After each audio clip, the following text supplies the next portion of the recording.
Yes, Mr. lady. Today's first witness is Michael Gove, please.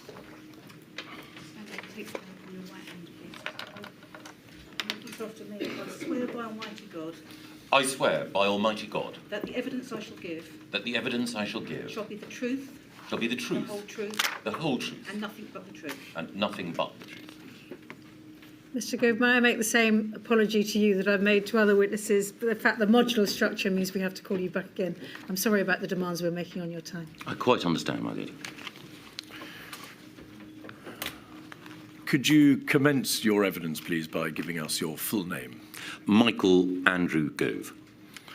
Mr. Gove, thank you for your provision of a further witness statement in these proceedings. Your statement of the 1st of September 2023 for the purposes of this module.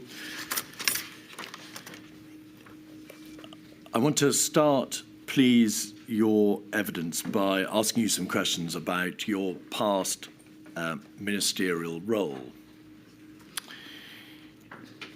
You were Chancellor of the Duchy of Lancaster between the 24th of July 2019 and the 15th of September 2021, is that correct? Yes.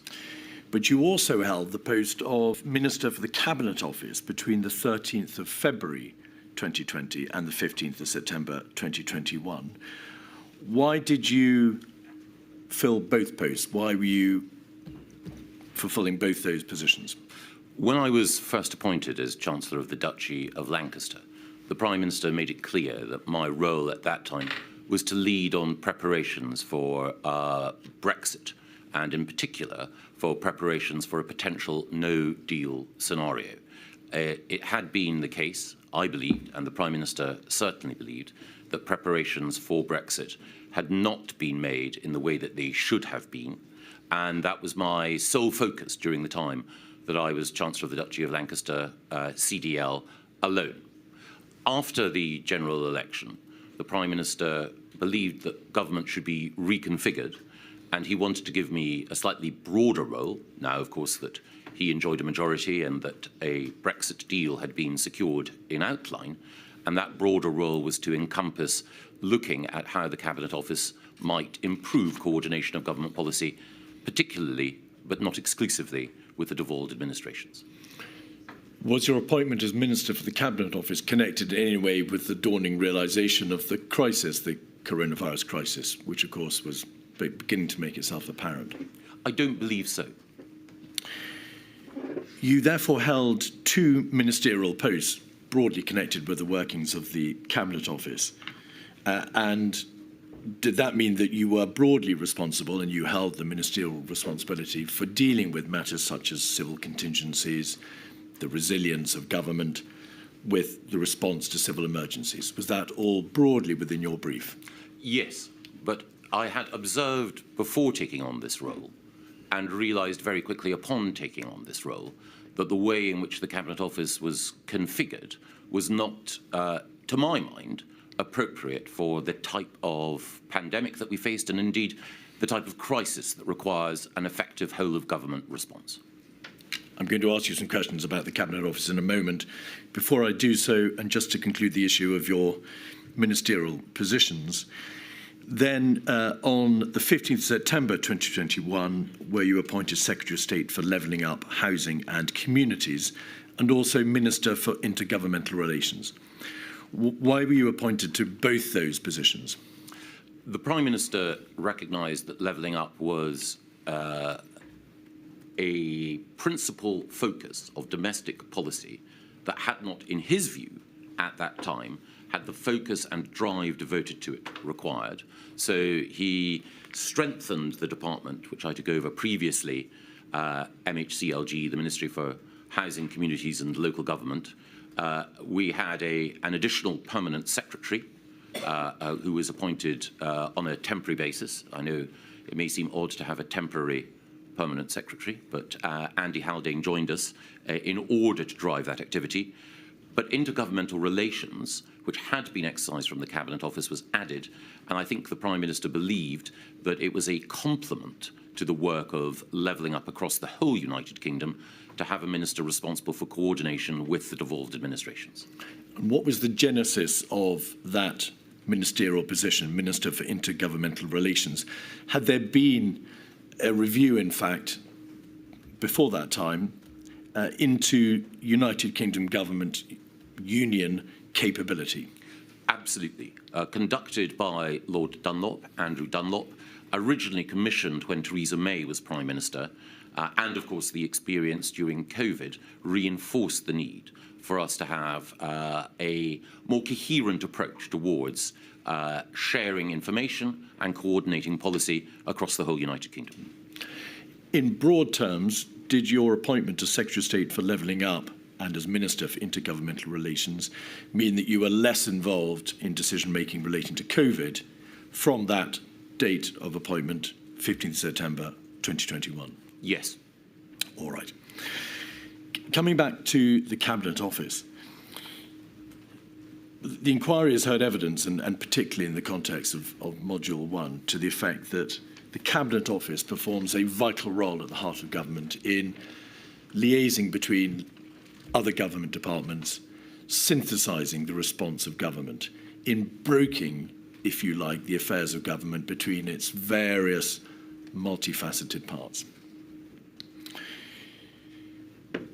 There has been an abundance of evidence in this module, Mr. Gove, to the effect that over and above perhaps a degree of expected chaos or confusion in the face of an unprecedented crisis, the Cabinet Office was largely dysfunctional, and that is a word that's been used by Mr. Cummings, by Mark Sedwell, the former Cabinet Secretary, the former Deputy Cabinet Secretary, Helen McNamara, and others. How, as you see it, and you'd been a Minister of the Cabinet Office for some time, how was that position allowed to develop? For a variety of reasons. I think the first thing is that the inherent structure of the Cabinet Office was flawed. Normally, the lead minister, the Secretary of State, is responsible for everything that happens in his department, and of course, or her department, and answerable to the House of Commons, accountable for what happens there. But the Cabinet Office is different. There is much within the Cabinet Office that is not within the purview and not within the control of whoever happens to be the lead Cabinet Office Minister, Chancellor, Duchy of Lancaster, Minister for the Cabinet Office, or whatever. So there are significant parts of the Cabinet Office that answer to the Cabinet Secretary or to the Prime Minister rather than to the lead Minister for the Cabinet Office. And as Helen McNamara, I think, points out in her evidence, in paragraph 22 of her evidence, she says that in July 2019, she had been given clear instructions by the Prime Minister's team that following the de facto Deputy Prime Minister model, which some attribute the role of CDL into being, was not the intention behind appointing Mr. Gove into the Cabinet Office. My teams and I should be clear that our ministerial accountability, flowed through the Prime Minister only. And I think actually, even though Helen was talking about the particular circumstances under which I was appointed, it was a feature of the way in which the Cabinet Office worked that various secretariats there, the National Security Secretariat and so on, worked to the Prime Minister. Ministerially, to whom should the inquiry look in terms of accountability for the state into which the Cabinet Office descended prior to the onset of the coronavirus pandemic? Well, I would take two steps back. I think my point would be that the Cabinet Office, in and of itself, over many years, has operated in a way which is not as effective as it should be for the effective delivery of government policy, both business as usual and also in response to crises. In the first module, we touched on the lead department model for responding to crises. And there is much merit in that for many of the crises that government faces. An animal health emergency or a flooding emergency are best handled using the expertise that DEFRA, for example, has. But when we're dealing with a whole system crisis of the kind that COVID clearly was, then the lead departmental model is not adequate for that. We had an approach, the Cabinet Office had an approach, which I fear ceded too much responsibility to lead government departments and did not mean the assumption of sufficient responsibility at the centre. And we can see that in the way in which the Civil Contingencies Secretariat believed that it was supposed to respond. It was not occupying, I believe, their space, and it did not exercise the authority that it should have done across government, partly because of the lead department model. And that is a structural issue of government that had not been addressed, and which I believe this inquiry is seeking to address. Can I return to the structural position in a moment? My question was in fact directed at the nature of the Cabinet Office itself, rather than structural issues which may have arisen between itself and other government departments, in particular the response of government in the face of a whole government crisis. The Cabinet Office itself has been described as dysfunctional, bloated, too many senior levels, too many Director Generals, a degree of duplication and confusion, a huge number of communications engagement staff, and so on.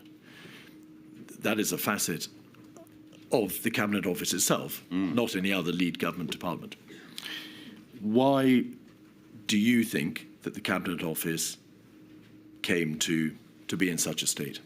Well, again, the Cabinet Office acquired additional responsibilities before and during my time there. There was a tendency, there has been a tendency, amongst successive Prime Ministers to shove into the Cabinet Office responsibilities that do not appear to fit conveniently or easily elsewhere.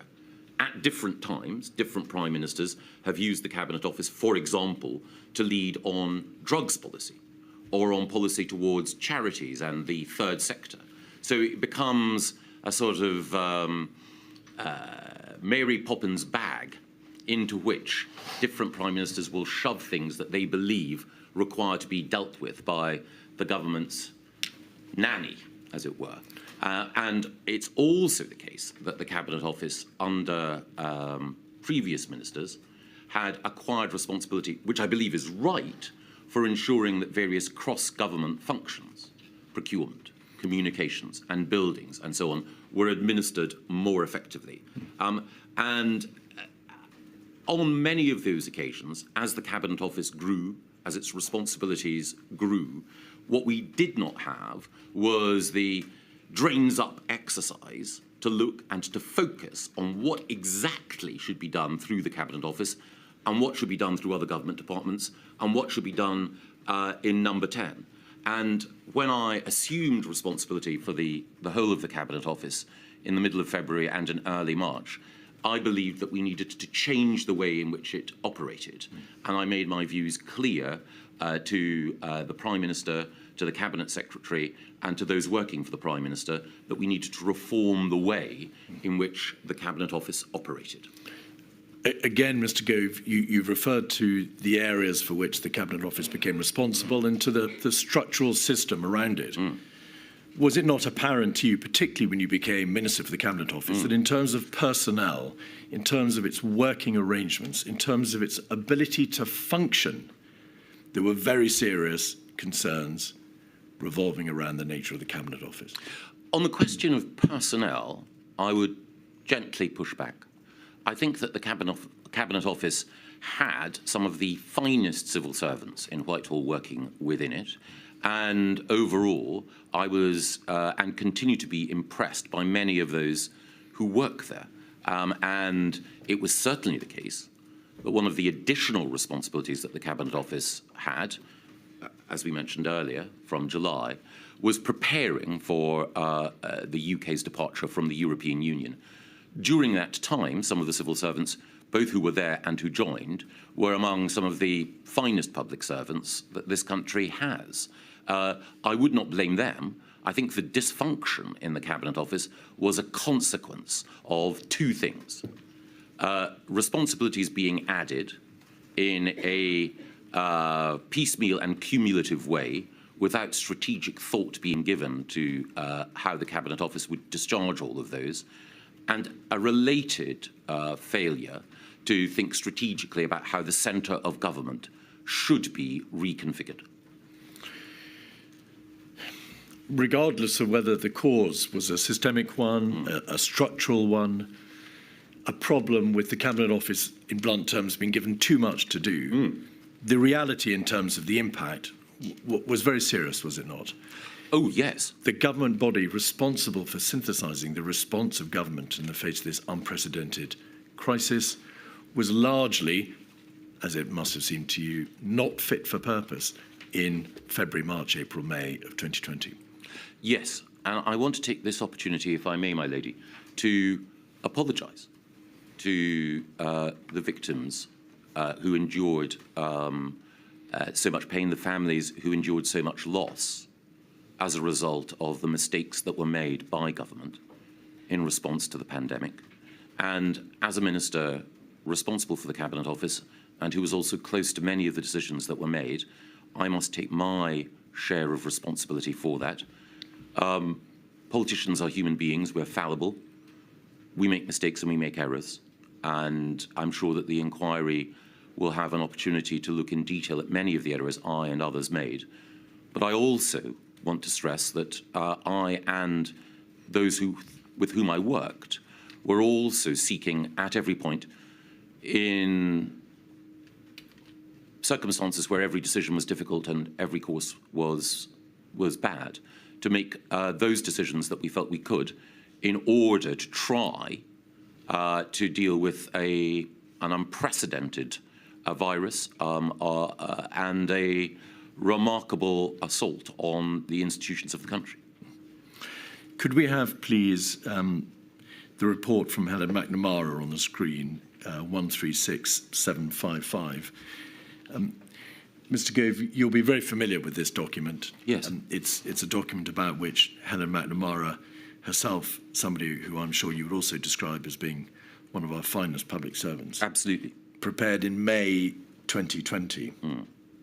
And the tenor of this document, Mr. Gove, is that not in terms of the structural responsibilities of the Cabinet Office, but in terms of its output, in terms of the personnel, in terms of the culture, in terms of what it was actually able to do, there were very serious problems. The culture was not getting the best from people. There was powerlessness. There was bad behaviour from leaders, too much politics, the talking over of junior women. She says, too many Cabinet Office senior leaders, which means they can't take decisions without consulting others. A superhero culture. The Cabinet Office has fallen out of shape. Those are damning observations, are they not? Yes, they are. And Helen's broader evidence points to the way in which, as she says, the Cabinet Office is not elastic. It was moved into a particular shape as a result of some of the successive responsibilities that I mentioned earlier. And so the overall structure of the Cabinet Office was not such that it could perform as it should, as any government department should, when faced with a crisis. Some of the behaviour that Helen quite rightly points out and calls out is, I think, a regrettable feature of one of our failures to effectively and at an early stage change the way in which the Cabinet Office worked. And as I mentioned earlier, there were a variety of changes that I wished to make, including some that I did make to personnel, which were intended to address some, though not all. Right at the bottom of that first page, there has lost its way in making the Whitehall machine work for number 10, and then over the page, not synthesizing departments or leveraging machine. That is a fairly broad observation, of course, but it may be thought to be an obvious one. If it had appeared to Helen McNamara that in this very general sense the Cabinet Office was failing in its primary role of leveraging the government machine, that must have been apparent to you from being Chancellor of the Duchy of Lancaster, which of course is a related Cabinet Office ministerial role, and certainly from February 2020 when you became Cabinet Minister for the Cabinet Office. Yes. What did you do yourself in February, March, April to address the concerns which you appear to have shared? Well, the first thing is that when I was Chancellor of the Duchy of Lancaster solely, as I mentioned earlier, my focus was on Brexit preparations. And again, we discussed in the inquiry the extent to which I believe that those helped us to prepare for some of the challenges of COVID. But after assuming responsibility for the whole of the Cabinet Office, I sought to try to wrestle it into shape. And I, both with my private office and also with the new Permanent Secretary, Alex Chisholm, made a series of recommendations as to how things should and might change, improving its analytical function, changing the way in which reporting lines operated. But if I may, one of the things that I found while I was there, and even as the situation with COVID was looming on the horizon, was that I discovered during the course of those early weeks that there were parts of the Cabinet Office and ways in which the Cabinet Office operated that were shielded almost from my scrutiny and intervention. A case in point occurred when on the 3rd of March, I believe, I had to answer an urgent question about the resignation of Philip Rutnam as Permanent Secretary at the Home Office and the consequences for the position of the then Home Secretary, Dame Patel. I was preparing as the Minister accountable to go into the House of Commons to answer the question when, shortly before I went in, I was told, and didn't know beforehand, that there was an inquiry going on as to whether or not the then Home Secretary had breached the Ministerial Code. That inquiry was supervised by the Propriety and Ethics team within the Cabinet Office, who do a peerless job, but I wasn't aware of that at all. So a key element in the Cabinet Office, a key team, was shielded from my scrutiny and my ability to both know what was going on and then ask questions about its effectiveness. At various different times in the run-up to that UQ and afterwards, I sought, by talking to Number 10 and making clear my frustrations, that we needed to fundamentally alter how the Cabinet Office worked. And indeed, I expressed my views, including to Dominic Cummings, sometimes in very direct terms, about the need for change and reform in the way in which the Cabinet Office operated. And Mr. Gove, we will look in due course at some of the, well, many of the suggestions that you made in relation to reform of the Cabinet Office structure. But again, why did this revelatory understanding about the state of the Cabinet Office not occur whilst you were Chancellor of the Duchy of Lancaster, that is to say, between July of 2019 and February of 2020? It must have become apparent to you, while you discharged that important ministerial responsibility, that the government department for which you were at least indirectly responsible was failing. Well, the first thing is that my responsibility as CDL was to make sure that the inadequate preparations that we had made for our departure from the European Union were ramped up. And that was the principal focus of my work. It meant enlisting additional people from outside the Cabinet Office to come in. Already I was aware that in one area, a central area of government responsibility, government was not configured as it should be.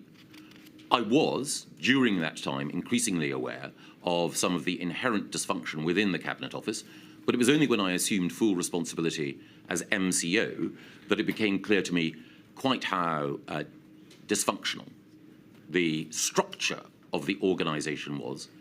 And as I mentioned earlier, there were parts of the Cabinet Office that, and perhaps rightly, considered themselves not to be responsible to or accountable to me, or indeed anyone who was CDL or MCO. And I used to refer to parts of the Cabinet Office as the dark side of the moon, because they were obscured from my gaze. if you were increasingly aware, as you say you were, why did you take no steps prior to March 2020 to address the problem? I was appointed to be MCO, I think, on the 13th of February. And I think within weeks, I was making clear to Number 10 and others. No, I mean, I apologise. Between July 19, when you were Chancellor of the Duchy of Lancaster, and March 2020, when you had your feet under the table of that new ministerial responsibility. Again, it's a nature of a feature, and in the nature of cabinet government, that you can make observations to the Prime Minister and to others about the weaknesses that you discern in other parts of government, but there are delineations of responsibility. So, Did you, and I apologise for interrupting, did you make those observations between July 19 and February 2020? I made some observations informally about some features of how the government machine was operating, but at that time, I was prioritising what I considered to be the role and mission that the Prime Minister had given me, and which I believed was absolutely critical. So, as I arrived as Minister for the Cabinet Office, alongside being Chancellor of the Duchy of Lancaster, I had concerns, but I wanted to familiarise myself with the shape and structure in greater detail before then making recommendations for change. Normally, in previous cabinet roles, when I've arrived in departments and I've believed that there needed to be change, I've taken a couple of months before instituting what some of those changes are, because I wanted to make sure that I properly understood why things are the way they are, before then arguing for change. When I arrived at the Cabinet Office, it was rather quicker. There is a principle in politics, the principle of Chesterton's fence. Sometimes the existence of a particular institution or protocol seems irrational, but before you remove it, you need to understand why it might have been put there. And that applies in other government departments. Don't immediately rush to change things before understanding why they were there. Well, but as you say, while I was Chancellor of the Duchy of Lancaster, I became increasingly aware of the need for change. And then, as Minister for the Cabinet Office, I sought quickly to familiarise myself with those aspects of the operation of the Cabinet Office that I had not been directly responsible for beforehand, and became even more seized of the need for changing how it worked. You're not suggesting, of course, that dysfunctionality, if revealed in the heart of a government department, is something that should not be addressed? No. No, it absolutely should be addressed. Right. But my point is one born of experience, which is you need to understand why things are the way they are, that things which at first or even second glance within government or within any institution, which may seem a barrier to progress or may seem illogical, must have seemed at one point logical to someone. So you need to understand why things are the way they are before then saying, right, this needs to change, the justification has fallen away, the logic behind this decision no longer applies. Was it also apparent to you from February 2020 that there were very serious systemic issues in the heart of Number 10? The inquiries heard a great deal of evidence about the toxicity, the atmosphere in Number 10, the behaviour of people in Number 10. You will be familiar with the references in the Cabinet Secretary's WhatsApps to it being like taming wild animals. Nothing in Mr. Case's past experience had prepared him for the madness. He'd never seen a bunch of people less well equipped to run a country.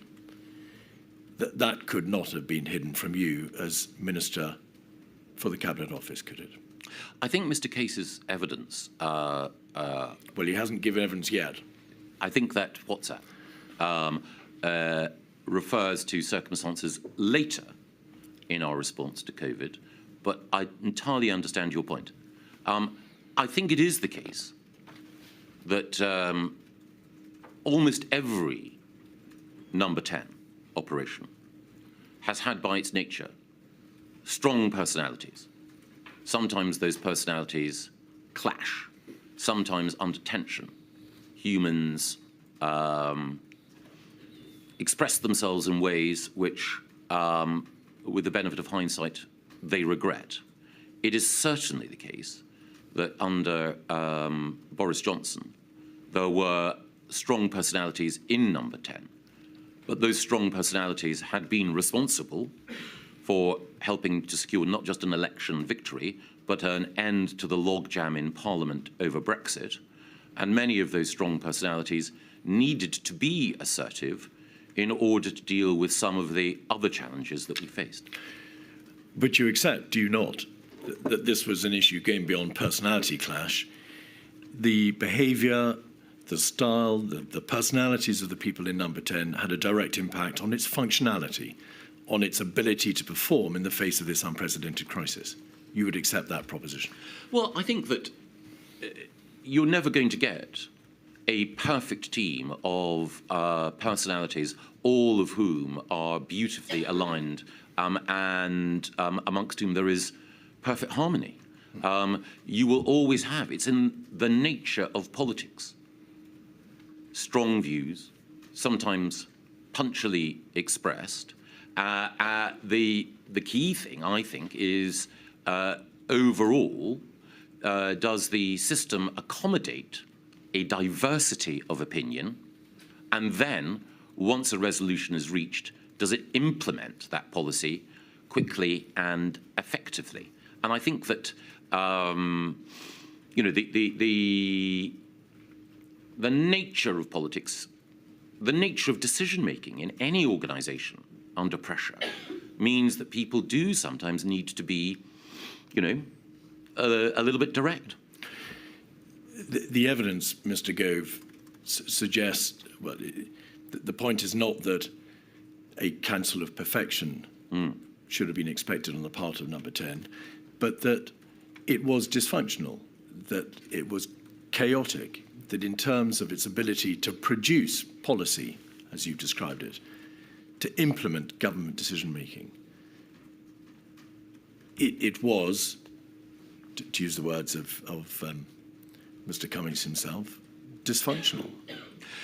I think that there were, Mr. Cummings's written evidence goes into great length about many of the frustrations that he felt, even before he entered government, about the way in which it worked.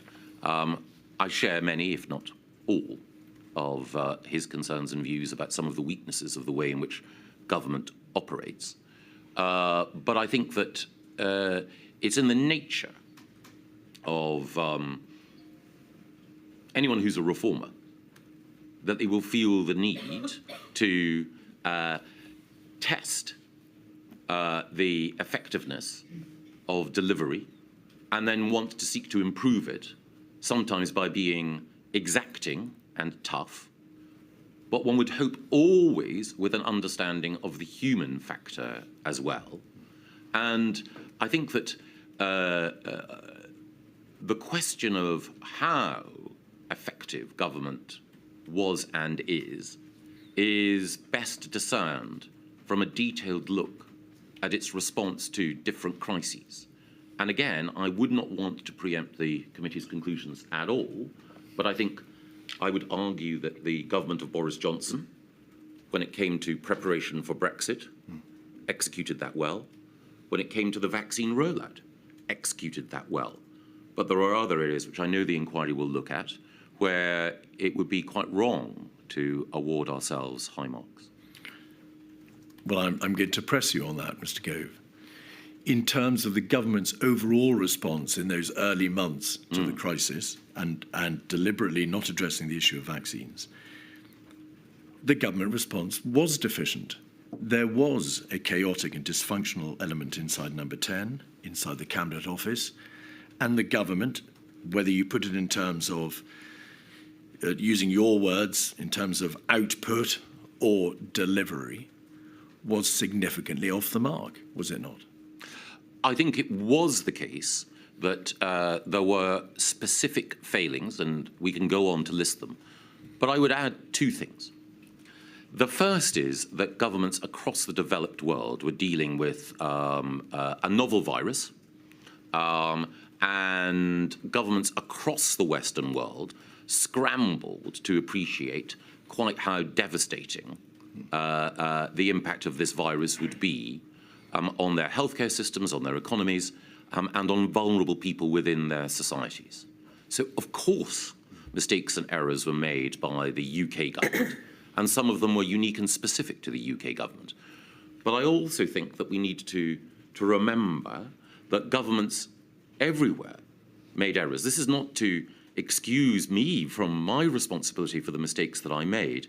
It's simply to say that when dealing with a crisis of this kind, one needs to appreciate that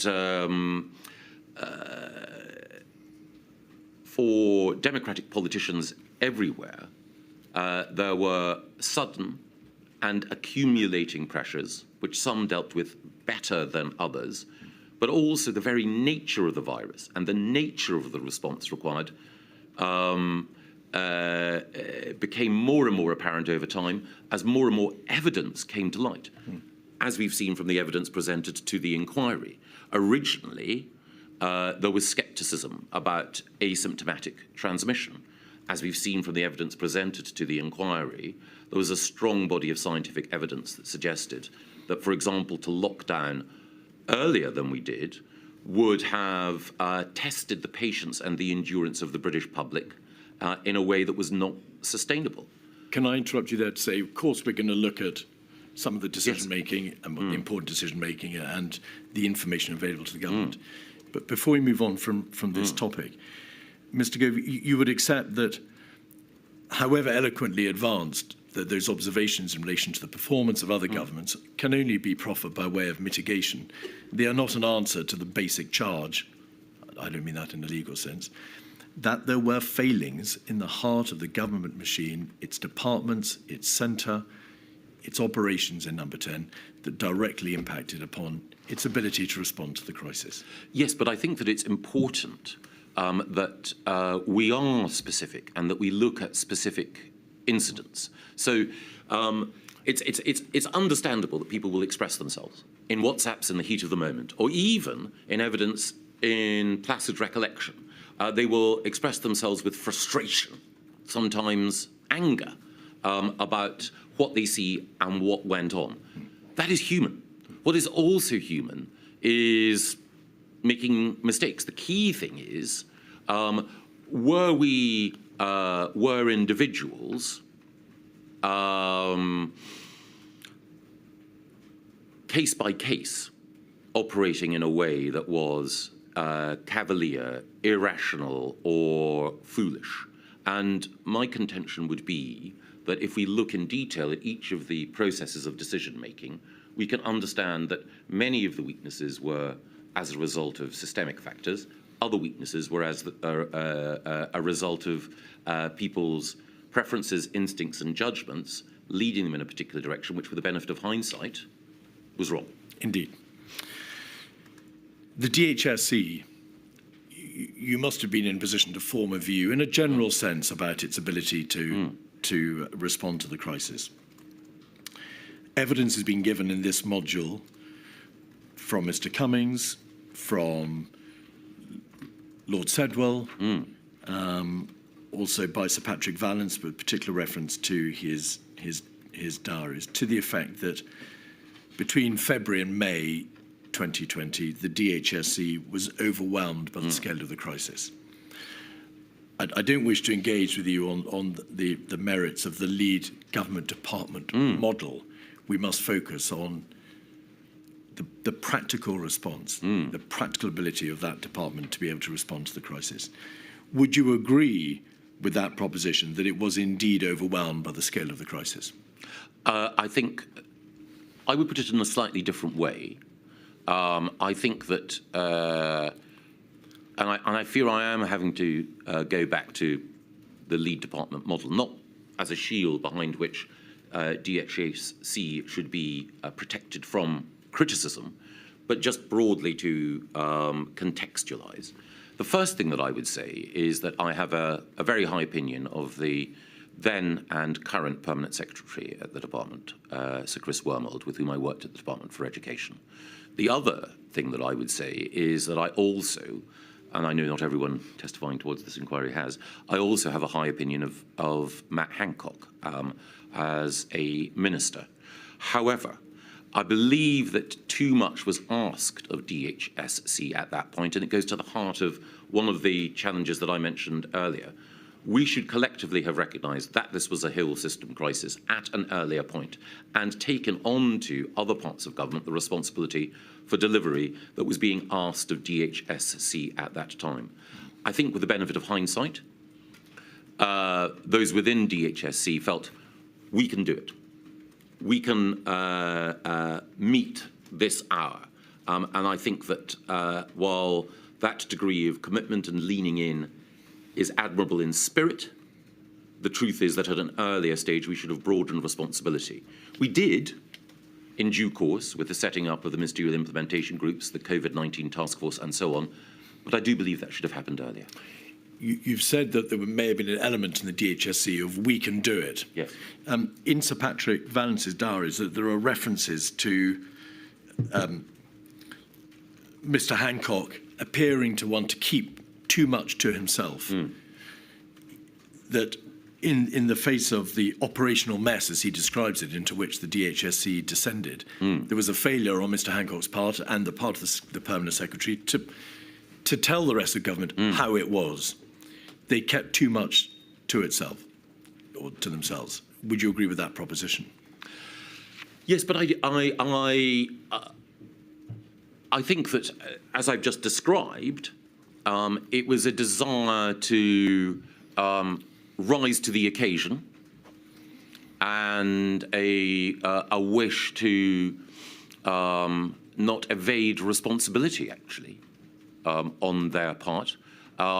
But there should have been, arguably, a greater degree of challenge at an earlier stage. And it was the case that I'm sure others as well, used Cobras and used other opportunities, emails, messages and so on, to try to ensure that the right questions were being asked and that DHSC, if it wasn't able to deliver in a particular area, sought the help of other government departments or had the oversight and scrutiny that other government departments could bring. Regardless of their intentions, and they may have been honourable, you would agree that a failure to move fast enough, a failure to keep the rest of government informed as to the crisis faced by the DHSC was a significant failing in itself. That is not how the system is meant to work. Well, I would take it one step back, which is that I think it is the case that there was a noble intention on the part of DHSC, but it is not as though DHSC was the sole repository of information about what was going on with the virus.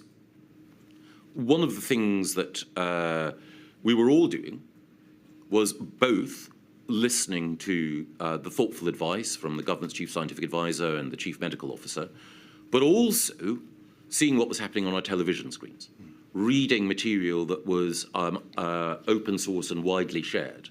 So we could form a judgment about whether or not the whole government response and the DHSC response was appropriate. So again, we could make a judgment about the need for ventilators, seeing what was happening both in the Far East and in Italy.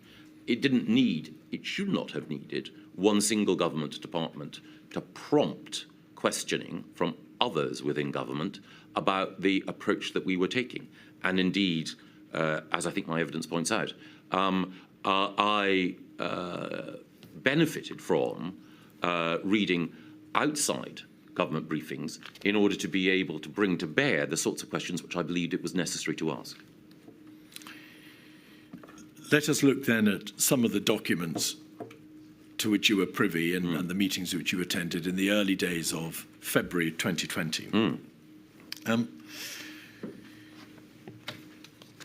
Just by way of introduction to this topic and to explore your understanding as to what, in general terms, what general state the United Kingdom was in.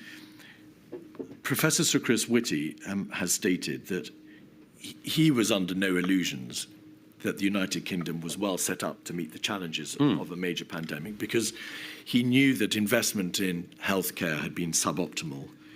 He knew that the pan-flu plans, such as they were, wouldn't necessarily stand up to the challenges of coronavirus. And of course, he was aware there was no sophisticated or scaled up test and trace and isolate system, in contradistinction to some other countries. In general terms, Mr. Gove, in early February, were you aware of those concerns? Was that a viewpoint that you shared? Were you under any illusions as to the general ability of the United Kingdom to respond to this crisis? I think it was only later in February that I began to feel a sense of concern about how well prepared as a country we were. Prior to that, A, I didn't have the MCO responsibilities, but B, the general sense was that we were relatively well prepared as a country.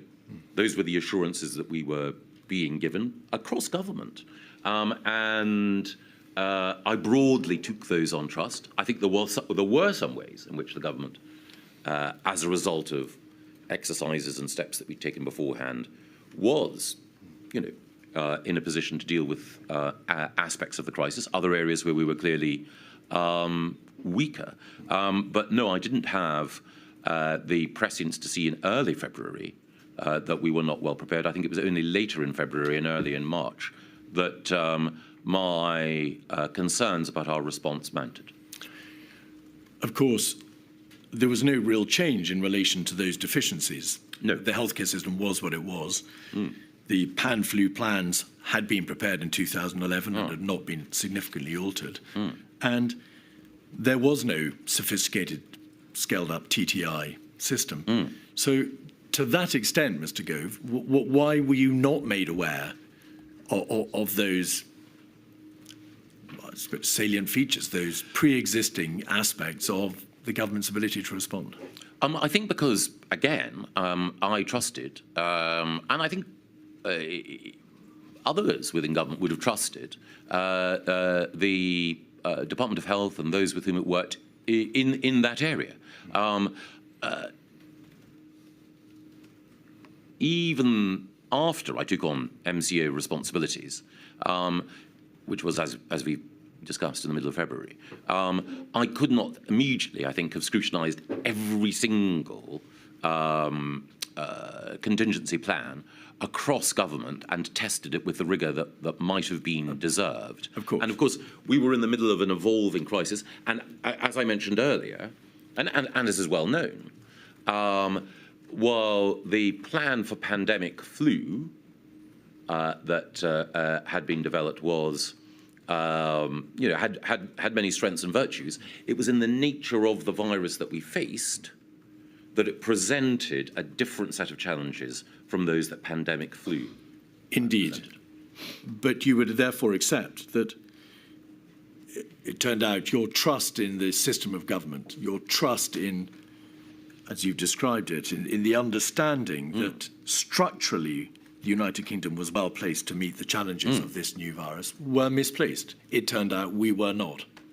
We were not as well prepared as we should have been, ideally. I think that is true.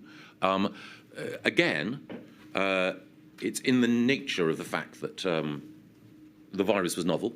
And indeed, I think, though this probably goes beyond the remit of the inquiry, there is a significant body of judgment that believes that the virus itself was man-made, and that presents a set of challenges as well. Forms no part of the terms of reference of this Indeed. inquiry, Mr. Gove, to address that somewhat divisive issue. So we're not going to go there.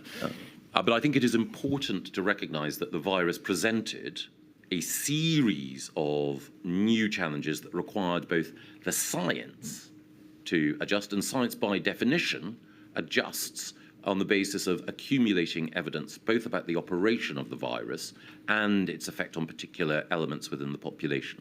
Well, we'll come to that quite separate issue in a moment. There was a cabinet meeting on the 6th of February, 56137, you were an attendee. We can see your name in the left-hand column on the first page.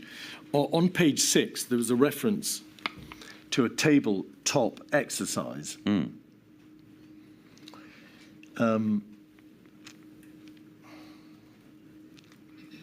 We should be able to see that reference, perhaps not on, therefore, on this page. Yes, there would be a tabletop exercise the following week. Colleagues should attend personally or designated junior minister as a dedicated departmental minister. That may have been, I think it probably was, Operation or Exercise Nimbus, which took place on the 12th of February. Did you attend Exercise Nimbus? No. What learning was communicated to you about the outcome of that tabletop exercise to which there had been reference in Cabinet? I do not recall any specific reference to exercise or Operation Nimbus. I do recall that after I acquired the responsibilities as MCO, a series of conversations with Catherine Hammond, the Director of the Civil Contingencies Secretariat, about some of the specific responsibilities that the Cabinet Office had. One thing I would say, which again goes to some of our earlier points, in the conversation that I had with Catherine, again, great public servant, quite a lot of the conversation was preoccupied with excess death management. Very sombre and important subject. The sense that I had was that the Civil Contingency Secretariat was dealing with those issues that other government departments felt they did not want to or should not be leading on. So it was dealing with, as it were, not the full sweep of questions that it should be dealing with. And I was struck by the fact that Cabinet Office, instead of assuming that broader coordinating role, which I would have assumed that it did, was instead being expected to deal with, admittedly, a hugely important section of our response rather than the whole of the response. What other matters, what issues should it have been dealing with? Well, my belief, and this is what eventually came to pass, is that it should have been the case that Cabinet Office should have been in a position with the resources and the structure in order to be able to more rigorously interrogate and then take control of the response to crises that other government departments, as lead government departments, had arrogated or had been allocated to themselves, or had been allocated, I should say. And therefore, we may presume from your evidence that it did not do those things. Can I ask you what your understanding was in a very broad sense about the nature of the work done by the CCS? Because the material, as you rightly identify, shows that the CCS, the Civil Contingency Secretariat, was concerned with planning for excess death management. Yes. I mean, what a terrible euphemism. Yes. It was dealing with issues such as body bags. Yes. And the care for and the looking after of dead bodies. Yes.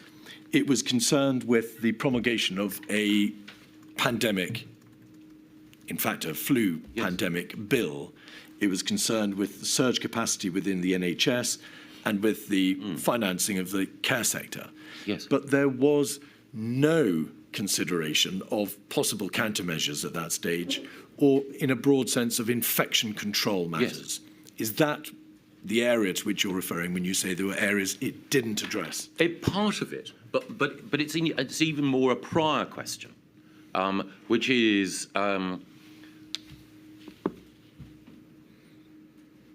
if you have a lead government department and the Secretary of State for that lead government department chairing Cobra, he is asking of other government departments for a variety of things. So if I were Secretary of State for Health and it were a pandemic, or if you were...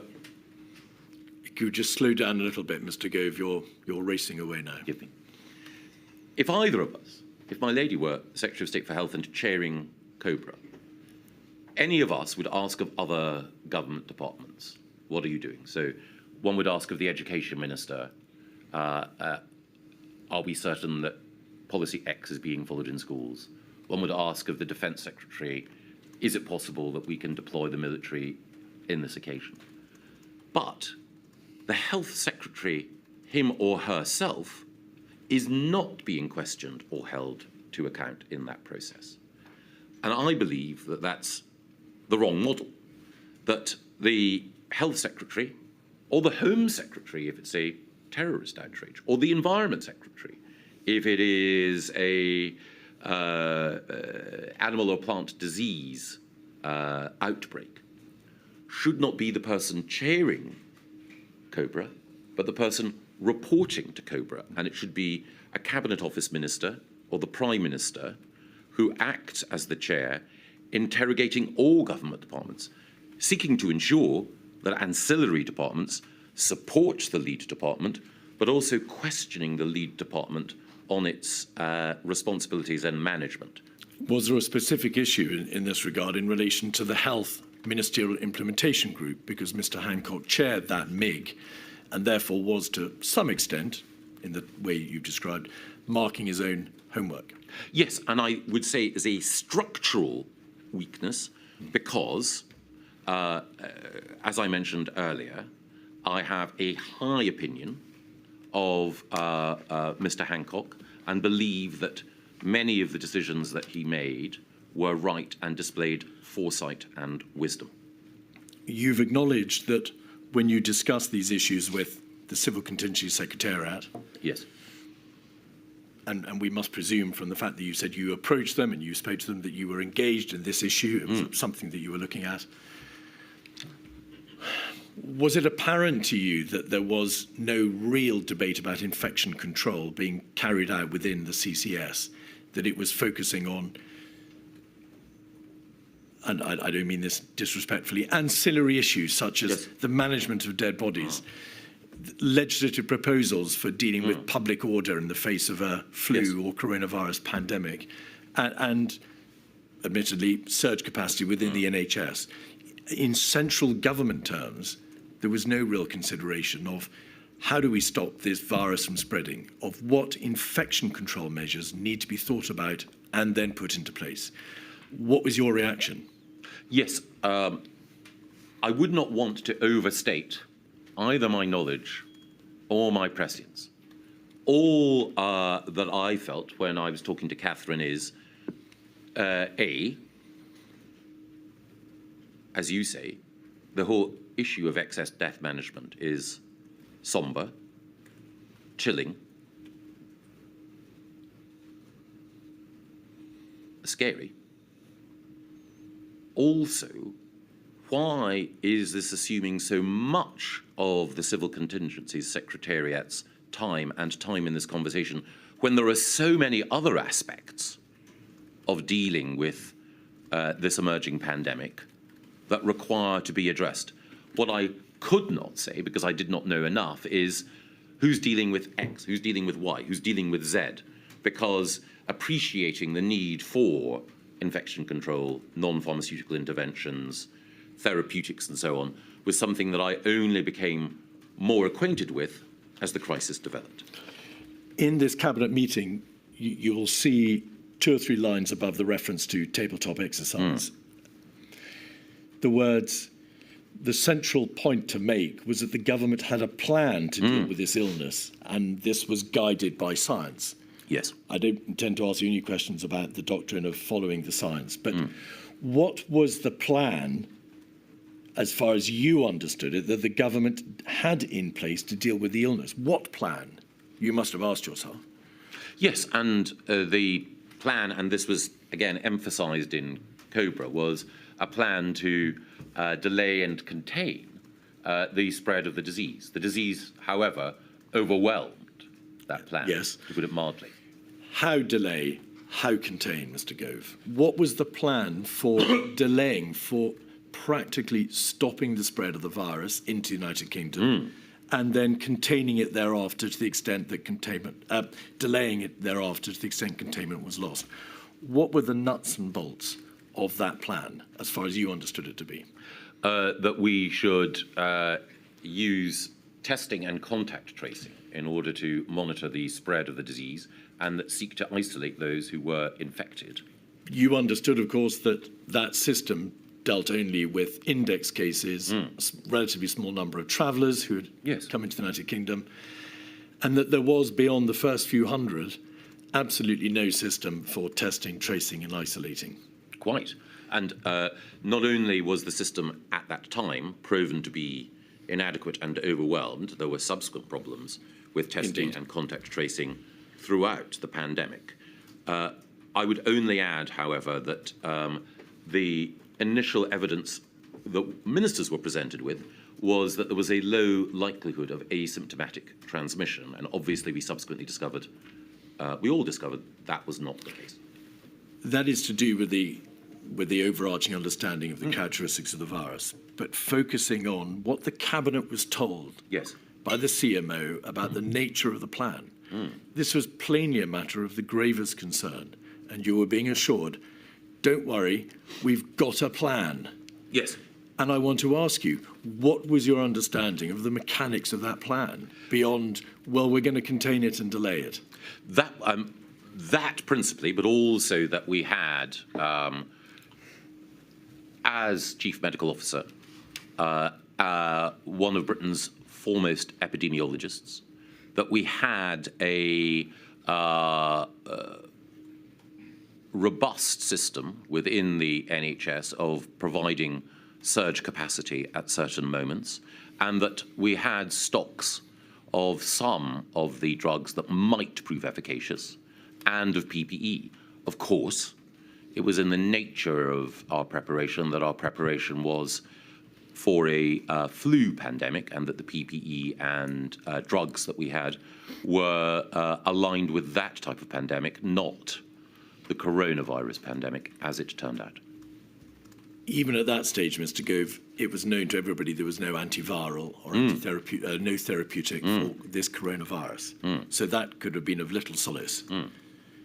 In terms of how it was envisaged that if the virus spread beyond the handful of travellers and index cases, infection control measures could be put into place, what debate was there?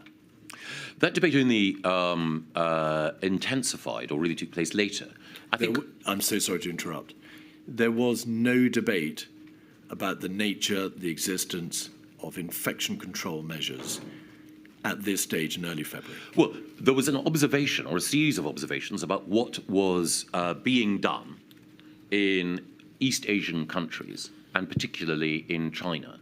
And again, a central question that I know many of us will be asked to address is the wisdom or efficacy of lockdown. But I think, as the CMO, CSA and others have said, lockdown was an unprecedented departure for a country like the United Kingdom with its traditions of liberty. Normally, it would be the case that those who were infected, and visibly so, would be isolated, not an entire population being locked down. It was a very, very significant step, I believe, right and justified given the nature of the virus, but nevertheless a momentous one. And again, we were looking at emerging evidence at that time. And again, I would stress that the burden of the advice that we were being given in early March was that thinking about locking down the population was not just a momentous step and a significant departure from what had gone before, but a policy that would have to be introduced with care, because we could not expect the UK population to endure those restrictions for too long. We will return, of course, to the issue of lockdown. But for present purposes, it wasn't, of course, a decision that was made until the 23rd of March. Indeed. And not debated, in fact, at a serious and high level until probably 2 weekends before, the weekend of the 14th, 15th of March. You accept, therefore, Mr. Gove, that whilst debating the spread of a new coronal viral outbreak, acknowledging, as you have done already, that there was a dawning realization that there were no practical measures that could stop its spread, no TTI, sophisticated TTI system. That the virus, once it got out of China, would be impossible to be limited, to be kept away from our shores. There was no debate about infection control. Prosaically, how do we stop the virus from spreading throughout this land? I would say two things. I'm sure there was debate going on in SAGE, in other government advisory committees, amongst medical experts, epidemiologists, and public health experts. I'm sure that debate was going on. I could only rely on the advice that was given to government ministers, broadly, and also to what you or I or anyone could read through open source information. And at the time, in public debate, there were not many voices who were urging the type of action that we subsequently embraced. And I think it was only because of the situation in Italy, in Lombardy, and the effect of lockdown there, that we had a real existing example in a Western European country of the application of the types of policies that we subsequently had to embrace. So I search in vain for the individual or individuals who, well in advance of early March, were clear about what was required. I think I mentioned in my evidence that the former cabinet minister, Rory Stewart, invoked the example of dealing with Ebola in calling for very firm measures. But I believe in Rory's case, I think one of the most prescient figures in the debate, that was only early in March that he was making that case. Admittedly, of course, and to be fair to him, he was, having been a government minister, also outside government. You've referred, of course, to the outbreak in northern Italy. To get our chronological bearings, the first lockdown was imposed in northern Italy in 10 municipalities on the 21st of February. So we'll come back to this sometime before the comparable decision was taken here. And another document before the break, please. The Civil Contingencies Secretariat was tasked on the 25th of February with drawing up plans for central government for dealing with this coronavirus outbreak. And if we can have up, please, 146569, we can see a document dated the 28th of February, which was sent to the Prime Minister. We can see the reference in the top right-hand corner. Prime Minister, this is a short update paper on domestic plans on coronavirus. Attached is the full action plan Matt wants to publish on Tuesday, and which Cobra will review Monday. That's a reference to the action plan, which ultimately was published on the 3rd of March. If you could scroll back out, we can see, dated the 2nd of March, that the CCS is saying in paragraph 1, COVID-19 looks increasingly likely to become a global pandemic, although this is not yet certain. I'm not going to debate with you, Mr. Gove, when it became understood that there would be a global pandemic, but that was the position taken by the CCS. However, a global pandemic will require a step up in our response as we use additional legal powers, public messaging, and difficult policy decisions to delay the onset of any peak and mitigate the worst impacts. If we could scroll back out, we can see then in paragraph 3, preparations are well underway. Cobra is meeting regularly, and our best scientists are advising on when this step up will be needed. We need to share more of our planning. And then to get your bearings, if we could scroll back out on page 2 at 7, 8, and 9, we can see strategic and tactical aims set out. Protect lives, contain the infection, delay the peak. We need to strike a balance between taking precautionary steps and overreacting. So, 2 questions, please. Were you privy to this document? Was this sent to you? Well, I appear to be on the CC list, but You do. I am not certain. I would have to check with my office that I actually received this document in this form. There was another variant of this document, of course, one without the note on the top, the Yes. handwritten note, which is why I've taken you to it. Yes. But do the best that you can then. There are repeated references to the preparation that would need to be done. A clear plan of activity will be required. And to the strategic and tactical aims. At this time, at the end of February, which is over a week after the lockdowns have been imposed in Italy, were you struck by the absence of detailed infection control plans, the practical measures which ultimately, of course, were imposed? Did it strike you that their omission from this core document from the Civil Contingency Secretariat was significant? I think it was only a week after that, the week commencing the 9th or 10th of March, that my concerns began to mount significantly. There's a reference to overreaction in paragraph 9. As cases spread across the world, the risk of overreacting is reducing. There was a meeting with the Prime Minister, which again you may not have attended, on that day, the 28th of February, and his private secretary's notebook refers to the fact that the Prime Minister stated the biggest damage would be done by overreaction. Yes. What was your view at this stage, around about the end of February, on the danger of overreacting? I recognised the case. I do not believe that it was at the end of February. I believe that it was just a little bit later. As I say, on the week beginning the 9th or 10th of March, that I became convinced that the danger was underreacting, not overreacting. But I think that the Prime Minister's view that on past occasions we had seen, not so much foot and mouth, forgive me, Freudian slip, BSE, that we had seen an overreaction. I think his natural concern was that if we paralysed the economy, there would be undoubted costs. There were undoubted costs. And before taking such a grave step, we needed to be absolutely certain that it was justified.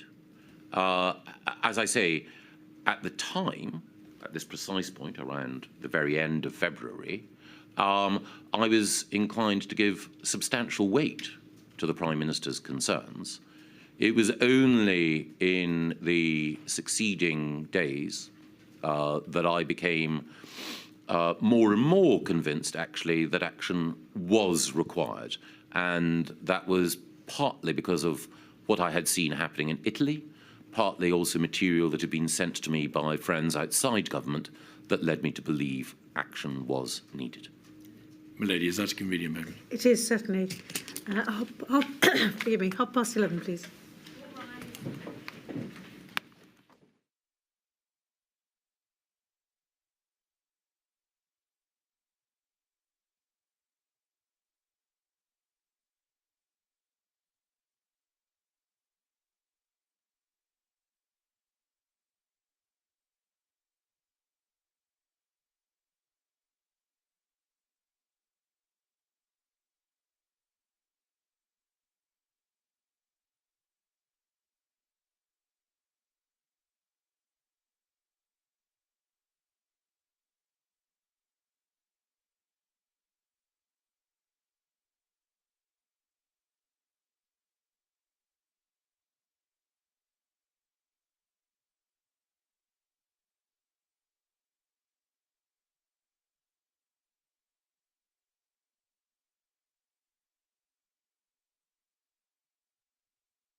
Mr Keith. Mr Gove, during the course of the morning, I was asking you some questions about dysfunctionality at the heart of central government, in particular in some of its government departments. And I asked you, I said, I'm going to press you in relation to the areas in which you said it would be wrong to award yourself and the government high marks. And you said, I think it was the case that there were specific failings, and we can go on to list them. Rather rudely, I didn't ask you to list them. Could you list them, please? I don't think I can exhaustively. I think that I believe that we were too slow to lock down initially in March. I believe that we should have taken stricter measures before we eventually decided to do so late in October. I believe that while it was admirable that we succeeded in building testing capacity so quickly, that the strategic approach to who should be tested and why and what our tests were for was not as rigorously thought through as it might have been. I am also concerned that we did not pay enough attention to the impact, particularly on children and vulnerable children, of some of the measures that we took.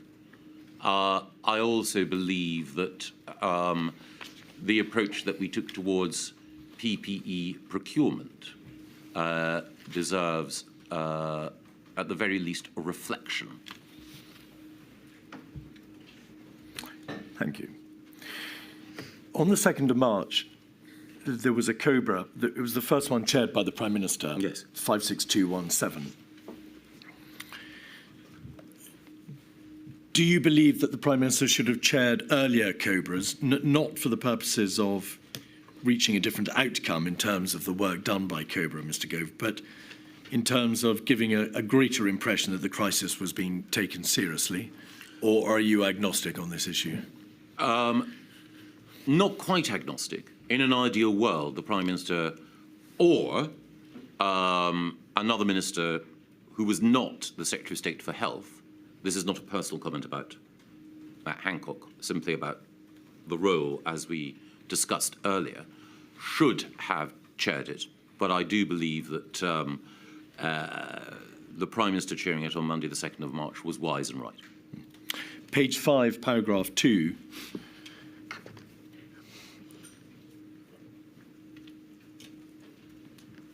The Chair invited the Government Chief Medical Officer and the Government Chief Scientific Advisor to provide a situation update.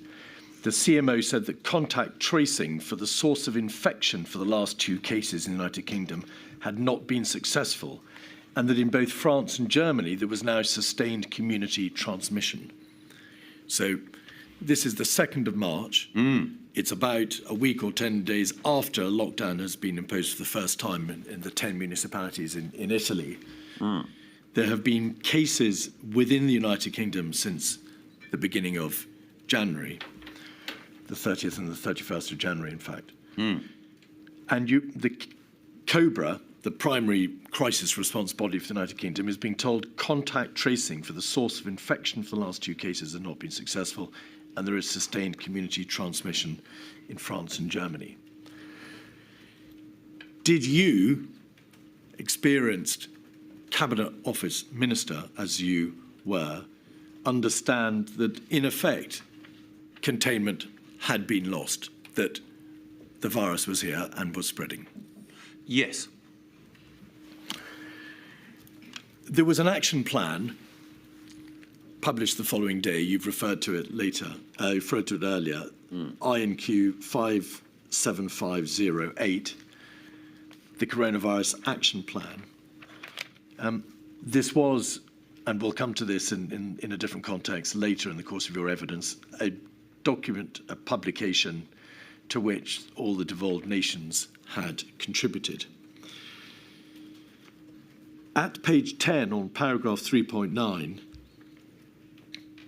there is set out the broad strategic approach to the United Kingdom government. Contain, detect early cases, follow up close contacts and prevent the disease taking hold in this country for as long as is reasonably possible. If it does take hold, slow the spread in the country.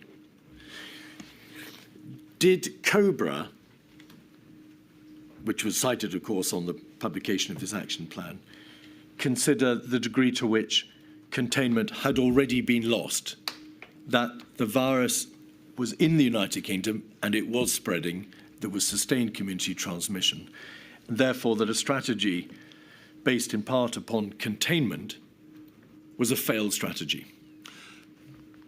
I think it's fair to say that there was a dawning realization that the spread of the disease would mean that moving from contain to delay was becoming more and more imperative.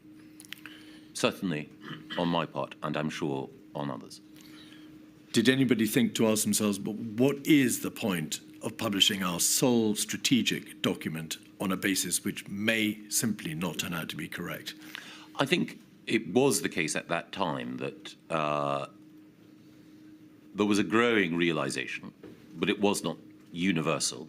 This was a document, of course, agreed by all four governments, into which a degree of close working had gone. And this was the plan overall, as had been drawn up in the weeks and days beforehand.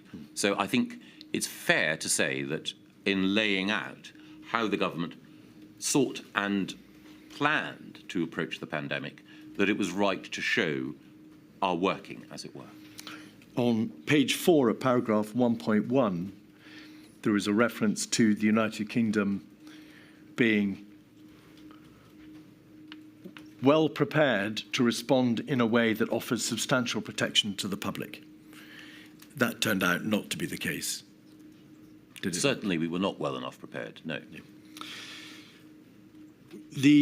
Going back to the Cobra document the day before, the meeting of Cobra 56217, on page 5, paragraph 3,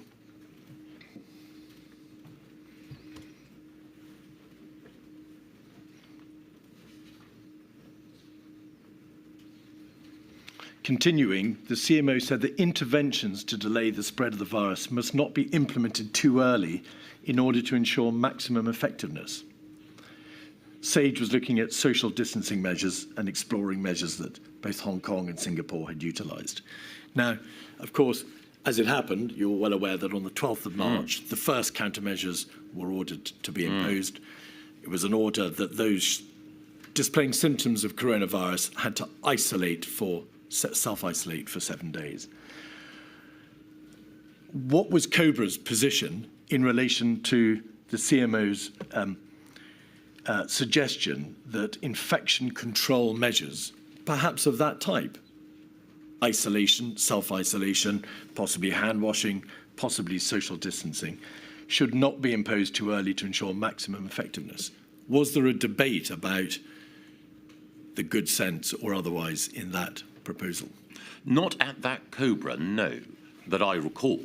There was a, I believe, understandable respect for the CMO.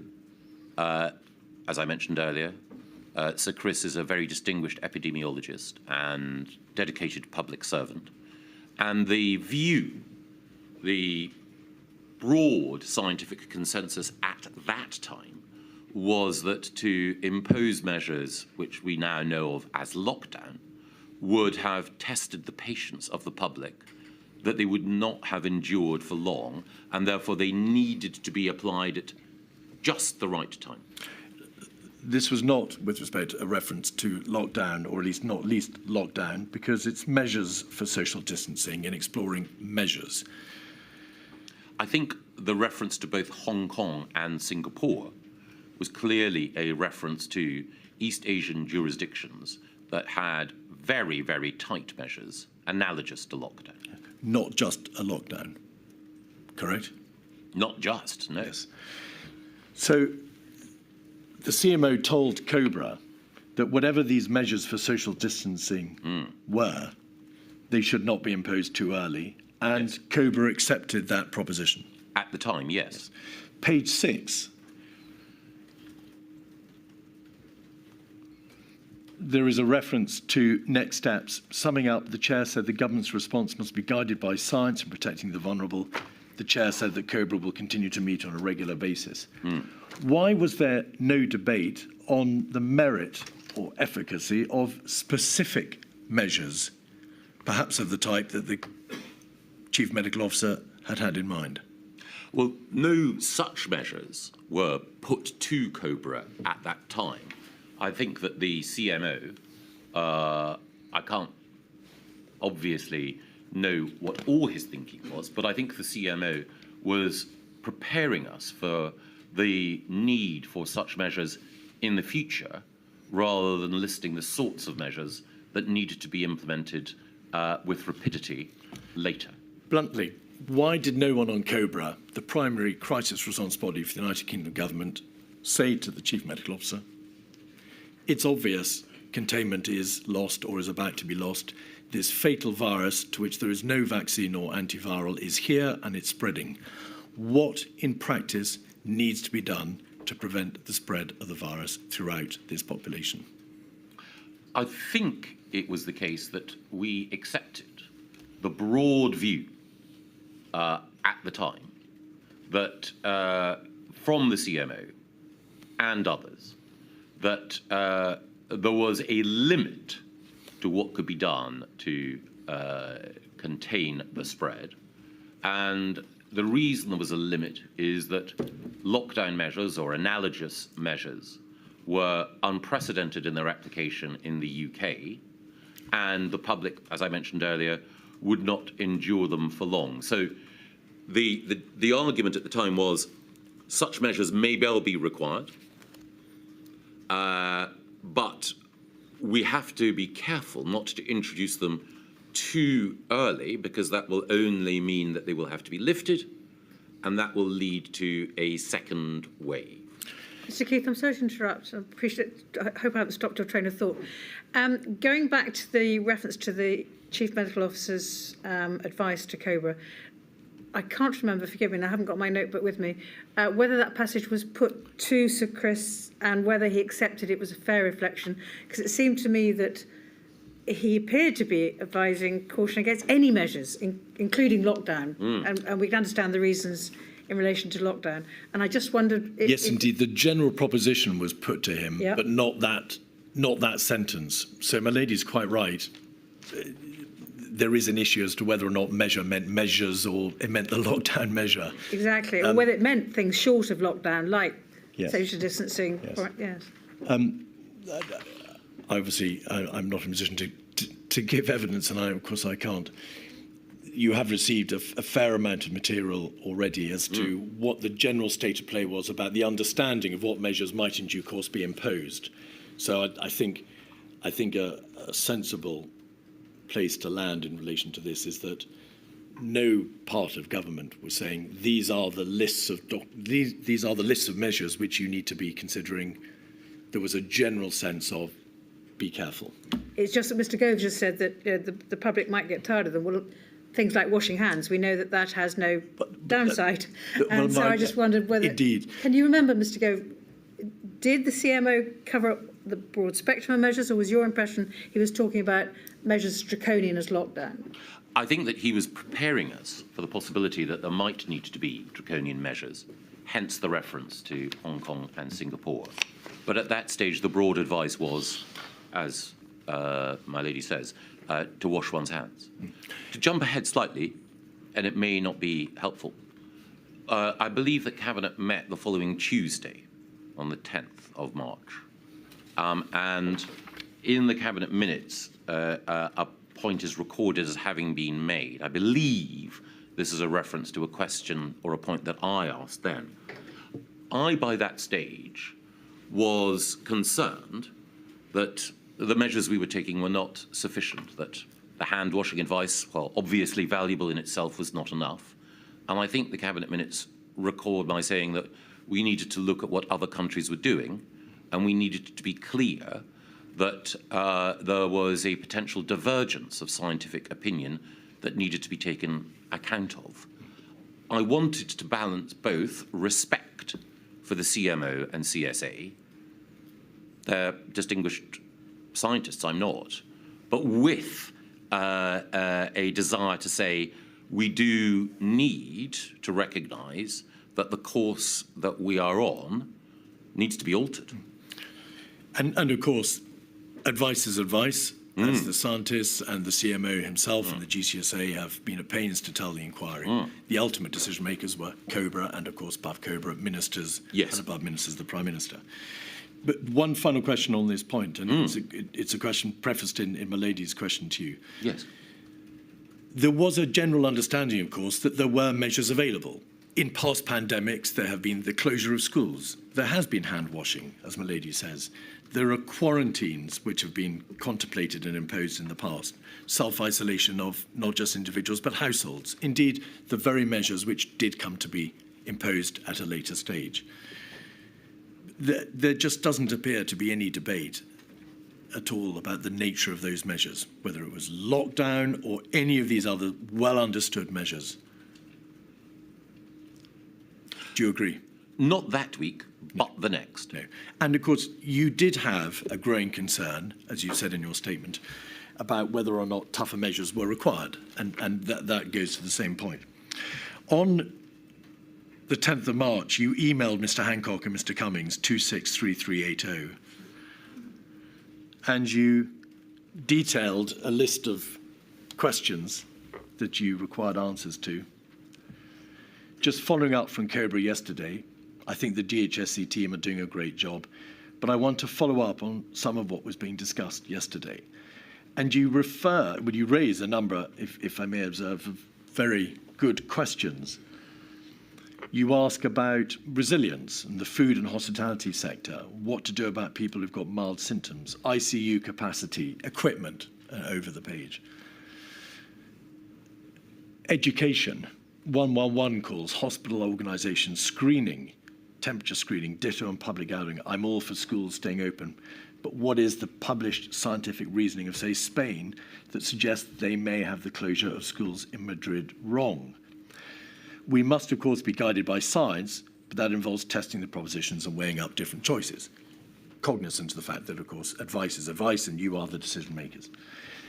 These questions, Mr. Gove, appear to indicate that you were raising them because they had not been properly ventilated in Cobra.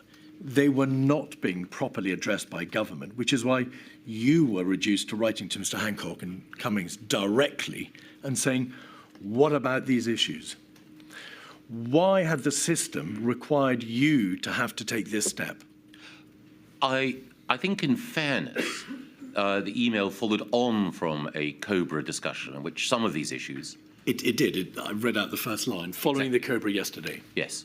And so I had a chance to reflect on some of the discussions that we'd had then, and these were questions consequent on that. It will often be the case that in a Cobra or a Cabinet Committee meeting, certain issues will be raised, and then as I have a chance to reflect afterwards, other questions occur to me which need to be addressed to follow up. And it seemed to me the most timely and efficacious way of driving change was to email both the Health Secretary and the Prime Minister's Principal Advisor direct. And again, both at the beginning and at the end, I stress that some of these questions may already have been addressed. And therefore, if what I'm saying is superfluous or off-beam, I apologise, because I recognise that there would be activity going on within the Department of Health and indeed decision-making within Number 10 that I might not be cited on. Mr. Gove, formulated in terms of the point was made yesterday or something was said yesterday, and I just want to follow up with a question. It is this. These are all, if I may say so, very good but obvious questions, concerns that you've got. There is nothing here that suggests that they were debated in detail or at all the day before. Specifically, each of these questions. Many of them were, including, as I mentioned, the 111 line and equipment overall. Because both Dominic Cummings and Matt Hancock were in the meeting, I would not have needed to have said in the email, as we discussed, or this issue was raised. I don't believe all of the questions that I ask followed on from everything that was discussed in the meeting, I think there are one or two that occurred to me because of other concerns that I had as more material became apparent to me. 275436 is a WhatsApp group concerning yourself and Mr. Cummings. If you can have page 3. Michael Gove at the top, and then there are references to Dom, obviously Dom Cummings. At 1948, on the 4th of March, so 2 days after the Cobra, you know me, I don't often kick off, but we're fucking up as a government and missing golden opportunities. I will carry on doing what I can, but the whole situation is even worse than you think, and action needs to be taken or we'll regret it for a long time. Expand, please. I was concerned at that stage about the ability and structure of the Cabinet Office overall to deliver on the government's priorities. COVID was in my mind, but it wasn't the principal thing that I was messaging about. It was about the Cabinet Office overall, including its ability to deal with COVID. I apologise to you and to the inquiry and to the public for expressing myself in the way that I did. I'm sure that you'll understand that this sort of thing happens. Well, speaking for my part, no apology is required. But the point is, Mr. Gove, you are obviously concerned about the general position of the government. And yes. On the 4th of March, what yes. was the most pressing concern of government? Well, it was the coronavirus, but I was concerned about the Cabinet Office overall. I don't want to suggest that I was a perfect clairvoyant, very far from it. But it was the case, and I think I also emailed Mr. Cummings around this time as well to point out some of what I believed were the defects in the way in which the Cabinet Office operated. And I made the point then that the situation with coronavirus would only further expose the weaknesses in how the structure of government was set up. On 11/03/2020, 1853/45, Mr. Cummings refers to the Cabinet Office in terms in which he has, in fact, repeatedly referred to it. But he says this: they told us they had plan, and you say, indeed. What plan? A plan for what, Mr. Gove? I believe that Dom was referring then to a plan for the pandemic. Right. You were the Cabinet Office Minister on the 11th of March, on the breaking of the coronavirus wave upon this country. You are speaking to the Prime Minister's chief advisor, and you are agreeing that the Cabinet Office appears to have a deficient plan or no plan for addressing this unprecedented crisis. That is a terrible state of affairs, is it not? It is a deeply regrettable state of affairs. I mentioned earlier that on assuming responsibility overall for the Cabinet Office, I sought to initiate change. And as I say, I assumed responsibility on the 13th of February and then immediately sought to recruit additional personnel from within and without the civil service to support change, ordered a zero-based review of the Cabinet Office, asked for an improved analytical function. And as the first WhatsApp of the 4th of March indicates, I wanted to alert Dom to what I consider to be the scale of change necessary. Page 4.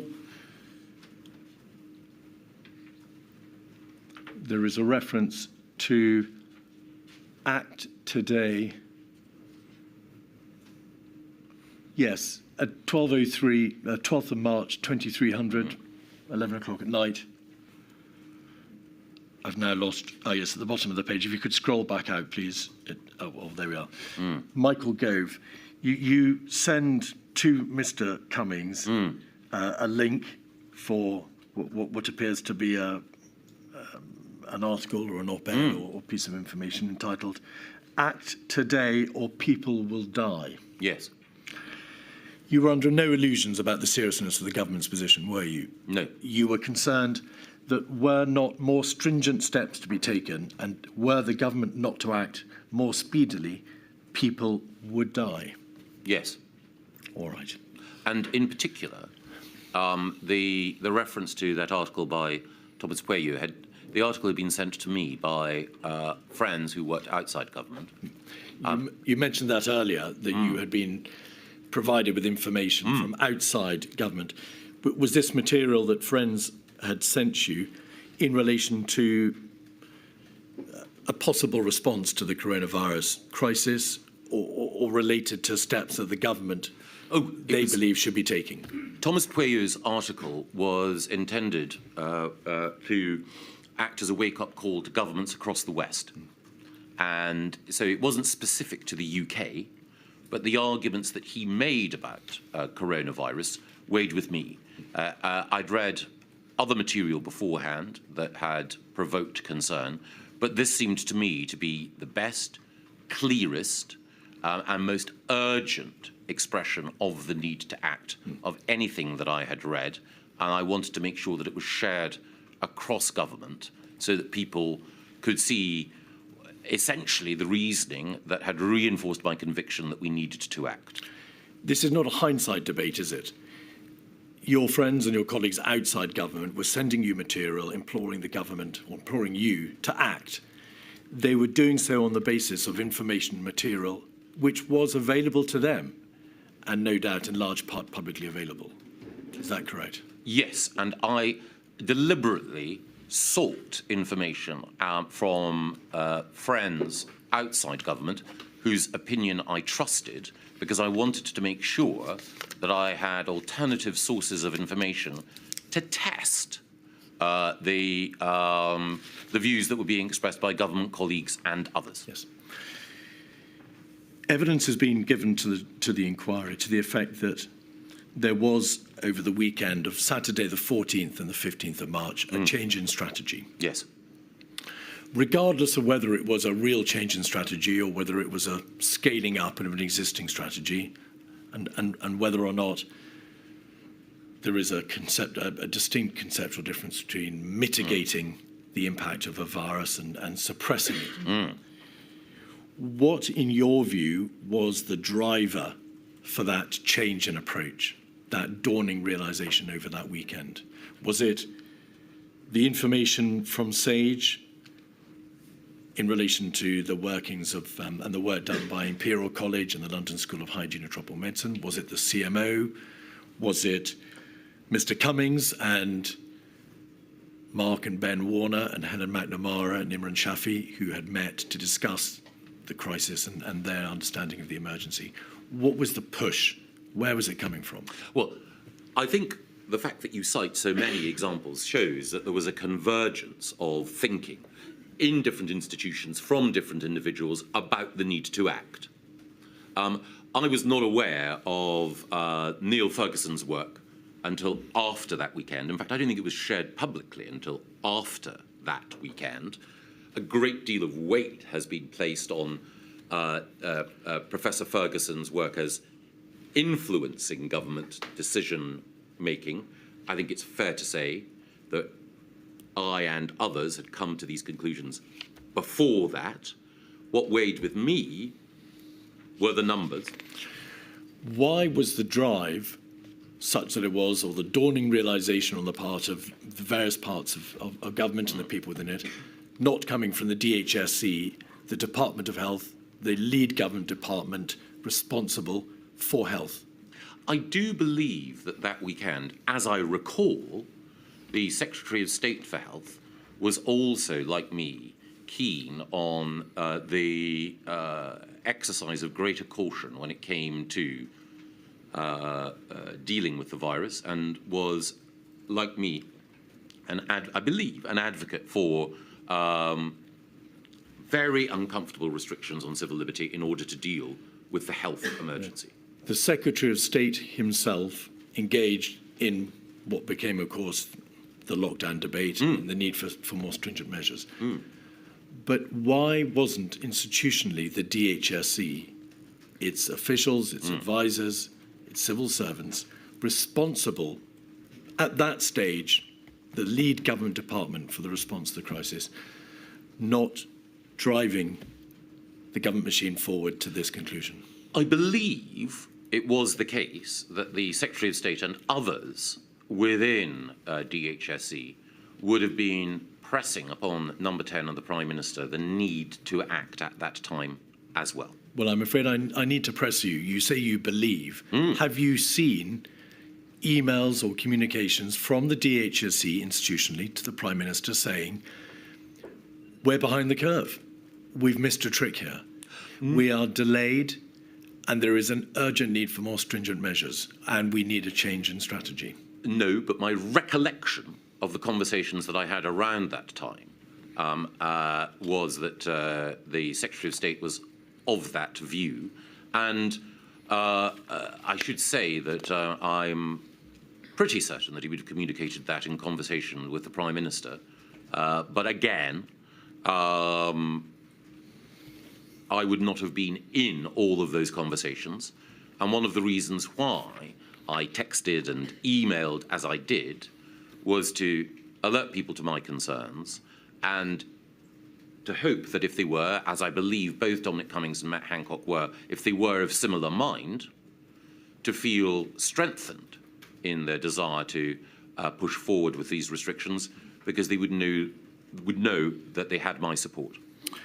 On the 12th of March, as we know, there was self-isolation for individuals who were symptomatic for 7 days.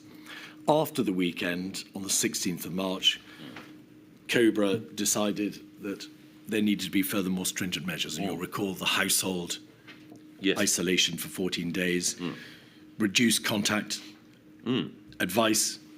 Over 70s particularly must ensure that they reduce contact. Yes. And there was a warning about the need to move to shielding imminently. On the 18th, Cobra decided to close schools from the 20th, just in very general terms, Mr. Gove. Did you have any direct dealings with the Prime Minister during the course of that week as to whether or not those more stringent measures needed to be applied? I ask you this because the evidence from Mr. Cummings has been that there was a widespread view, he said pretty much everyone considered the Prime Minister to be oscillating, not using his word, but that's the sense of it, in relation to his response.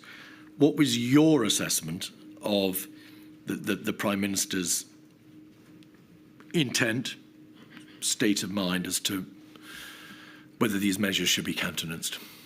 I think the Prime Minister found these decisions difficult. It's not that he found decision-making difficult.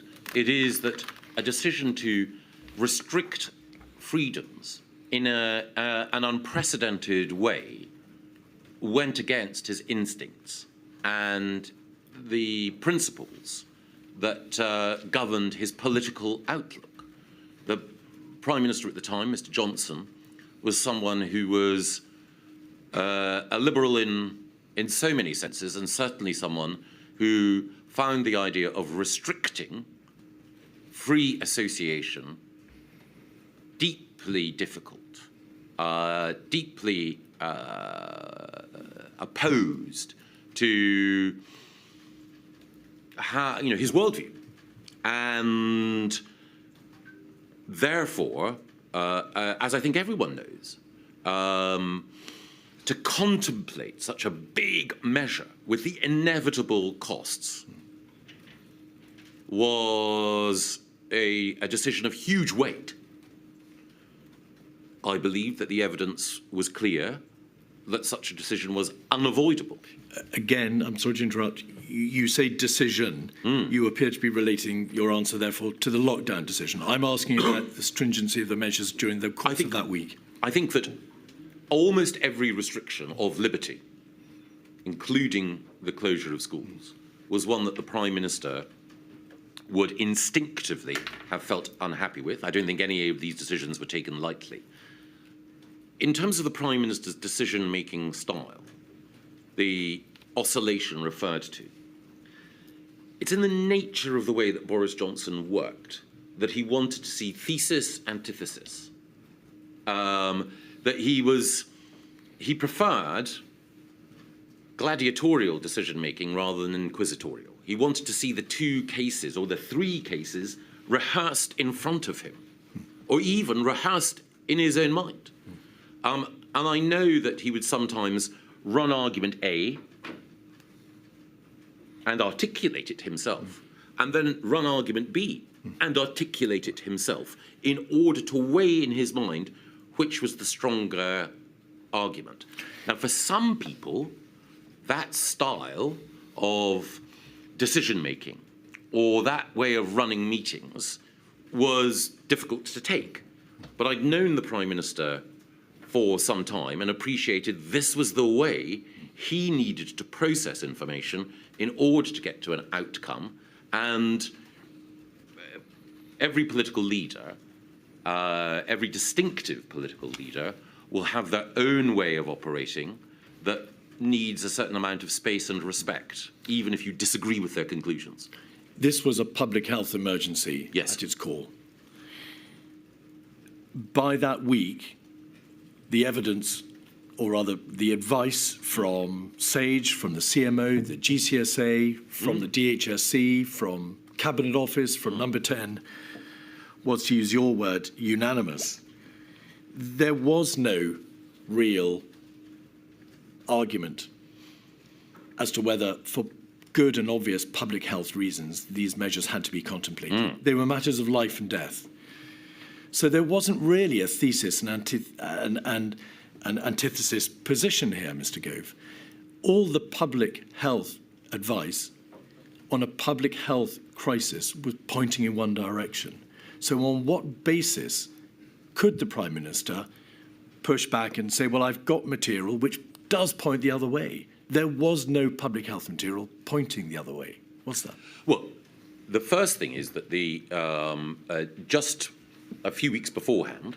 No, I'm not beforehand. I'm not talking about that week. Oh no, quite. But in order, as your evidence shows, I was in a different position at that time to the Prime Minister.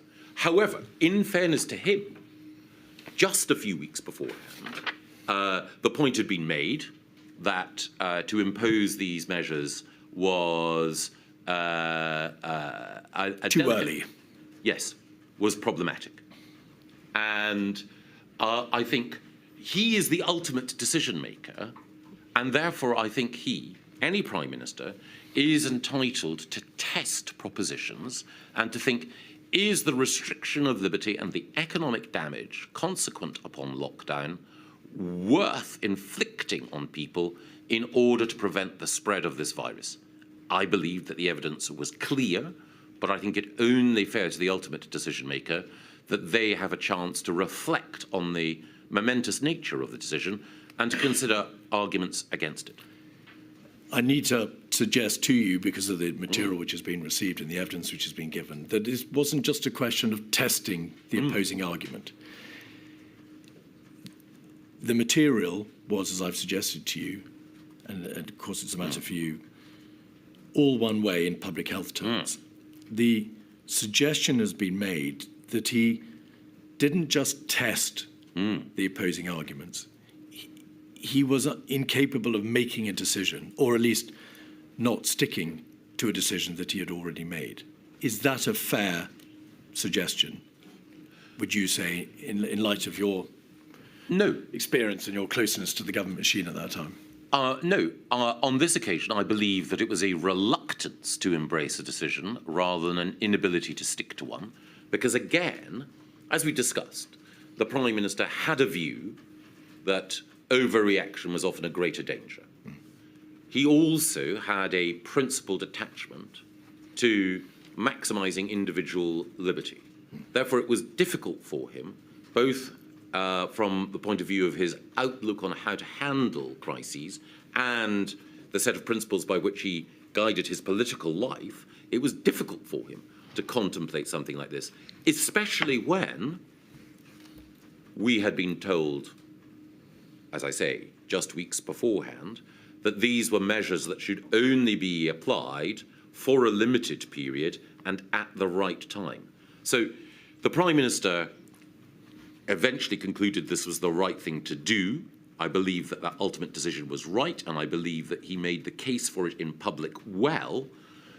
If it took him a little longer to come to that conclusion than others,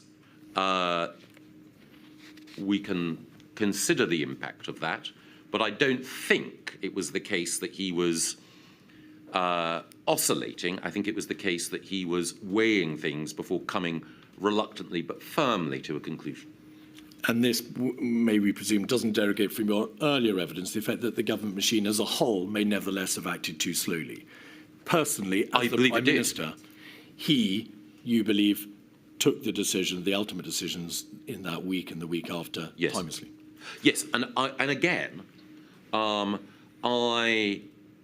Prime Minister is the ultimate decision maker, but no Prime Minister takes decisions in a vacuum. My view, it is with the benefit of hindsight, is that we should have acted earlier, but that means it is incumbent on all of us who believe that to look back and think, did we say or do enough sufficiently early in order to enjoin upon the Prime Minister the need for action? I mentioned, for example, briefly, Rory Stewart earlier, whom I believe was present.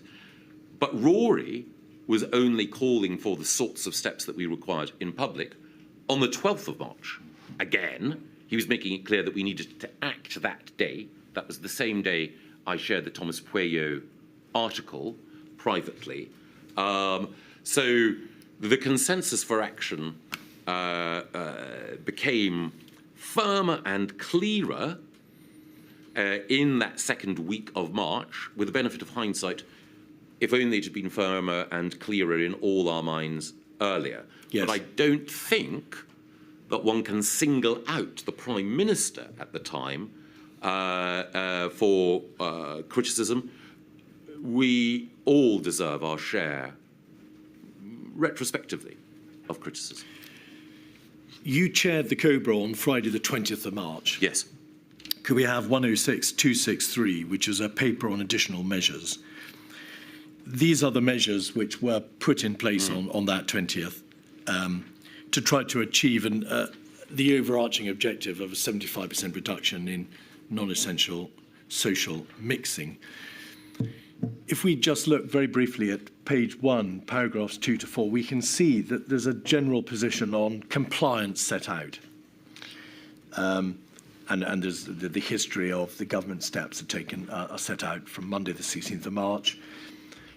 If you could scroll back out to paragraph 3, there is a reference to latest public polling data, which shows a number of people who claim to be engaging in social distancing behaviours. And then over the page 4, paragraph 4, the mixed picture means there is merit in considering further measures to increase compliance. There's a reference to overnight polling. And then, as such, it is proposed that measures apply to the whole United Kingdom. There were some positive indications. If we go back to the first page, it's obvious, Mr. Gove, that tube travel was down, West End football was down, Google Place data showed significant drops. So the position on the Friday appeared to be, is this correct, that there was significant material showing that compliance was up, but it was just not enough. It hadn't reached, in broad terms, the 75% reduction in social distancing that was required. Just yes. As a general proposition, is that right? Absolutely. All right. Why didn't Cobra consider expressly waiting to see whether or not the measures which had been put in place on Monday the 12th would have effect over a longer time period? There is an acceptance that it's not good enough. But why could Cobra not have waited? And by extension, by analogy, why could not the ultimate decision on Monday the 23rd have been delayed a bit more to see whether or not these compliance figures would continue to go in the right direction and reach the right levels? Because the virus was spreading exponentially, and the risk was that the NHS would be overwhelmed. We'll come to look at the NHS in a moment, but was there debate on the Friday about the hard data presented in relation to the impact on the NHS, hard data relating to the likely mortality rates that would continue to go up if the measures were not imposed, and on the need or the possibility of waiting further? The inquiry well understands exponential growth and evidence has been given by Professor Sir Chris Whitty as to what it means in practice. Yes. Unless you get on top of exponential growth, it will continue, and it will continue relentlessly until the country is completely overwhelmed, and the death mortality rates are absolutely intolerable. But it is a curve. It is a degree. Why was there not more debate about the alternative of waiting to see whether or not this would work? Because those of us who were taking decisions understood where we were in terms of the growth of the virus. The whole point about exponential growth, as we know, is the famous analogy of a grain of rice on the first corner of a chessboard. By the time that you get to the final other corner of the chessboard, then you are talking in terms and in numbers literally unimaginable.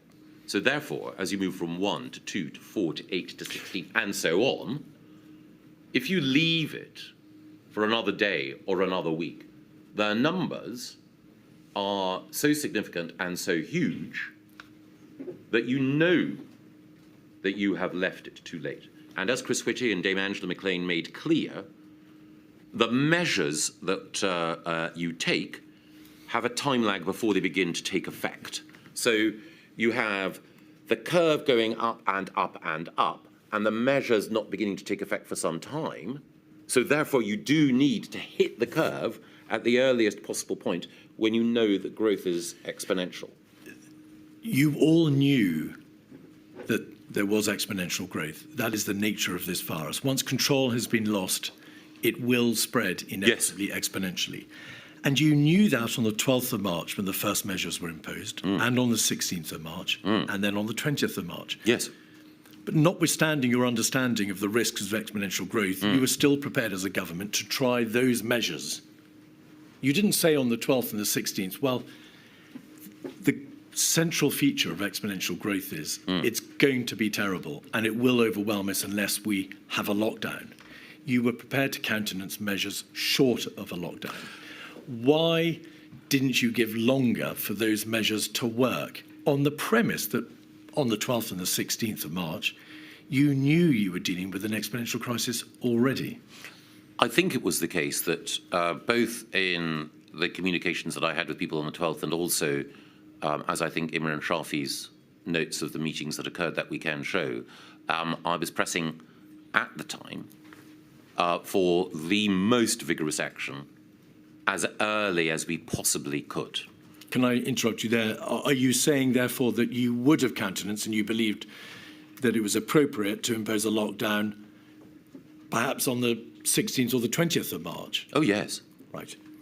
And what about the week before?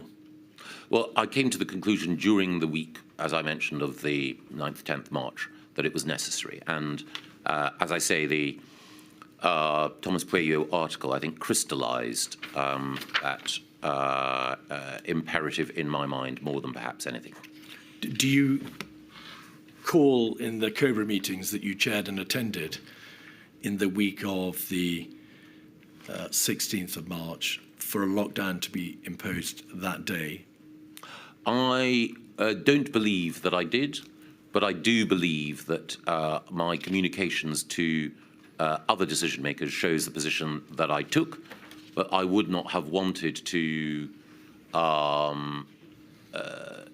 given that the nature, certainly when I chaired Cobra, was to act as a chair rather than an instigator or an advocate.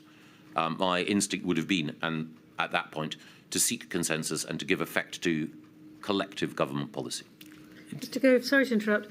You've obviously referred to the article that had some influence on you by the sounds of it.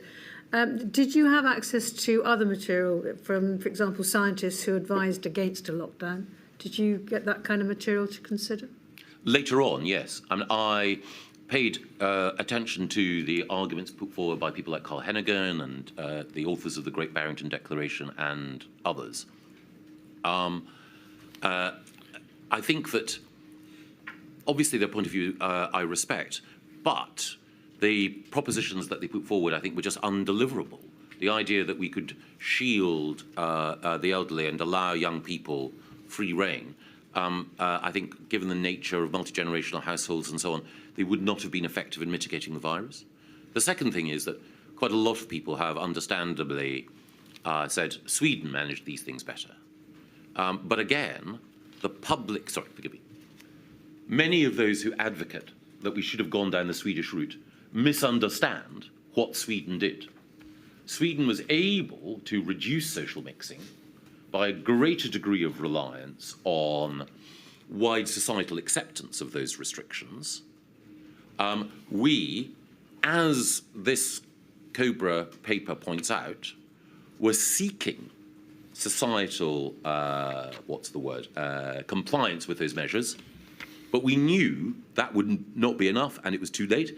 And indeed, as I think the evidence of the inquiry points out, Anders Tegnell himself, when he was invited to speak to the Prime Minister, said, you should act. So again, people, I understand how this happens, having been a journalist. People in the media will sometimes paint a picture of what's happening in order to create a greater sense of drama or divergence. So Sweden, libertarian nirvana, Britain, lockdown dystopia. Actually, the approach taken by both countries was more similar than many would like to admit. Another point as well, if I may, people also sometimes make the argument that there was a tension between the economy and health. Now, obviously, lockdown creates problems for the economy. But, as I subsequently wrote in an article in the Times to explain our reasoning, if we had allowed the pandemic to develop without taking the steps that we did, the NHS would have been overwhelmed, and that would have meant an impact on economic activity far greater than that we had to endure. So when people talk about the trade-off between the economy and health, when you have the virus, you need to respond in a way that protects both the health service and the health of the nation and the economy. Can I ask you, just for the few remaining questions on this subject, to focus on that week of the 16th of March? Of course. You said when you chaired Cobra, your position was that you should act as a chair rather than as an instigator or an advocate. You wanted to seek consensus. The material, Mr. Gove, shows quite clearly that over the weekend of Saturday, the 14th of March, and also latterly in October, November, and then again in December, you made no bones at all about the need for the particular measure under consideration, ultimately lockdowns 2 and 3. You made your position on what should be done perfectly plain. Having acknowledged that your own view was that a lockdown was required to be imposed in the week of the 16th of March, why did you, in these Cobra meetings, one of which you chaired, not say, I, Michael Gove, believe the only way forward, the only sensible route is a lockdown now to save lives? I believed that I had communicated my views clearly in every forum where I could. It's in the nature of ministerial life that sometimes you chair a meeting of a subcommittee or a cabinet committee, and your job there is to act as the neutral chair seeking consensus. Then sometimes you are an advocate for a particular position, your own departmental position or your own deeply felt position. And I had been asked by the Prime Minister to chair that Cobra, and I was acting, as it were, under instructions. And I felt that that was the right thing to do to serve the government collectively. Again, it's, In hindsight, do you regret that you were not more forthright in what you plainly and genuinely believe was the right course of action to take? Generally, people have always been unhappy when I've been more forthright in the past. But on this occasion, I should definitely have been more forthright. This was a matter of life and death. Absolutely. And that is why I believe that I should have been. Thank you. The decision to implement the national lockdown was, of course, taken on that Monday. And there was a Cobra. Could we just very briefly look at 56213, which is the minutes of that meeting? Just by way of quick observation, if we look at the first page we can see, of course, that well, there are a number of ministers there. Over the page, I should say, Mr. Gove, that that minute doesn't reflect your attendance, but you believe you were there. I believe I was, yes. Over the page, we can see officials dialed in, and then on page 4, paragraphs 1 to 3, we can see the current situation update. And there is more information given about compliance. It wasn't too bad, as with the Cobra on the Monday, compliance was there in large part, but the park attendance over the weekend had shot up. You can see that in paragraph 3. Standing back, this penultimate decision-making body, obviously the Prime Minister had the whip hand, but this penultimate decision-making body discussed compliance rates.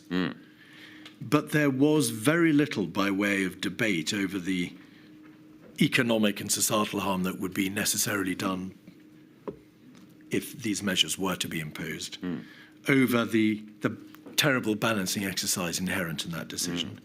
But also, again, no discussion at all as to whether or not more time should be given for the measures which Cobra, had imposed the very week before, on the Friday, 3 days before. Why was there not more debate about waiting to see whether or not those other measures, earlier measures, which by implication must have been sensible and well-judged measures, could be taken to have effect? Well, again, it was clear, certainly to me, that those measures had been inadequate. I think at the time that I was sceptical that they would be enough, but understood why people thought that this was proportionate. By definition, when you're dealing with any sort of crisis, you use whatever data comes to hand, whatever feedback there is, in order to adjust your response. Sticking inflexibly to a set of measures when those measures are clearly inadequate would be an error. But why were they inadequate? If only 3 days had passed and compliance was going up, just not fast enough. Well, quite. Why were they inadequate? Might they not have become adequate 2 days hence? I think you have answered your own question, that compliance was not going up fast enough and that more evidence was accumulating about the spread of the virus. Well, no, you knew already it was an exponential spread. You didn't know any more about what the ultimate outcome would be because that rested upon whatever decisions you might take on that Monday. But the basic feature hadn't altered. It was still an exponential growth. Yes. You'd put measures in place which you in good faith believe would do the trick. And only 3 days had passed, one weekend, before you then moved to the next ultimate level, a lockdown. Yes. And as we've discussed, my view was sterner measures earlier.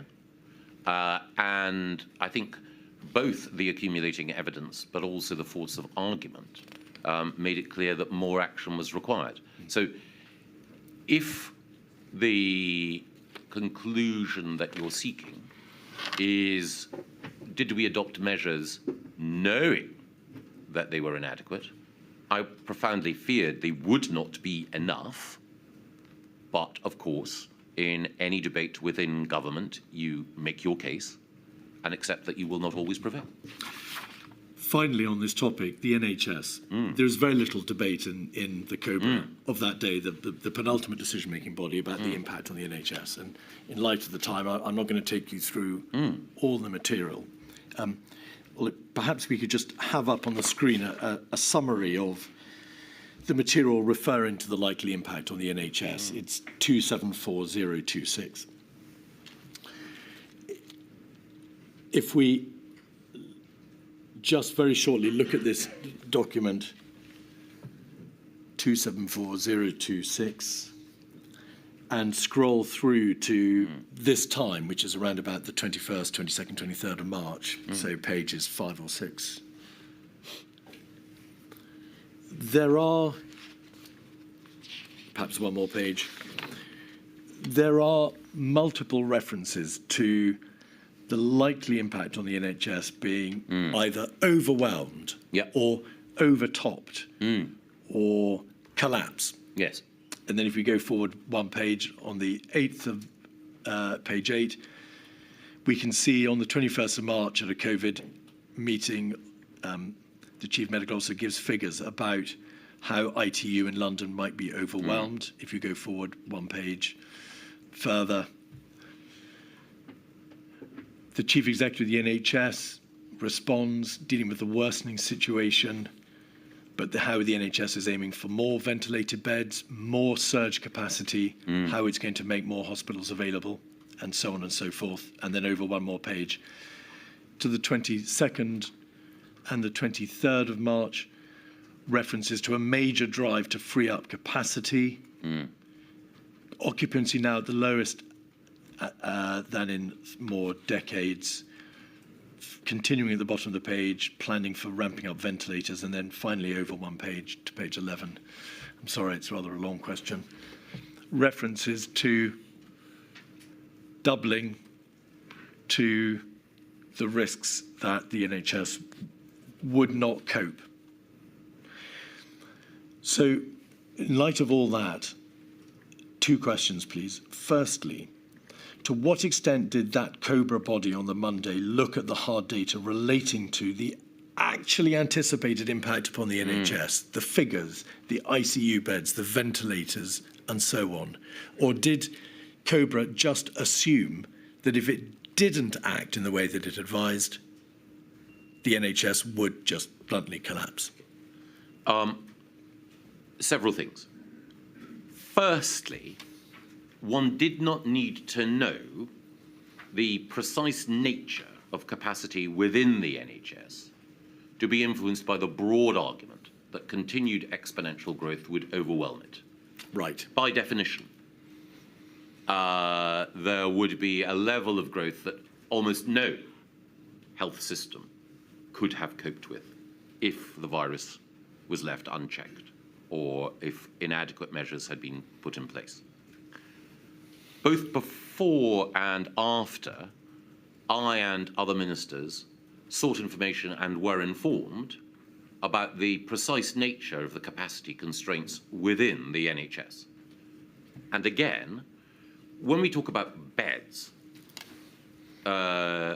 we have to recognise that for intensive care beds, you need not just equipment, but trained individuals, doctors, nurses, others. So NHS capacity constraints are driven by the number of specialists and by the equipment, as well as by physical capacity as well. We may go on to talk about the Nightingale hospitals that were built. While it was an amazing feat, I think the inference that some people drew was that you could somehow magic up significant additional capacity with the NHS at rapid speed. The truth, of course, is that what you're fundamentally relying on is not just ventilator capacity, but the capacity of trained clinicians. Staff. I don't wish to get into the debate about the actual mechanics, the operating mechanics of the NHS. The question is this. There was, it appears, a general assumption that if these steps were not taken, the final step of the lockdown was not taken, then on account of exponential growth, the NHS would ultimately, at some unknown point in the future, collapse. Yes. There was no alternative in that sense. What debate was given as to the difference, the distinction between the likely impact on the NHS under the Friday the 20th measures as opposed to the lockdown measure being advocated on the Monday? Did anybody in Cobra say, well, hang on, what will be the practical difference in terms of the impact on the NHS of this final step as opposed to the measures which you imposed on the Friday? As I recall, I think everything revolved around whether or not we could suppress the growth of the virus or whether the virus would continue to grow exponentially. If you suppress the growth of the virus, reduce R below 1, then you can begin to see at some point the curve coming down and the pressure removed, or at least reduced, on the NHS. If it goes up, i.e. if you're not managing to take R down below 1, then sooner or later, the NHS will be overwhelmed until you get it back below 1. And so are you saying then that what Cobra concluded was that only this final ultimate step would suffice to bring the R rate below 1, that you couldn't gamble that the earlier measure on the Friday would be sufficient? Yes. You had to take that final step because only that would give you the sufficient degree of sureness that you were doing everything you could to bring R below 1. Exactly. Right. Can we now then turn, please, to an entirely different subject, which is the structures within government for responding to the crisis, because you became chair of what was then known as COVID-0. And also, I want to look at the degree to which you liaise with the devolved administrations, which is another extremely important issue. I'm just going to try to summarise the position structurally, and if you just indicate whether or not you agree, and then we can move on swiftly to the nub of the issue. Cobra, the devolved administration health ministers attended initial Cobra meetings. Then, of course, the First Ministers attended, Mr. Drakeford from the 18th of February, the remainder from the 2nd of March. Is that correct? You attended 16 Cobras between March 20 and February 22. You sent a note to the Prime Minister on the 30th of November 2020 highlighting the shortcomings of the Cobra machinery. I think you've been forced out of Cobra because the video technology didn't work. Yes. Just this simple question, please. Had there been any changes to the machinery within Cobra, within the corridor and the rooms, or the rooms particularly in the Cabinet Office, between March, when the crisis crashed upon this country, and November, when you wrote that note to the Prime Minister about the shortcomings in the machinery? Had there been changes? Had the room been updated at all? I think there were some changes, and I thought I'd have to check. Cobra can refer both, please forgive me, to one single physical room, but also to the act of convening people. And I'm not sure how much I can say, actually. But there is more than one Cobra room. Yeah, the inquiry understands that. Were there significant changes to the machinery, the data links, the video Insufficient. and so on? No, were there changes between March and November? I believe there were, but they were clearly insufficient. Right. You took part in what was called the Quad. That was a group of ministers comprising the Prime Minister, the Chancellor of the Exchequer, Mr. Hancock and yourself in the early part of the crisis. From March, there was instituted the 9:15 meetings in Downing Street, which were chaired by the Prime Minister. Is that correct? Yes. They took place between the 17th of March and the 15th of May. You note in your statement that those meetings were important, but there was a limit on what they could do because of the exigencies of time, the need to update the Prime Minister, deal with the daily events of government and so on. Then you chaired what was known as the General Public Services Ministerial Implementation Group, the GPS MIG. And that was convened between March and May, correct? Yes. You raised in emails to other ministers and to the Cabinet, Mark Sedwell in the Cabinet Office, your concerns about whether or not the right governance structures were in place. And in part, as a result of your raising of those concerns about the MIGs, in May, the MIGs were done away with, and there was then a system known as COVID-S and COVID-0. Is that correct? Yes. Did you have, in March 2020, email correspondence with an advisor in Downing Street called Munira Mirza, who I think was in charge of the policy team there, about the way in which the MIGs were operating, in particular the health MIG, which was being chaired by Mr. Hancock? I believe I did, yes. All right. But it matters not because in the end they were done away with. COVID-S and COVID-0, COVID-S was chaired by the Prime Minister. Yes. But he also chaired COVID-0 occasionally. Yes. But you were the main chair. And those meetings started in June, and COVID-S went all the way through to February 2021. Yes. Would it be right to say that COVID-0, the body you chaired, convened over or around 150 times between May 2020 and September 21? I believe so, 145. And we've heard evidence that COVID-19 Task Force was the secretariat for COVID-0. Yes. Helen McNamara raises this issue in her witness statement. She says, if there is to be a criticism of COVID-0 and COVID-S, and Mr. Gove, the evidence quite plainly shows that COVID-S and COVID-0 operated at a much better level than their predecessors. Her concern would be that they were quite narrow, that the full cabinet is better at bringing in a wider perspective, a body that is more grounded in consequences and in the complexities of the world as it is. Would you agree with that, that if there is a deficiency, if there was a deficiency, they were quite narrowly comprised bodies? No. Why not? I think that for effective decision-making, when you're dealing with a crisis, the cabinet is currently constituted, and this is no reflection on individuals, simply on size, is unwieldy. So when dealing with crises, there have always tended to be inner cabinets, war cabinets, or similar. Now, one can argue that perhaps the wrong people are around the table, but I think that the cabinet for as a structure, given the need for rapid action, as I say, doesn't meet the need of the hour.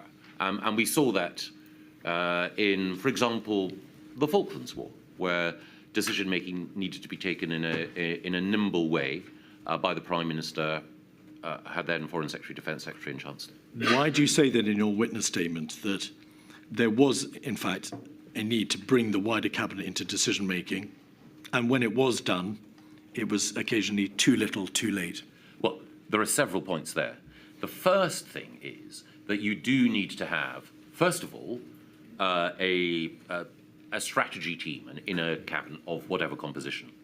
Then you need cabinet committees in order to give effect to operational decisions, hence COVID-0. I think it is the case that when you've worked up what those decisions are, you do need a broader cabinet discussion in order to ensure that there is appropriate buy-in, that there is political consent, that there is collective agreement. But all of these things are matters of judgment, and they exist across a continuum. So what I would say is the reason why we moved away from the MIG model is, as we alluded to earlier, there's a danger in having a department mark its own homework. Again, no reflection of any individual. COVID-0 allowed oversight across government of how each individual department was seeking to deliver towards the agreed goal. Just Cabinet's role, yes, overall, I think one can look back at and say there were certain moments when Cabinet should have been involved earlier in some of that decision-making, but sometimes there was an understandable need for speed. That's perfectly plain.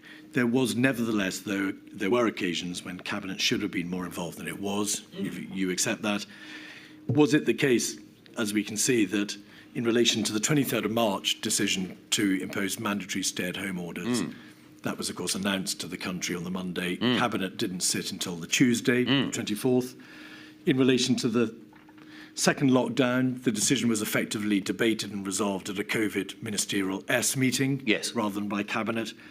And in relation to the third lockdown, the driver for that decision came from a collective decision from the United Kingdom Chief Medical Officers that the whole country had to go into level 5. Would you agree with those as statements of fact? Yes.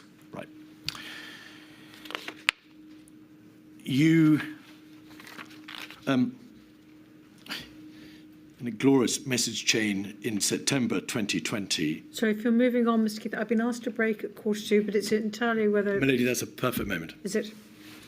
I'm sorry we have to keep breaking, Mr. Gove. I've also been asked to take a 50-minute lunch because we have so much to get through today. We're determined to make sure we get through your evidence today, Mr. Gove. And so I shall return at 1:35.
Mr. Keith.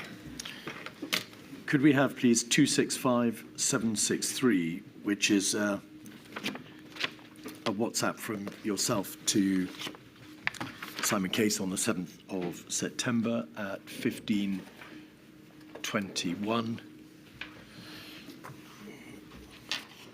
Mr. Gove, rather delightfully, you pose a daft laddie question. Is the Prime Minister's day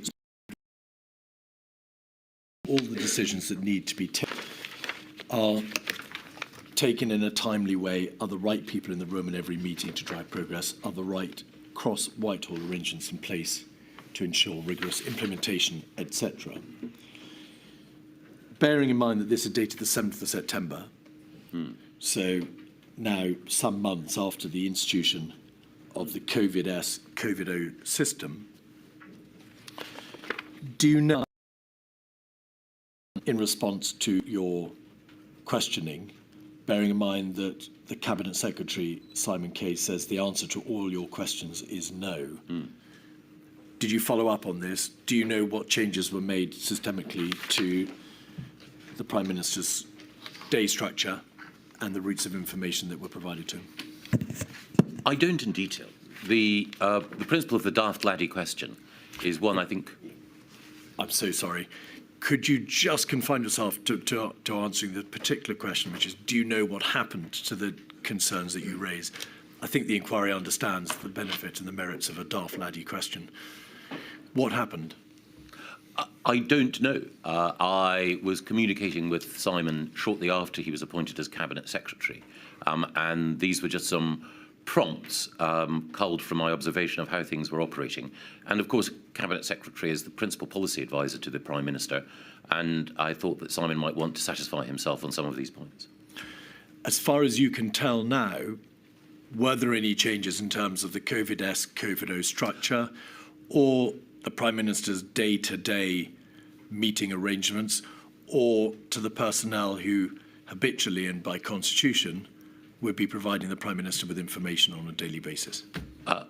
I don't think there were any changes to COVID-O or COVID-S, and indeed, I wasn't referring, I think, to COVID-O or COVID-S. It was just a gentle nudge to Simon as he took on that role to satisfy himself, and because I knew as a new Cabinet Secretary he would have the Prime Minister's confidence with the PM. You were the Minister for the Cabinet Office. You refer in that email or the WhatsApp to, are there the right cross-Whitehall arrangements in place? XWH is cross-Whitehall. So you raise an issue of some significance in terms of the systematic arrangements in Whitehall. But why did you not follow it up? I think you referred earlier to the Prime Minister's own day. In terms of the right cross-Whitehall arrangements, I think part of that was just making sure that there was a flow of paper to the Prime Minister and that he had the right information necessary in order to be able to support me and other ministers in their work. And again, I think it was also right that the new Cabinet Secretary should satisfy himself. I think the cross-Whitehall arrangements that I was referring to, as well as making sure that the Prime Minister's paper flow was managed properly, was also a reference to making sure that some of the implementation that was partly COVID-O's responsibility to fulfil was done properly. Were you asking about the Prime Minister's daily structure and the provision of information to the Prime Minister because you were concerned about the way in which he was making decisions as part of this process? I wanted to make and the system around the Prime Minister was operating as effectively as possible. And I worried, I wasn't taking a definitive view, but I worried that perhaps the mode of operation in Number 10 was not what it might be. A number of witnesses have commented upon, to use your phrase, the mode of operation in Number 10 Downing Street around this time. It appears to be quite well understood. It was obviously a point of some concern for a considerable number of significant players in the government machine. It wasn't really resolved ever, was it? I think that over time, the government machinery improved in the way in which we dealt, and we've examined some of the weaknesses at the beginning. I don't mean overall, I mean in relation to the Prime Minister, to use your words. In terms of the operations around the Prime Minister, concern was expressed about how it was working in Number 10, not the COVID-S, COVID-O structure, not the COVID task force, Sure. but Number 10 and the Prime Minister. Yes, but I think concerns about how Number 10 has operated have been a perennial feature of almost all governments. And departmental or cabinet office ministers will sometimes express concern that the Prime Minister at the time is not necessarily always receiving the best advice, or that meetings are not policed in the right way. Another entirely separate point. Helen McNamara, in her witness statement, says that there was a disproportionate amount of attention on the part of COVID-O and other bodies given to more male pursuits in terms of the impact of restrictions and then the lessening of the same. And she refers to football, hunting, shooting and fishing. Could we have up on the screen, please, a WhatsApp from a WhatsApp group to which you were party as the Chancellor of Duchy of Lancaster, 275431. There was a considerable debate within the Cabinet Office and COVID-O, was there not, about whether or not shooting and hunting should be enabled to be exempt from the rules that were then enforced, the Rule of Six, in September 2020. I think that the evidence in front of me is from a different WhatsApp conversation. There are two WhatsApp conversations. This is 275431, which is a WhatsApp group called Shoot Rules Group, Indeed. Which we'll come to in a moment. There is a redacted interlocutor who says somebody was horrified in this issue. I presume you're for exempting hunting, but in a way that doesn't appear on the face of the regs. And you say yes. And then this, we need to be very, in capital letters, very careful on how it's presented. Oh, sorry, yes.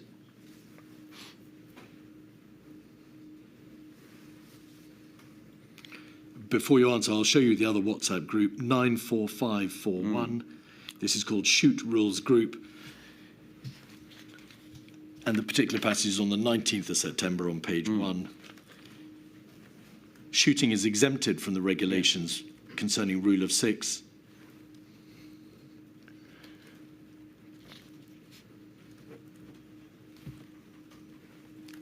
Regs made. Shooting fine, no upper limit, not yet entirely clear on hunting. Well done, gentlemen. And then there's a reference over the page to what lobbying led to this exemption for shooting and hunting? Well, firstly, I think if we can call back the original WhatsApp exchange, I'd be grateful. Yes, of course. It is 275431.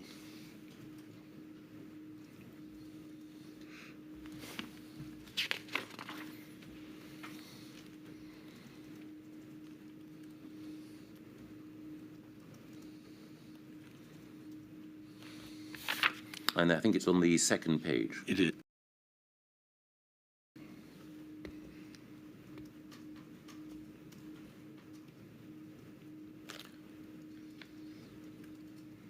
Where are we?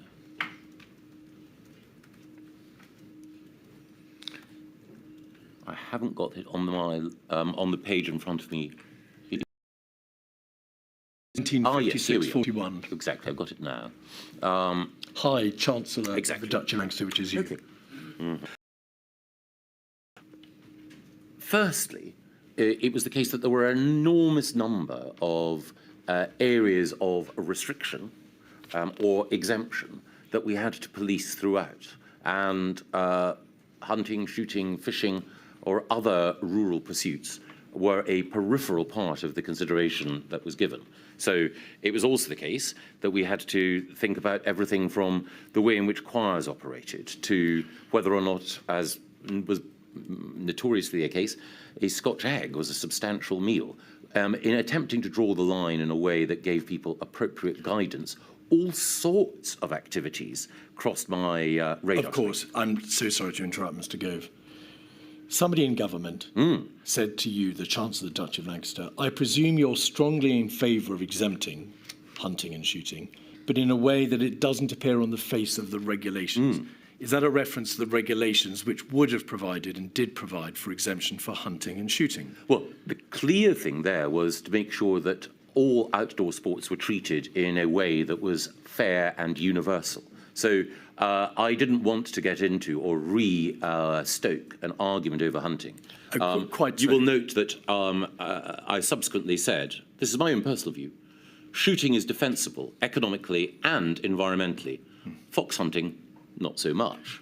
I think you can infer from that what my view of the respective activities might be. But overall, while individual organisations, the Countryside Alliance or others, might well lobby for their particular activity which they champion, my own view was that we wanted as much as possible to have sort of horizontal rules, so that whether or not it was rugby league or lacrosse or hunting or shooting, that the same sorts of rules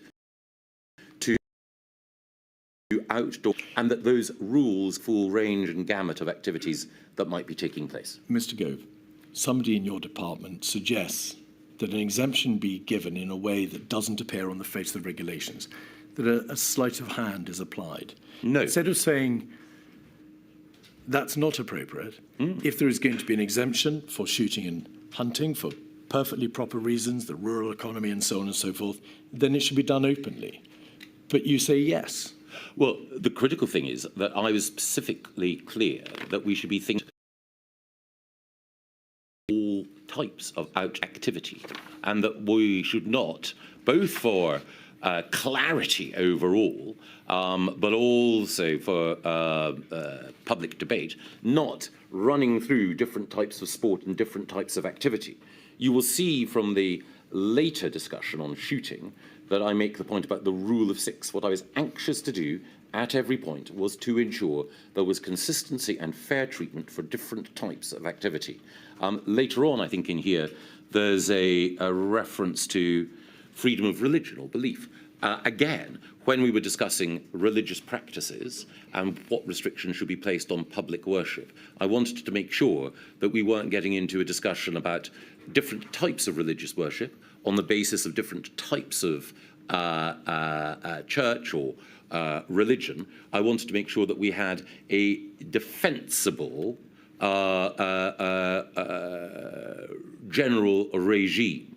Was consideration given to hiding an exemption for religious practices on the face of the regulations? No, but the key thing is that there were discussions, sensitive discussions about the nature of religious practice and whether or not in certain faith settings it would be more difficult to see some of the regulations that we believed were necessary being applied. So a range of different types of activity in which people engage in order to make sure that wherever possible we weren't thinking about the specifics of an activity as a reason to provide an exemption. We were thinking about allowing people pursuing activities that you or I might approve or disapprove of to go ahead in a way that was, if legitimate, covered by general regulation. I should stress... Mr. Gove, I think we should take our steer, if I may say so, from the chair. I haven't by all means, thought stress to what you'd ask like you to stress, again. Mr. Gove, and then we're going to move on. I should stress that the exchange on shooting, in which I was part, took place all on one day in a matter of a few hours. So, again, I can entirely understand why shooting and hunting, both because they're matters of public contention and debate, might preoccupy you or preoccupy the inquiry. But the whole range of that we were thinking about regulating and constraining, it seems curious to light on these. They're not preoccupying me, Mr. Gove, I can assure you. Thank you. And Mr. Gove, I may say, what I now need to say, I have asked you no questions about the merits of either pursuit. The inquiry has no interest in either of them. I've asked you about why a government official appears to want to conceal the exemption on the face of the regs, which is an entirely different point. No, I'm afraid I'm Well, I'm afraid I impermissibly have commented, but I do so only in relation to your observation. I hope I've made clear that what we were seeking to do was to provide Mr. comprehensive and horizontal regulation rather than sector-specific. Right, we're now moving on. We're moving on. Devolved nations. I want to explore with you, please, some of the legal, technical and structural problems or issues that presented themselves to the government, the UK government, in terms of liaising and dealing with the devolved administrations, who of course form a vital part of the United Kingdom. Coronavirus was essentially a public health emergency, and health is a devolved matter. And so was it that feature that gave rise to the debate about the extent of the devolved settlements and devolution? Health was a matter of the other nations of the United Kingdom, but it was the United Kingdom government in the driving seat in terms of responding to the crisis. Yes. That gave rise to ultimately quite a conceptual debate about the extent of devolution. The United Kingdom government had on the statute books the Civil Contingencies Act 2004, which had a never used provision that allowed it to produce emergency regulations, which would have required governors being appointed for parts of the United Kingdom. It also had on its statute books the Public Health Control of Diseases Act, as well as the new Coronavirus Act, which came to pass. Why did the government not use the Civil Contingencies Act? Why did it use the Public Health Control of Diseases Act and then, when it came into force, the Coronavirus Act? Several reasons. The Civil Contingencies Act was designed to be dealt with, designed to deal with events like a terrorist attack which paralyzes national infrastructure. The powers within it are draconian. And to take that step, to cross that threshold, also requires the Civil Contingencies Act to be actively renewed. And if it falls away, if the immediate nature of the crisis, then the case for maintaining it diminishes too. So it was thought better to have bespoke legislation. I note that Michelle O'Neill, the Deputy First Minister of Northern Ireland, argues that we should have used the Civil Contingencies Act. I find it ironic because for someone coming from an Irish Republican tradition, the Civil Contingencies Act would undoubtedly have seemed to be an unduly draconian way of dealing about it. The Act itself requires ministers, it's a mandatory provision, to appoint emergency coordinators in the event that the provision in the Act is used whereby secondary legislation regulations can be introduced. So that's a very draconian and exactly so. Almost nightmarish step. There is also a provision in the Act, is there not, which requires the event in respect of which one is passing the regulations to be unforeseen. Yes. So in essence, a judgment call was taken that this was a step too far. It was the nuclear option. It had never been used. This was not the time to do it. Precisely so. Right. Okay. And the unforeseen element is, again, it's debatable, and we did have that debate with government lawyers. To what extent was the pandemic unforeseen? And the general view was that, as I say, a terrorist attack, by definition, would be unforeseen, but the gathering storm of the pandemic might not meet that threshold. Indeed. The United Kingdom Parliament has always retained sovereignty in the context of dealing with the devolved nations to legislate over devolved issues. But there is a convention, is there not? The Sewell Convention, under which the government will not seek to pass legislation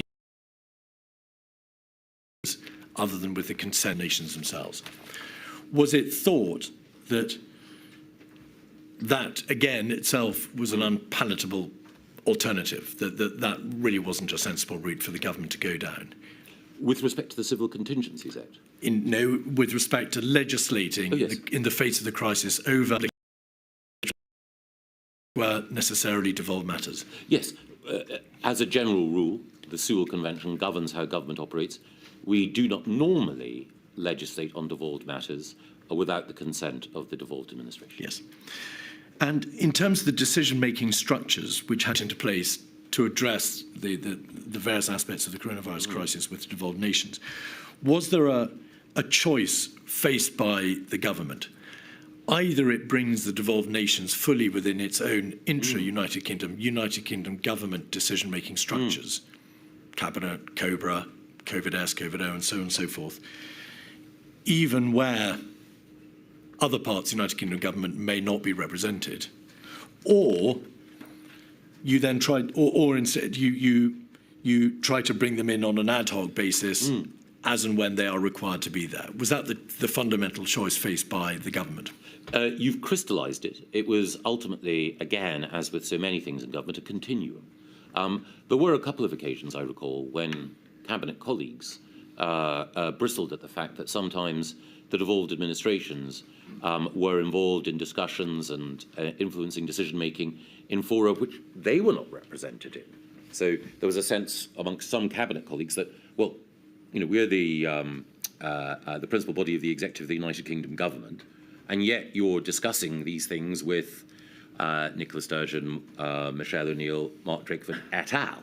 So balancing was important. My own view is that overall we benefited from bringing in the devolved administrations as early as possible during the whole pandemic. You are, of course, aware that in the additional witness statements from Sturgeon and Baroness Foster and Mr. Given, that their position is that they feel that they weren't really brought properly into the decision-making structures. It was more of an information route, that they were there to be told what the government had decided, and it was a question of giving them information about those pre-existing decisions. Is that a fair analysis, do you think, or not? Not completely, though I do understand their point of view. Again, in Nicola Sturgeon's supplementary evidence, she says, I'm asked if I agree with Michael Gove's comments that committee meetings involving the devolved administrations worked reasonably well and were collegiate. Yes, she says, I broadly agree. Now, she also goes on to say that there were some particular suggestions that she made about policy, which the UK government didn't follow up, but she didn't necessarily expect us to do so. And again, it's in the nature of devolution that decision-making on a UK-wide level will be taken by the UK government. It's better if that's informed by the views of the devolved administrations. And I always sought, in broader discussions in Cabinet or in other committee meetings, to make colleagues aware of how devolved administrations felt. And when I felt they were making an argument of merit, I would regard it as my duty to pass that on as clearly as I could. I mean, the reality, isn't it, that different parts of the United Kingdom will approach the same problem in different ways.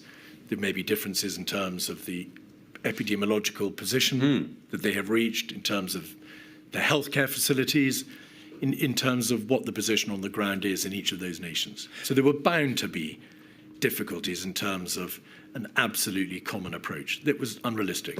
Yes, I think that is right. If I may, I would make one other point. You quite rightly point out, obviously, that health is devolved and public health is devolved. But there is a distinction, I think, between two different types of public health intervention.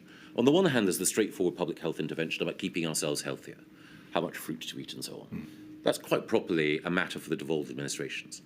But when you're dealing with a pandemic, and a pandemic which is raging across one island, Great Britain, then I do think that there is a case for saying that there can and should be certain UK-wide powers exercised at the centre. I think it is an open question to draw that distinction between two different types of public health interventions. Because again, one of the points that Michelle O'Neill makes, very fairly, is that the island of Ireland is a single epidemiological area. It was always regarded so in terms of animal health and a fortiori in terms of human health. So again, these are difficult issues to manage, and I wouldn't say that this was a view that I hold passionately, but I do think that the whole question about how you can ensure that the UK government, short of the Civil Contingencies Act, can say, look, we need to override some of the independent decision-making you might make. I think that's worth considering. Being on the coalface, as you were, of the interface between the United Kingdom government and the devolved administrations, did you look at any time at the nature of the advice that was given by SAGE, to which, of course, the devolved administrations were party, in terms of whether it was overly England-centric? You'll know from the witness statements that a number of witnesses have said that it appeared to them that the commissioning of advice in SAGE, because it was done, generally speaking, by the Cabinet Office, was too England-centric. Do you have a view on that? Not a strong view, no, but I think it's the case that it's in the nature of our university system that you will have people at Imperial, at Oxford, elsewhere, who will have come from different parts of the United Kingdom, indeed from outside the United Kingdom. So there are a few more cosmopolitan environments than the medical faculties and the science faculties of our leading universities. So I don't think so, no. Another issue which has been raised in the witness statements concerns the fiscal levers of power which are available to the United Kingdom government. Whereas public health is devolved, the means by which you can address a public health crisis are reserved to the United Kingdom government in terms of the money, in terms of the fiscal resources made available. The devolved administrations raised concerns repeatedly, did they not, about that dichotomy, that they were the ones, along with England, facing the crisis, but the means of providing money to support them rested with the United Kingdom government. Was that issue ever resolved, or did it just tend to rumble on? It was a background issue. It did rumble, and it goes to the heart of one of the challenges with devolution, which is that the executives in devolved administrations will sometimes want to implement policy, but it's the Exchequer that ends up paying for it. Devolved administrations, particularly the Scottish Government, do now have tax-raising or lowering powers, so there's a greater degree of flexibility, and there's flexibility over borrowing. In addition, there is now an interministerial group across the United Kingdom called the FISC, F-I-S-C, which enables some of these issues to be resolved between the Treasury and finance ministers. I sympathise with the leaders of devolved administrations that the way in which devolution exists means that they're somewhat constrained in their ability to act at certain moments of what they think is right. But these devolved arrangements are designed to ensure that there is an appropriate level of both discretion and responsibility at each level, and there will always be, between central government, devolved administrations, or between central government and local government sometimes, concern that the subsidiary tier of government doesn't have the tax-raising powers necessary. Ms. Gove, we're focusing on coronavirus.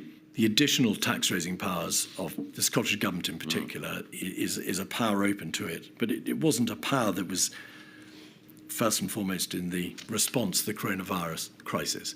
We're dealing here with a massive need for fiscal resource from central government to all parts of the United Kingdom. So that really isn't, with respect, relevant to this issue. Yes, it is. Well, the question to you is this, Ms Sturgeon wrote to Boris Johnson, the Prime Minister, of course, on the 23rd of September, as you're aware, because the material has been disclosed to you, raising again what she perceived to be the lack of levers within the jurisdiction of the Scottish administration to be able to provide economic support. It is reliant, and it remained reliant on the United Kingdom government. Does the fact that she wrote, along with her colleagues in the devolved administrations, the Prime Minister, indicate that this problem was incapable of resolution at the Chancellor of Duchy of Lancaster level? It was a significant problem for the devolved administrations. Well, understandably, the devolved administrations would have liked to have had more money. And they would have liked to have had more money in order to implement public health measures that they considered appropriate. But it's always the case, and this was my point, or nearly always the case, that devolved administrations, or in England, local government, would like to have additional resource, but they don't have to worry about the broader fiscal framework and fiscal judgments upon which markets and others will, make their decisions. And so in that sense, that is why it is important to put it in context. One other thing that I would say, too, in fact, it is the case that the Barnett formula ensures, quite rightly, that Scotland, Wales and Northern Ireland receive funding more generous per capita than England. And on top of that, it is also the case Mr. that... Gove, let me finish. No, Mr. Gove. I know, I think it is important. Mr. I think it is critically important that I make this point, that furlough was UK-wide. Mr. Gove, I asked the questions here, please. Pause, please. Just pause. You are aware that my question is framed in the context of whether or not there was a significant problem in the context of the coronavirus crisis and whether devolved administrations felt that this issue of fiscal support was properly addressed. The question was not designed to elicit political views on the Barnett formula or the amount of support given to the devolved administrations. I'm dealing in facts, Mr. Keith, and they're facts which are relevant. Mr. Gove, if I have asked Mr. Keith, let Mr. Gove just, as long as you can answer it shortly, Mr. Keith, Yes. right, because we need to move on again, I think. The essence of the charge is that the devolved administrations did not have enough resource. It is the case. No, I'm so sorry to interrupt. I have not asked you about the quantum of support. I'm merely asking you to acknowledge that there was a problem that rumbled on, that was required to be addressed, was taken to prime ministerial level, of course, because it is in the nature of a devolved structure dealing with a national crisis that this sort of fiscal issue will arise. That is all I'm seeking to adduce. I don't want a lecture on the merits of the Barnett formula. Was there a problem which the United Kingdom government had to grapple with in the context of the response to the crisis? The problem was simple. The devolved administrations understandably wanted more money. The case was that they were, indeed, the whole of the United Kingdom had from the Treasury and from the Chancellor of the Exchequer a generous response. So ultimately, if the thrust of the question is, does the devolution settlement work? It does, because of the basis on which the Exchequer funds the different parts of the United Kingdom is fair. Now, turning to some of the other structures. Cobra. It's obvious from the material that devolved administrations were invited to attend Cobra. It wasn't an access of right, but they did largely attend, well, they attended many of the Cobras. In due course, Cobra faded out of the picture somewhat as COVID-S and COVID-O took over. Do you assess, they didn't attend COVID-S, but do you assess that their attendance at COVID-O was sufficient, the body that you chaired? Yes. Over time, I think the Cabinet Secretary, well, he wasn't then the Cabinet Secretary, but the Permanent Secretary in number 10, Simon Case, opined on whether or not the devolved administration should have a right of access to COVID-O as opposed to their attendance being the exception rather than the rule. Do you recall that? Yes, I think I do. And is that what, in fact, eventuated? They did attend, not a right, but by invitation, but the large proportion of the COVID-O meetings. I believe so. The evidence shows also that the alternative structure of the JMC, and we needn't go into the detail of it, wasn't invoked, but that there was a process by which you offered to have regular calls with the devolved administrations. The evidence appears to suggest that it took a very considerable amount of time, in fact, from May through to November, for a regular system of liaison to be set up through the calls which you held, and also that the First Ministers were not, as it happened, invited to COVID-O on a standing basis until October. So there was a hiatus between May and the autumn when the DAs were, to a very considerable extent, out of the loop. Would you agree? No. Why? because there were regular calls of a variety of kinds with my officials and officials in devolved administrations, COVID and Cobra, and indeed the JMC, are simply a range of mechanisms, others exist, in order to ensure that the devolved administrations and others were part of our broader conversations. There were, of course, Mr. Gove, meetings on other various levels. We've had evidence, of course, from Professor Sir Chris Whitty about the liaison on the health level. I'm asking you about your level in government. The JMC process was not operated at all. You, to be fair, put into place a process by which you called the DAs regularly, but that process didn't, it appears from the correspondence, start until the late autumn.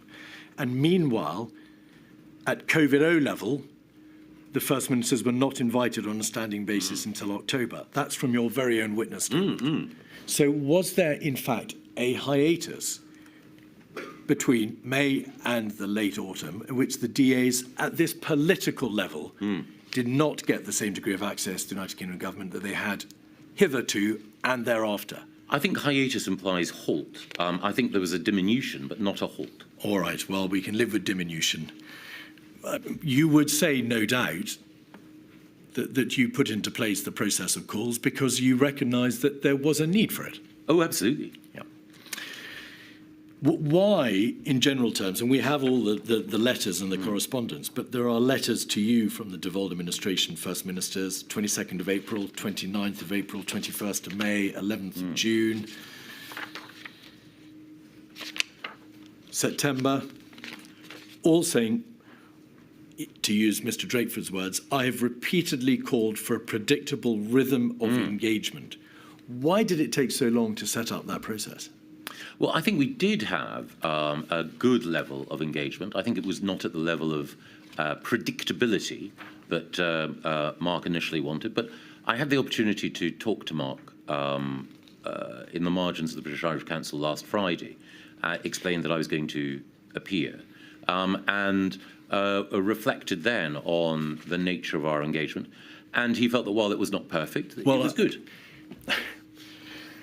Mr. Gove, you know very well it's not your place to give hearsay evidence, an account from another witness. We're asking you about your views. The correspondence shows that Mr. Drakeford in particular was astute to try to get the government to agree this process, and it took many months to do so, even though it was a fairly regular process or a fairly easy process of telephone calls between you and the devolved administrations. And those did take place. Well, you are familiar, no doubt, with the correspondence which shows Mr. Drakeford repeatedly asking for the United Government's intentions for communications with the devolved governments to be made clear. Cobra has been stood down. There are plans to scale back the SAGE arrangements. I have called repeatedly for a predictable rhythm of engagement. Do you agree that? Yes, and I wrote, I think, on the 21st of May to Mark Drakeford. Yes, that's before. Yes, after the 12th of May. And then I note a variety of calls with First Ministers thereafter as well. So pretty regular contact. To what extent were there difficulties in the relationship with the devolved administrations concerning the substance of public communication, so public health messages? The one occasion that I remember is the Scottish Government had its own acronym, FACTS, I believe, and they were anxious to ensure that their approach using that acronym took precedence over our hands, face, space communication. And there was some disagreement over that. Given the UK-wide nature of the BBC and our principal broadcasters and so on, I was of the view, others in government much more strongly, that it was right to use hands, face, space, and that the evidence for the Scottish Government's different approach was not strong. However, the First Minister of Scotland argued that she commanded a level of confidence in our handling of the pandemic within Scotland that meant it was appropriate for her to use that particular form of communication. I think both views had legitimacy. Had there overall been a perception on the part of the devolved administrations that England-centric announcements, Mr. Gove, were not sufficiently understood by the United Kingdom government to be limited only to England, that there were pronunciations about public health messages and communications and so on that appeared to be assumed by the United Kingdom government to be applicable to the whole nation rather than just England? You're aware of the material from the devolved administration saying that they felt that you overstepped the mark in terms of the application of these messages to the whole nation. I don't believe that it led to any particular detriment to the effective delivery of policy, though, of course, at times, either the Scottish or the Welsh Government or the Northern Ireland Executive might have felt that they could have communicated things better. But on the whole, when you're dealing with, as I mentioned, as we acknowledged earlier, a virus whose impact is the same across the United Kingdom, then the clarity of communication, for example, hands, face, space, I believe is helpful. Was the Scottish Government informed in advance of the change in the United Kingdom government messaging from stay at home to stay alert? I don't believe so. So that's a pretty good example of there being a failure of communication. The major public messaging of the United Kingdom government from stay at home to stay alert was not discussed or debated with the Scottish Government in advance. I don't believe it was, but then I don't believe that it resulted in any particular detriment to the handling of the pandemic. It's an obvious point. Why was it not discussed in advance? There were many, many things that we sought to discuss with the Scottish Government and the devolved administrations, but not every communication was exhaustive. And it is the case, again, I don't want to make too much of a political point, but I think this is just a matter of fact. Why was that particular important change, perhaps one of the most important changes in public messaging in the course of the crisis, not communicated to the Scottish Government first? Well, we communicated a great deal. We didn't communicate everything to the Scottish Government. And I want to be fair. The first thing is, there will, I am sure, have been failures in what we communicated to the Scottish Government and other devolved administrations at times. But it is also the case that the Scottish Government, and I admire the way in which Nicola Sturgeon handled COVID generally, but the Scottish Government is led by a political party that has a desire to generate at particular points causes for grievance or objection to the UK government's constitutional position and broader policy position. So it will be the case that there will be a temptation for some in the Scottish Government and in the Scottish National Party to exaggerate the impact of a mistake or an error in order to feed a broader political mission. Do you acknowledge, Mr. Gove, that Nicola Sturgeon and Mark Drakeford and Arlene Foster robustly reject any notion that they acted for such purely venal political motives? Well, again, I would draw a distinction. Do you accept that they say that in their witness statements to this inquiry? I do. Right. But I also think that, again, it is a matter of fact that Mark Drakeford and Arlene Foster belong to political parties that believe in the maintenance of the United Kingdom, and Nicola Sturgeon does not. Consideration of vulnerable and at-risk groups in decision-making. Another important area of your work was the chairing for a while of the GPS MIG. Yes. And its focus on vulnerable children and the non-shielding vulnerable. In relation to children, what sort of issues did the GPS MIG consider in those months between March and May? Were they issues such as free school meals, the risk of exploitation or abuse, and so on and so forth? Give us an idea as to what issues came in front of you. Exactly those. So, knowing that children will be out of school, a variety of factors arose. Eligibility for free school meals, of course, is linked to relative poverty. Children out of school who would have the support of a free school meal when in school, not having it because they're out of school, that creates an issue, and it's an issue for some of the poorest families in our society. It is also the case that children being out of school will mean that the ability of professionals, teachers and others, to detect if a child is at risk of abuse or neglect diminishes. The risk of domestic violence and the risk of children either being witness to it or being the victims of it increases. Also, younger children risk being having their development disrupted because they're not in an environment where they're being socialised.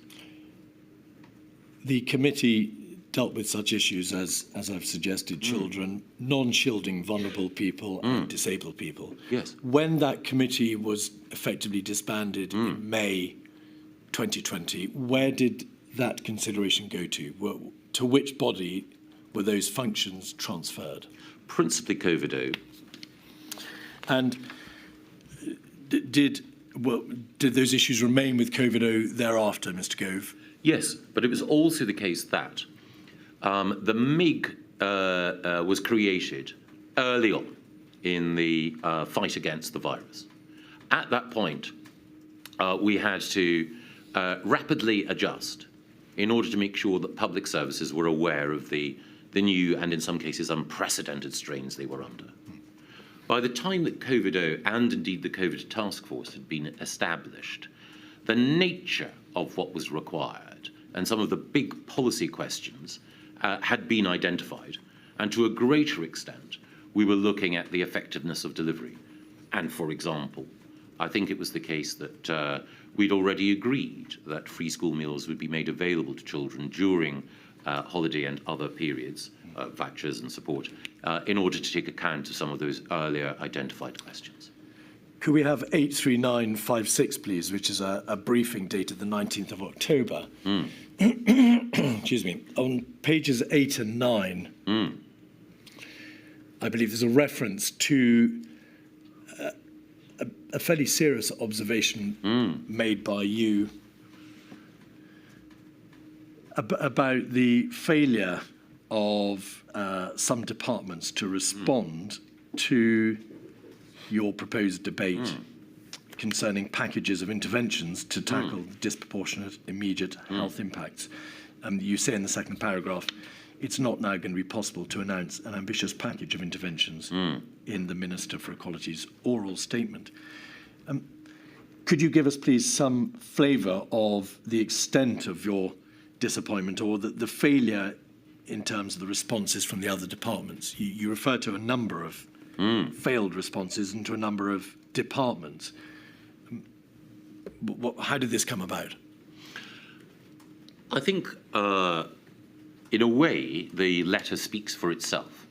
And of course, we're dealing with the specific impact on the most vulnerable in our society of this virus. I should say that... Mr. Gove, I'm very sorry. In light of the time and dare I say, your propensity to comment politically, can I ask you, please, just to answer the question, which is, how was it that the departments that you criticised came to fail to respond to your call to contribute to this package of interventions on which you were working?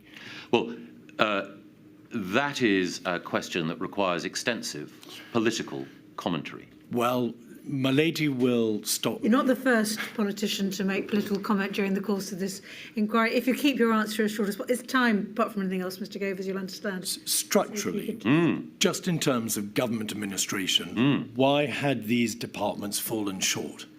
Just in terms of their work product, they had failed to do what you had asked them to do, and you were disappointed by their response.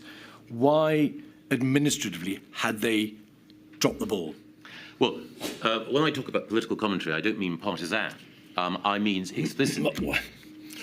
Just answer the question. He's going to? Well, I will, but the key thing is that the question requires extensive answering. There's a tension between being brief and answering your question properly. I note, Mr. Keith, that you want us to keep our answers brief, but if it's also the case that you want them to be answered effectively, then I'll have to go on at some length. Mr. Gove, Looks like we've what us here, Mr. Keith. I've heard some interorem threats in my time, but that I'm afraid to say takes the Mr. biscuit. Keith, is there a different way to ask Yes. the question? I'm going to read. I would say it was a promise, not a threat. Mr. Gove, what was the ambitious package of interventions you had hoped to announce? Well, there were a range of interventions that I was keen that we should announce in order to help the disabled, to better monitor the impact of the virus on those from visible ethnic minorities, and to deal in particular with the plight that children faced.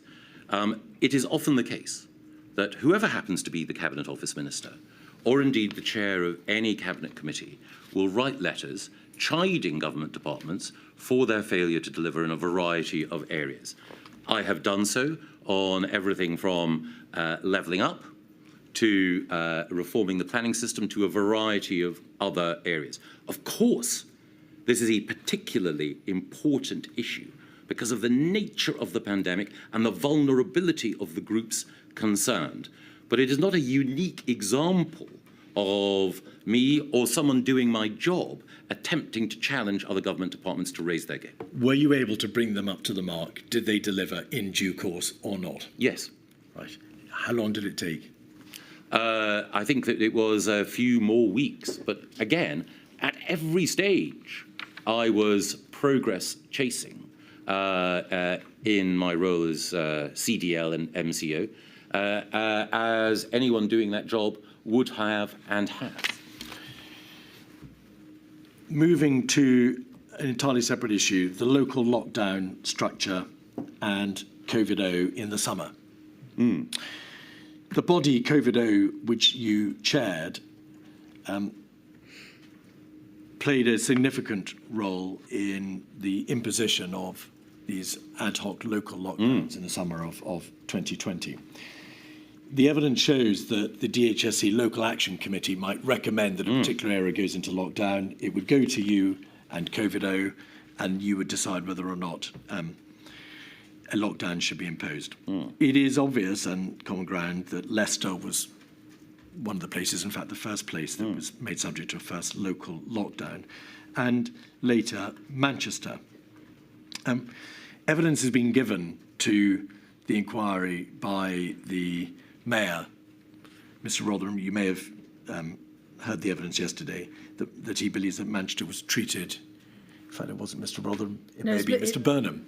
Andy Burnham said that Manchester was treated, in his view, appallingly, not necessarily in terms of there being a public health need for this intervention, but in terms of the process by which Manchester was placed under the restrictions, the debate about the fiscal support which would be given, and the speed at which it was done.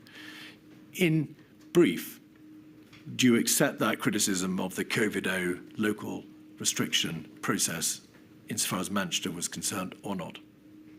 I think it was broader than just Manchester in the way in which it was flawed. The reasons he advances for the failures in the system, are they of equal application to the other places that were placed under lockdown or restrictions? Not quite equal, but broadly related. So, and were they the fiscal debate, the way in which the system, as they saw it, put them under the restrictions too fast, and their effective inability to be able to respond and say, no, you're not doing this? I think there are three things. Firstly, I think that the tiering system overall was inherently flawed. So I can rehearse why. We'll come to that maybe in the context of the October tiering system. Of course. The second thing is that I think that the Mayor of Manchester, Greater Manchester, has a point, as indeed others did, that it's one thing to suggest that you should have stricter measures and demand that the Treasury should pay for it. It is another thing to have stricter measures as 'twere imposed, and then for there not to be necessarily the resourcing that you believe is necessary. So that is the distinction between, as it were, the Sturgeon position and the Burnham position. And I have more sympathy with the Burnham position. That system was played out in the summer, and of course a number of places went into lockdown or restrictions. there was clear advice, public health advice, scientific and medical advice from September onwards that a second wave was coming. Infections were rising, prevalence was growing, and in a sense, that we would be back to where we were in the spring or early spring, February, March. To what extent was it acknowledged within government that the tier system, which was then applied nationally in October and then without any form of negotiation applied again in December, realistically would work? It's understandable that the government would wish to try an alternative route, short of a lockdown. Let's try the tier system and see whether it works and can get us out of this epidemiological hole. Yes. But it must have been obvious that there were very real, severe flaws in its design and in its application. All places would end up epidemiologically leveled up at the highest level. That was the nature of the beast. Yes. So when the government gave considerable time and energy to putting this system into place in September and October, it was announced on the 14th, did you not assess that this was a waste of time, a flawed exercise, that it would never provide the solution that you thought it might? I was sceptical and grew more sceptical about its efficacy and believed, and I think I advocated for, an approach which was more England-wide. I should say, in talking about the tiered approach, we earlier made the point that the devolved administrations at certain points went their own way, entirely understandably.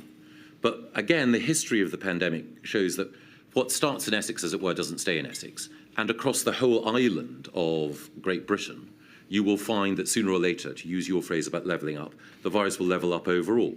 Now, it may well be that at different points, the approach of the Welsh government or the Scottish government might have been wiser than the approach of the English government, but ultimately, sooner or later, within an epidemiological area, and you will find that unless appropriate restrictions are in place, the virus will spread, and hence Indeed. the weakness of the tier system. The tier system was announced, in fact, on the 14th of October. As it happened, the second lockdown was imposed on the 4th of November. So Yes. the tier system wasn't, in fact, permitted to work for very long. Indeed. One of the reasons you've accepted in your statement that it didn't work was that it was always going to be a great deal more difficult to apply a tier system when the general levels of prevalence, the levels of spread of the virus were high. Do you assess that if the government had considered and then imposed a tier system in September, thereby giving it a longer time within which to work, prospects of success would have been greater? Because it was debated and it was raised. No, that is possible. Again, I think, rather than necessarily it being the tier system per se, because again, it's difficult to restrict the spread of the virus geographically, it's looking at the budget of measures overall. Throughout the decision-making, we were reminded that there were broad restrictions on social mixing that would reduce the spread of the virus. And the more restrictions you imposed, the lower the spread, but of course, the greater the cost in liberty. Dividing the country up into tiers is one way of attempting to meet that budget in certain areas, but not in others. But it's also possible that we could have had a higher level of restriction uniformly across England without having specific tiers, as it were. The point is a slightly different one. The tier system didn't ultimately work. No. In principle, there is a chance, or there's a greater chance, it may have worked if it had been imposed earlier when the prevalence, the degree of spread of the virus was lower. Because that is one of the reasons, well, it ultimately did for the tier system. We will never know what might have happened. But do you acknowledge, and you've referred in your statement to the fact that there is a strong case for the government having to have, or should have acted earlier, that consideration should have been given to this tier system at an earlier stage when it was more likely to work? I think arguably consideration should have been given to other measures. So rather than introducing the tier system earlier, introducing other restrictions earlier. such as? Well, there's some of the restrictions that we subsequently were compelled to consider before we went back to full lockdown. So again, Well, no, throughout... with respect, the tier system was the penultimate procedure restriction before the lockdown on the 4th of November. You're quite. But I think that the tier system, as we said, was one way of imposing restrictions on some but not all. I wonder if, rather than going for the tier system earlier, there might not have been other non-pharmaceutical interventions that we could have used on an England-wide basis before then. In relation to the lockdown decision itself, are you in the camp of arguing that the United Kingdom government should have gone earlier in recognition of the inevitability of the second wave, in recognition of the fact that the later you leave it to apply that sort of restriction, the greater the roller coaster effect and the greater the damage? Yes. You must have reflected long and hard on that momentous decision. Are you able to identify a time in which you reasonably assess it should have been imposed? I can go back and reflect on all of the exchanges I had, but I think it was some considerable time beforehand when I was talking to my colleagues, including those in my private office. I think it is the case that Sir Patrick Valance's diaries also indicate that I was, you might call it at the more hawkish or at the more cautious, depending on your point of view, end of the spectrum in internal debates. Yes, they are mostly reflective, however, of your position in November and December in the run-up to the third lockdown, and I'm concerned with the second one. Yes. Well, I think... Do you say you did call openly for a second lockdown at an earlier stage than that at which it was imposed? I think that I was pretty clear, and I'd have to go back again through all of the exchanges that I had with my colleagues, but I think it was pretty clear to those in my private office team the concerns that I had and the way in which I sought to communicate them. And certainly in the discussions that I had or that we had in the Quad, it would often be the case that the Health Secretary and I would be reinforcing our shared view, broadly shared view, on the need for tighter restrictions. Well, Mr. Gove, the Sir Patrick Valance diary entries do indeed show that during the tier system you expressed very considerable reservations about its practicability, its efficacy. You doubt whether it will work, and you make the point about the epidemiological levelling up.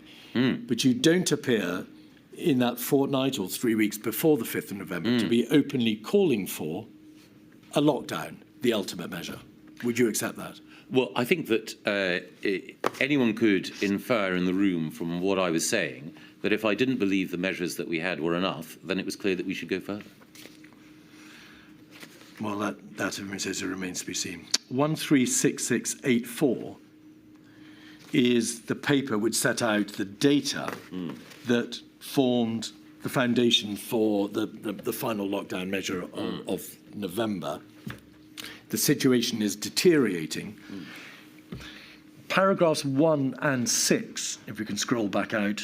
Oh no, we can't see page 6, paragraph 6 on that page, so we'll just have paragraph 1, thank you.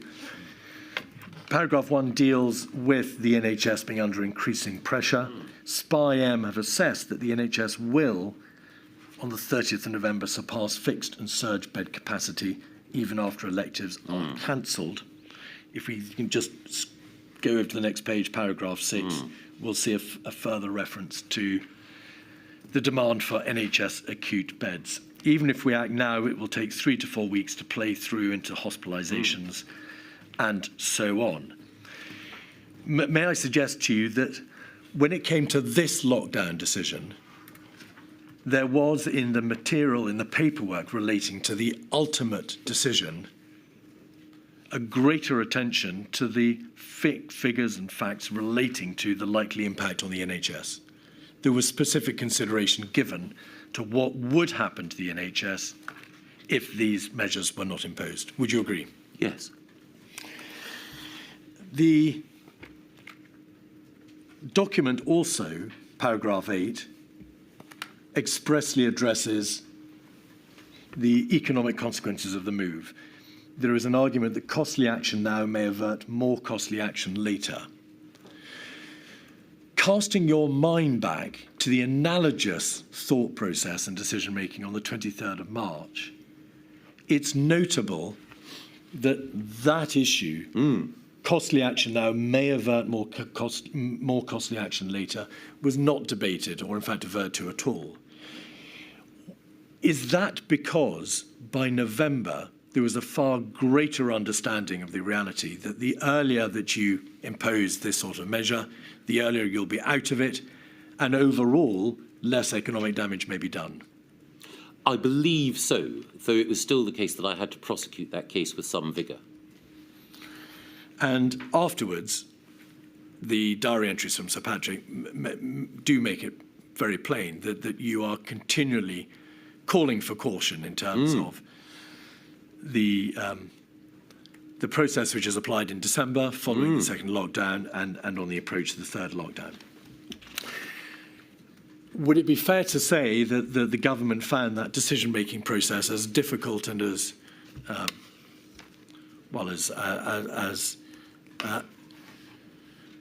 anxious and as really impossible as it did the first level of decision-making in March? Do you agree that the government found it exquisitely difficult to make the decision about whether or not there should be a second lockdown? It was certainly difficult for the reasons that I alluded to earlier. During the course of September and October, there were Quad and other conversations. And in those conversations, one could see, again, the Prime Minister's hope that the worst might be behind us. And also the concerns that I and others had that the conditions for a difficult second wave were growing and that timely and serious action needed to be taken.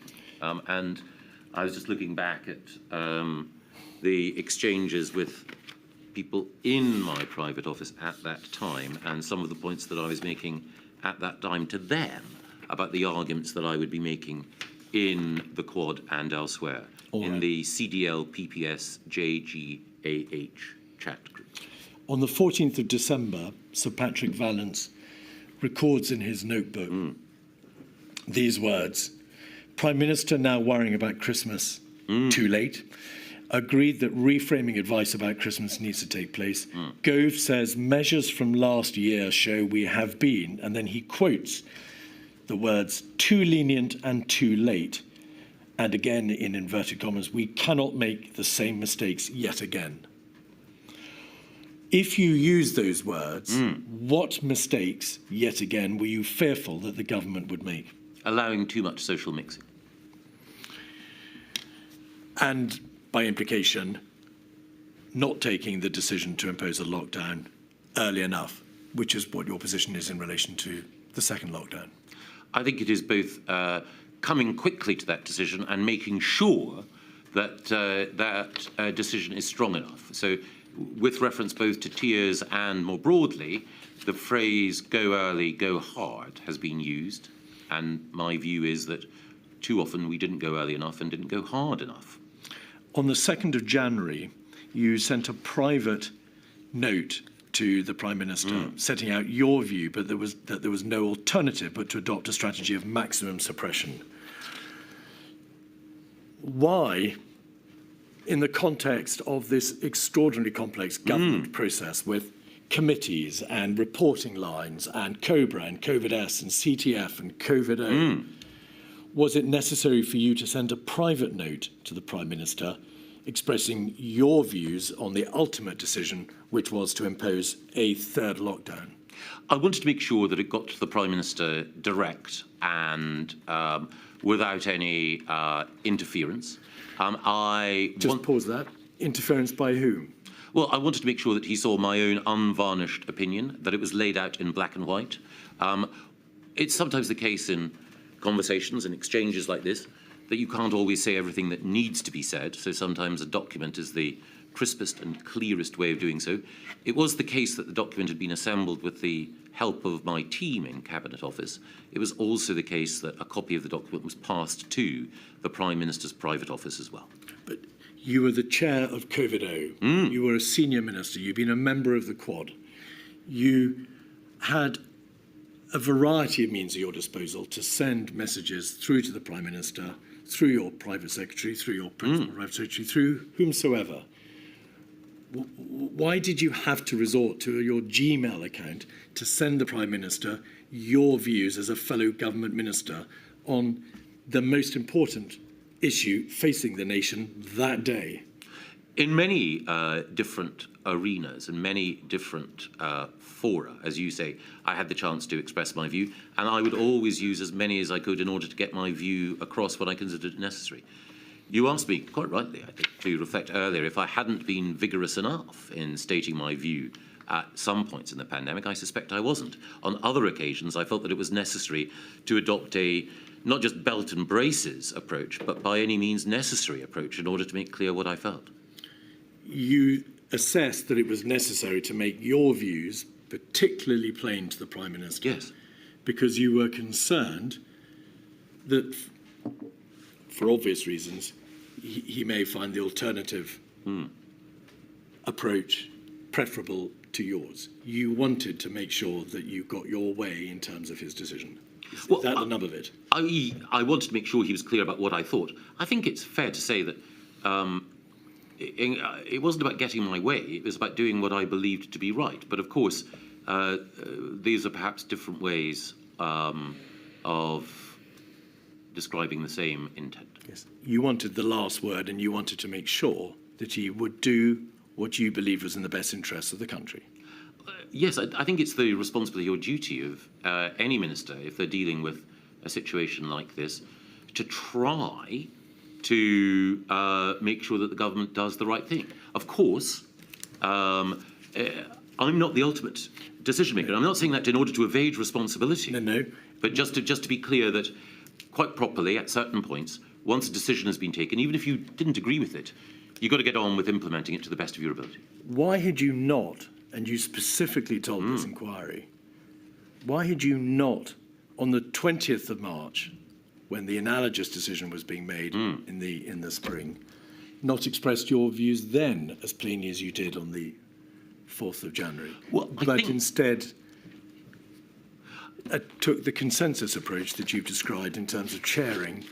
Well, I think I Cobra. could at certain times, as I said earlier, have been more vehement, but I think it is also the case that in the in Imran Shafi's notes of the conversation in the weekend preceding that, that it's pretty clear that I was forceful, sometimes terse, in urging rapid action at that point. And I think, well, again, you've made the point that I shouldn't introduce evidence that relates to conversations which are not in front of us, but I think that others, if questioned, would say that that weekend I was certainly very clear about the need to act. But I also wanted to acknowledge that while I had a strong view, it was for the Prime Minister ultimately to decide, and it was only right that he should hear from others who took a different approach. And the final topic, very briefly, do you commend in your witness statement a number of lessons learned dealing with such matters as training and the requirement for ministers and officials to take part in exercises, and the overarching need to ask, and I get the final word, daft laddie questions? Yes. No, There we Mr. are. Gove got the final word, Mr. Keith. Mr. Gove, I'm sorry I can't say it's time to go. I'm afraid we're going to take a 10-minute break now, and then we've got about an hour of questions for you. I'm really sorry, but No, not at all. I must allow the call participants to ask important questions. Of course. And then for everybody else to understand, we then at 4 o'clock will start the evidence of Dame Jenny Harries. I think she's been warned, and we'll try to finish this evening at about 5 o'clock. So I should be back at 3.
Right, Mr Wilcott.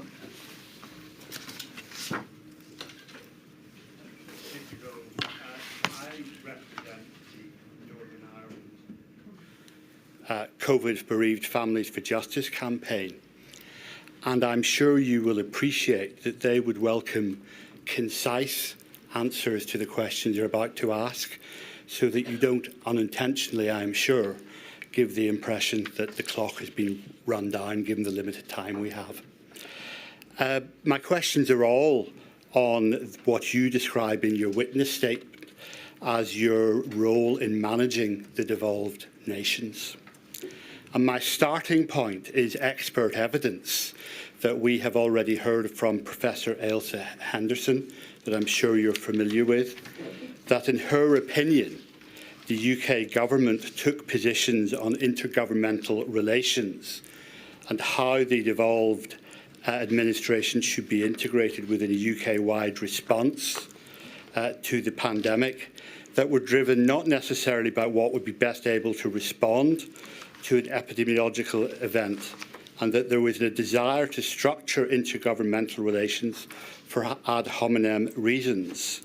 And she quoted, "There's a clear effort to control or handle one of the First Ministers in particular.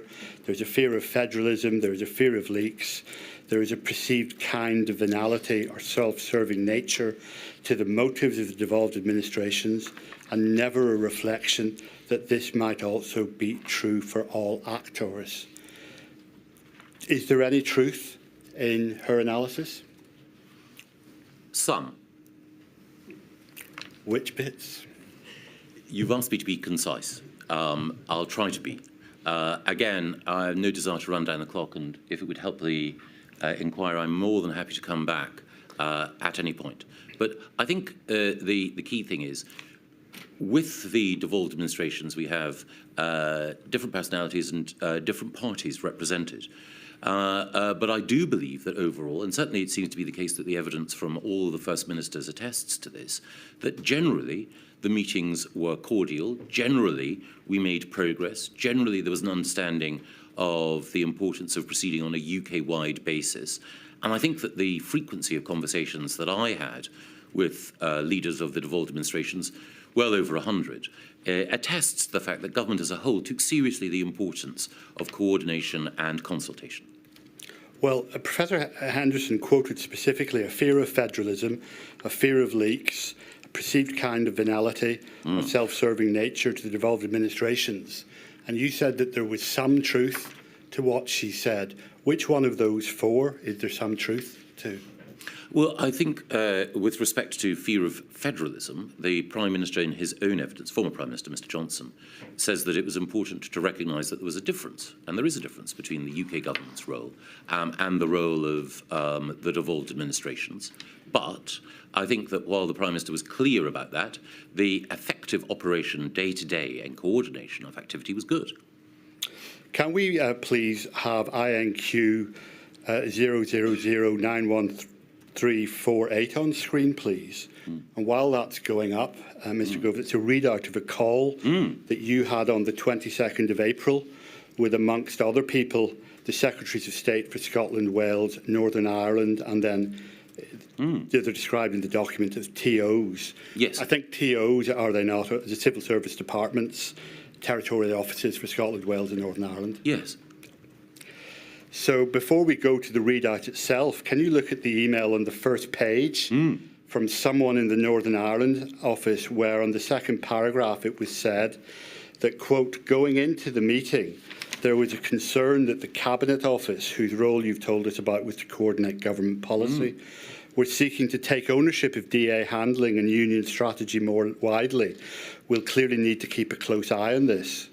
Were you aware in April 2020 that the Northern Ireland office was concerned that you and the Cabinet Office were seeking to take ownership of DA handling and union strategy in the early months of the pandemic? I wasn't aware of any concern, but I think the second sentence in that paragraph, CDL, that was the role I had at the time, seemed keen to press ahead with instituting a regular meeting with himself, the devolved administrations, and the territorial offices during COVID-19.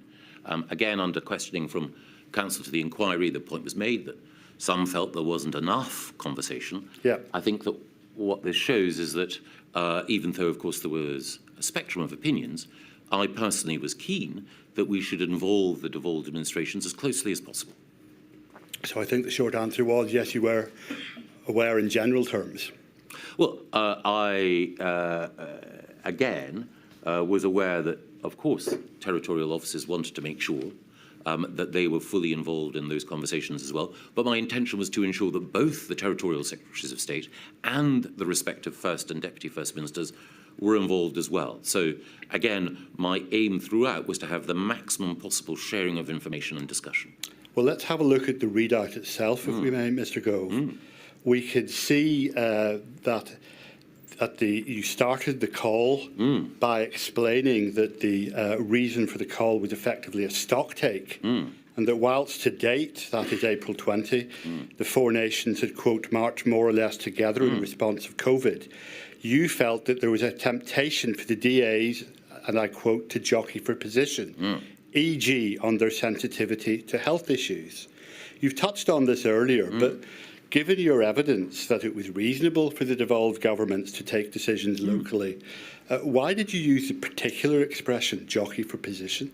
Well, again, there'd been some concern that had been expressed by other people in government that, for example, the one First Minister had communicated the results of a Cobra before others had had a chance to communicate it. And the view had been expressed to me that there was a risk or a danger that the need for coherent UK-wide communications could sometimes be vitiated or compromised by some, in some of the devolved administrations, moving to the microphone before others, as it were. But again, as I think the document makes clear, I said that I was open to regular weekly meetings, and it was important that the UK government was not high-handed in its Absolutely, and I'm going to come on to that, to be fair to you. That is a valid point. But going back again, leaks aren't unique No, indeed. to the DAs. They're pretty common in even very recent governments, aren't they? Yes, they absolutely are, and I'm sensitive to that. And again, one of the points that I made earlier, I'll try and summarise it briefly, is that overwhelmingly, I don't just have respect for, but I approve of the way in which each of the First Ministers and Deputy First Ministers handled things.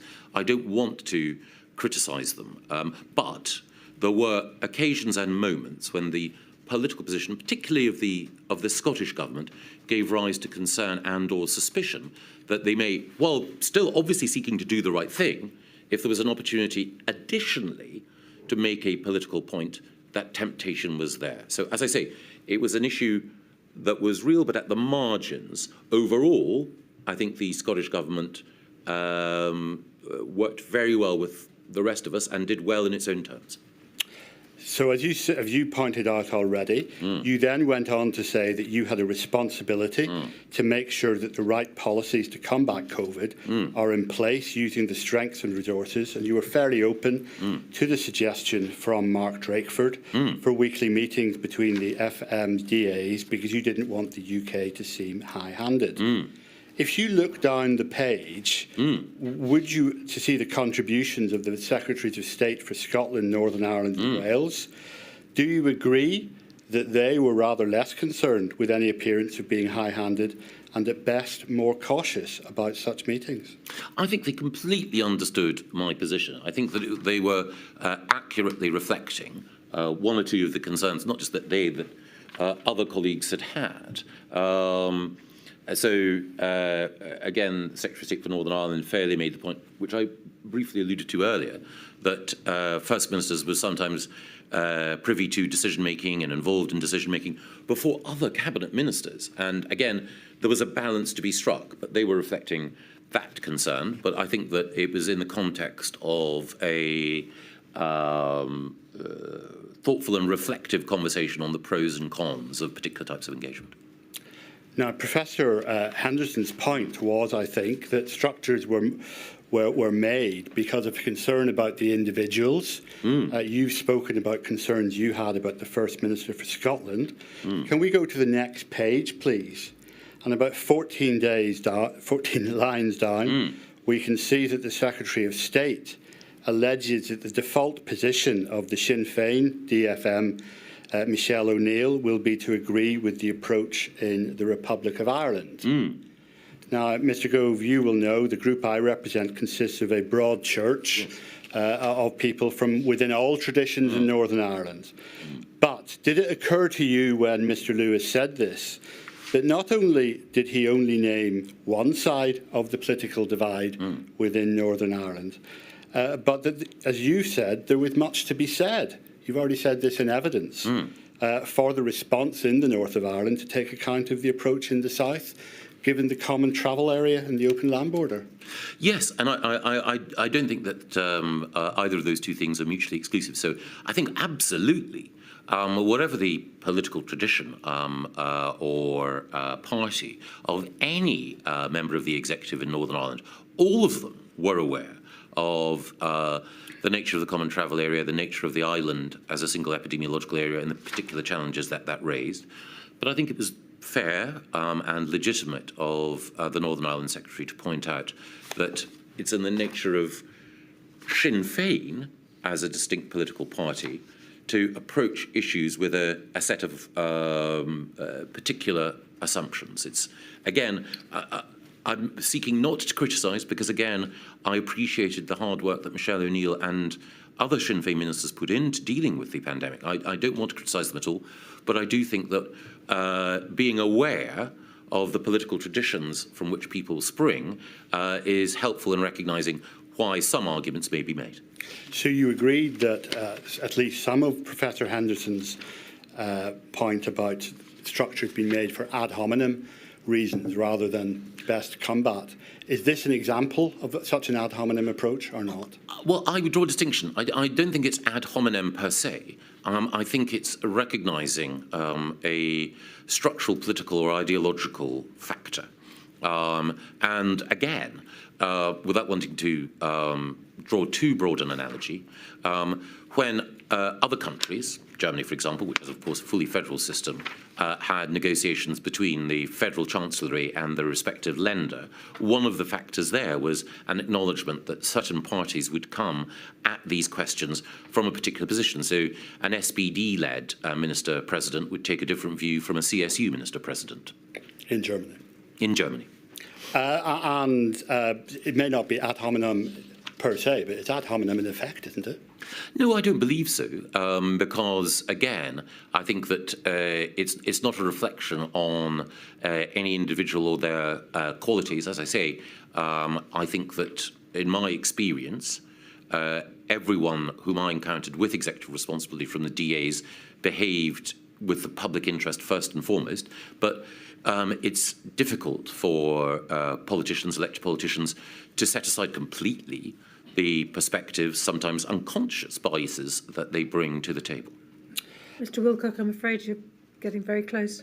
I am getting very close to the end. That's all right, good. Are you asking the questions on behalf of the TUC? I am, but would you please allow me to ask two more on behalf of my main clients? But I'm afraid we have got to move on. I've got a witness waiting who's been here, and Mr Gove's been in the witness box all day, so I'm afraid everyone's going to have to speed up. And I'm going to ask other people who've been allocated longer times to see if they can shorten their questions. Well, my lady, it's not the questions necessarily that cause... I do understand, but of course I do. Sorry. If we go on to the next page and look at the first underlined section to see how you responded to these interventions, we can see, can't we, that you say that you had heard the Secretaries of State for Territorial Offices caution and that regular meetings won't mean that the devolved administrations agree on the approach to COVID, and that regular meetings could be a potential federalist Trojan horse.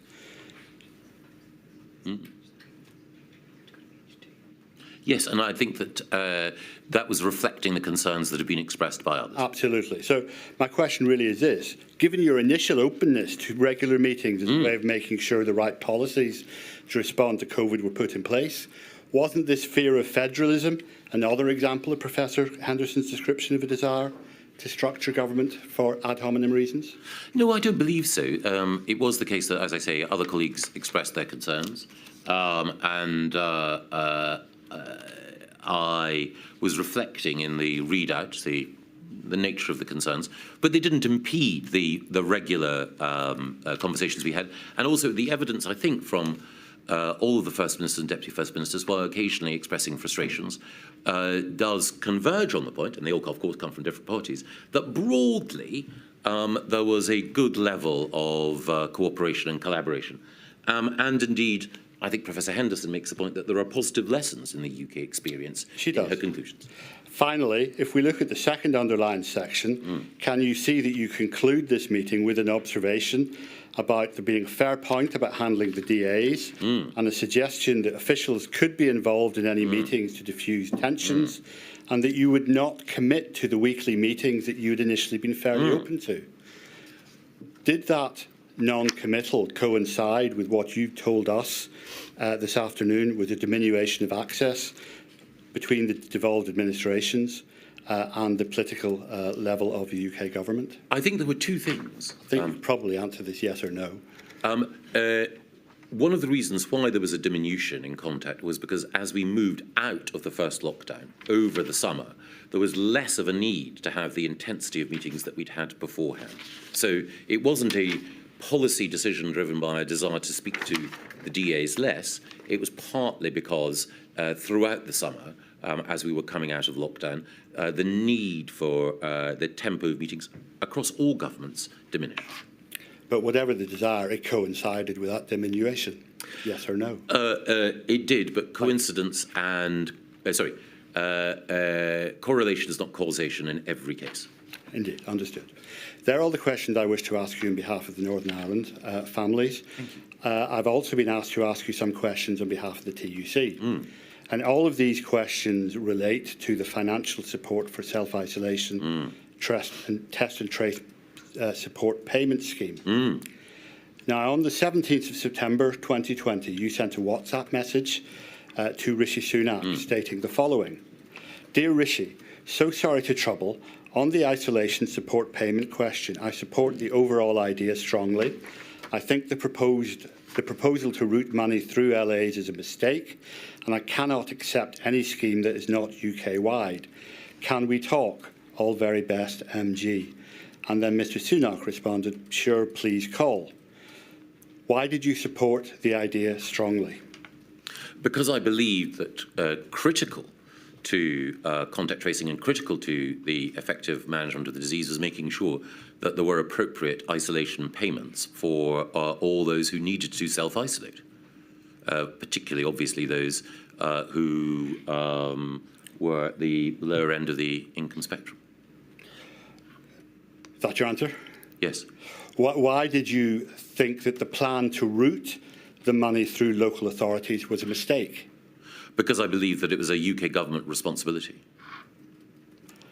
And how did Mr. Sunak respond to the issues you raised with the proposed test and trace payment support scheme? I don't recall the full detail, but as Chancellor, he was always sympathetic to the arguments that I would make about the effective operation of the payments that people needed, and as I think it's a matter of record, as I briefly alluded to when Counsel to the Inquiry was questioning me, the furlough payments overall, they're different of course, were among the most generous levels of financial support anywhere in the Western world. I didn't write the question, but I suspect it was aimed at how did he respond to your suggestion that such support be put in place for that particular scheme? Yes, no, I think that, I can't recall the exact detail, but we did have a system of support for those who had to self-isolate and who were poorer. It's an open question as to whether or not it was generous enough. Thank you very much. Thank Milady. you, Mr. Walker. Thank you. No, I do understand. I'm sorry I interrupted. No, not at all. Thank you. Ms. Heaven.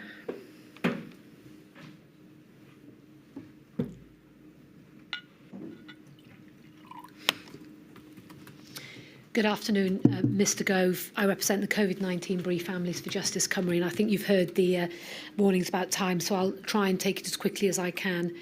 I want to start, please, by asking you about some of the evidence the inquiry has from Mr Johnson. Obviously, he hasn't given evidence yet, so this is from his witness statement. Milady, I'll paraphrase, it's paragraph 186 from his witness statement, and he says this.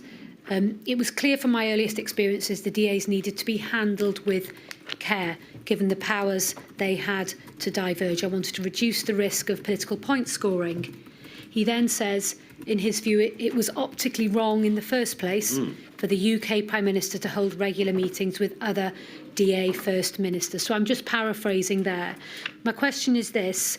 I want to focus on your state of knowledge, and in particular in 2020, if we can. Did you understand at this time that Mr Johnson was reluctant to meet regularly with the leaders of the devolved administrations, and that this was a deliberate choice made by him largely for presentational reasons? In his words, it was optically wrong.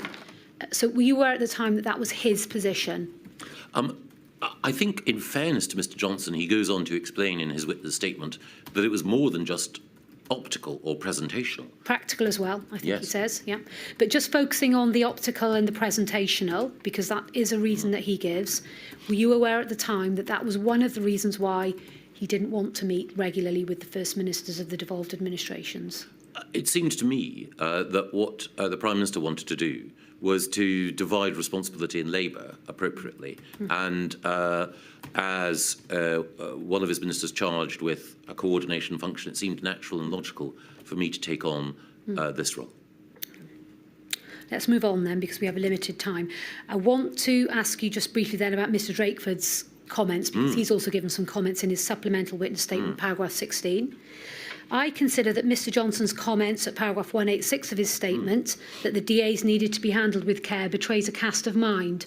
It appears to me that his thinking as the then Prime Minister of the United Kingdom was not that the UK government needed to cooperate effectively with the devolved governments as equal partners who should be properly informed in decision making, but that they had to be handled with care, like a set of unruly, unreliable adolescents whose judgments were flawed. So just reflecting on that briefly, and the handled with care aspect. Can we just be clear in terms of the answers that you just gave? Are you agreeing that there was some concern that if the DAs were given information too early on, that they may leak it, or indeed that they may act early, in other words, go first? What was that actually a concern? Well, it was a concern because I think there was one occasion quite early on when one particular First Minister did, it was perceived by others, move to the microphone in advance of the agreed communications rollout. Some people were sensitive to that. I thought overall, in the greater scheme of things, that was not a particularly significant concern. But as I say, that was my view. Okay. We're moving on now to my next question, which is communications. And I haven't obviously got time to go into multiple examples. It's about the timing of communications and whether or not there was proper briefing to the DAs before the UK government announced measures. And I want to look at one particular issue, and that's the standing down of Cobra. Mr Keith raised a moment ago with you that one of the complaints that we've heard in this inquiry is the lack of clarity, and this is from the DAs, in public health messaging by the UK government about the geographical application of some of the measures, and also a concern about measures being announced without notice to the devolved administration. So on that note, can we please have up INQ 216507, please? Do you see that there? So this is a letter from yourself to Mr Drakeford, 21st of May 2020. And just for context, this is your response to a letter that you had received from Mr Drakeford on the 12th of May, where he's asking for those regular and reliable engagements. So in this letter, essentially what you're doing is you're agreeing that there needs to be a common approach. If we look at the second paragraph there, you say you'd like to work together. And you make the point about realigning public perceptions of our approach. And then there's talking about social distancing. And a little way down there, there's an emphasis on the importance of collective public messaging. And if we go then to paragraph 3, you give this assurance. Going forward, I hope we can each share our emerging strategic thinking as early as possible so that we have the opportunity to align approaches ahead of announcements. And I think then that's when you reaffirm your commitment to the regular meetings. You see that there? Yes. So with that in mind, I'm going to fast forward now, please, if I may, to INQ 216519. And this is a letter to yourself from Mr Drakeford, 11th of June 2020. Do you see that there? Thank you. So I'll just read it through and then I'll ask the questions. I'm writing to ask about the UK government's intentions for communication with the devolved governments in response to COVID and the recovery phase. Cobra last met 10th of May and heard from the Prime Minister on Thursday, 28th of May, when he said that you would follow up later that week. There was no subsequent communication. And in a call with the Secretary of State for Wales on 3rd of June, I asked about the UK government's intentions in respect of Cobra machinery. Through official channels, we learn that Cobra has been stood down and that there are no plans to scale back the SAGE. There are now plans to scale back the SAGE arrangements. I'll come on to the next bit in a moment, but just pausing there. Is it correct then that this decision was made, Cobra was going to be scaled back, and Mr Drakeford not only didn't hear about it from you, but indeed he didn't hear about it in advance? Well, I think that there were a number of communications between myself and the Welsh Government over this period. Yes, of course, there were some occasions where decisions were taken in advance of the Welsh Government being fully informed. I should say that there were some occasions where decisions were taken entirely properly by the devolved administrations without our input as well. But isn't the standing down of Cobra, and indeed I think the scaling down of SAGE, which is also referred here, isn't that something that should absolutely have been told to the First Ministers of the devolved administrations in advance? Well, I think it was the case that involvement with the devolved administrations was more intense through the MIG process than simply through the Cobra process. Cobra, as I mentioned earlier, both describes a room and a process.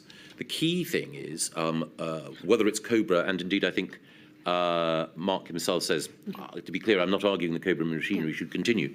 I think the overall question is, was it the case that there was frequent and sufficiently frequent contact? I think certainly frequent contact. But again, the First Minister will have his own view about the adequacy of that frequency. Well, let me just quickly move on then. If we look back at that letter, please. He's also raising another concern, isn't he? And that's very significant announcements this week with minimal or no prior communication. And bearing in mind we're on the 11th of June here, so we're a month after that letter where you promised effective communication. And he references 4th of June mandatory face coverings on public transport, 5th of June face masks in NHS facilities, and bubbling for single-person households. So again, certainly from his perspective, decisions were being made on very important topics, were being communicated, and the devolved administrations were not being given advance notice, certainly on these topics. Is that fair as at 11th of June 2020? Well, I think that, I'm just looking at my own evidence. I can see in paragraph 56, prior to this, there was a Cobra meeting on the 9th of April attended by the devolved administrations. It was agreed that it was too early to lift restrictions in place. The decision would not be taken until the end of the following week. And then a call with devolved administrations was arranged on the 15th of April. And then I go on to talk about the broader conversations that I had subsequent to that, including, in due course, on the 23rd of June, chairing a call with the First Ministers of the devolved administrations to discuss the decisions regarding social distancing. The Cabinet were going to be asked to make that day.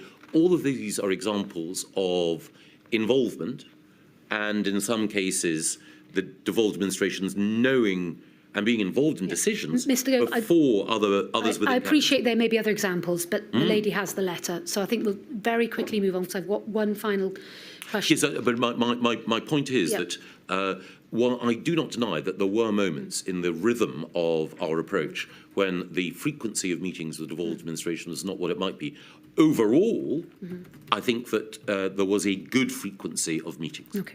Finally then, we have a reference to the First Minister of Wales having to request for SAGE advice to you. I know this is very specific and it's testing your memory, on the 5th of May 2020, because there was apparently concern being expressed that SAGE papers were not available. First of all, well, do you recollect this? And do you recollect there being any requests earlier than May 2020, certainly to you, for SAGE information? Because, of course, we understand the CMOs were communicating by that point. So first of all, do you recollect that? Do you accept that? Do you find that confusing, that you were being requested for SAGE on the 5th of May 2020? My understanding was, as you say, that the chief medical officers were meeting and talking regularly, and also that the health ministers were meeting and talking regularly as well, that Matt Hancock and the respective health ministers, Von Gatton, I think at this stage in Wales, were meeting and talking separately. For me, the key question would be, was there any specific information that wasn't available to officials or others within the Welsh Government? So was there a new and emerging set of findings that were not shared and not given in a timely fashion? My understanding is that everything that needed to be shared was shared. It was a very good level of sharing. Okay. Well, I think I've run out of time now, so thank you very much. Sorry. Thank you. Thank you, Ms Hudson. Ms Mitchell.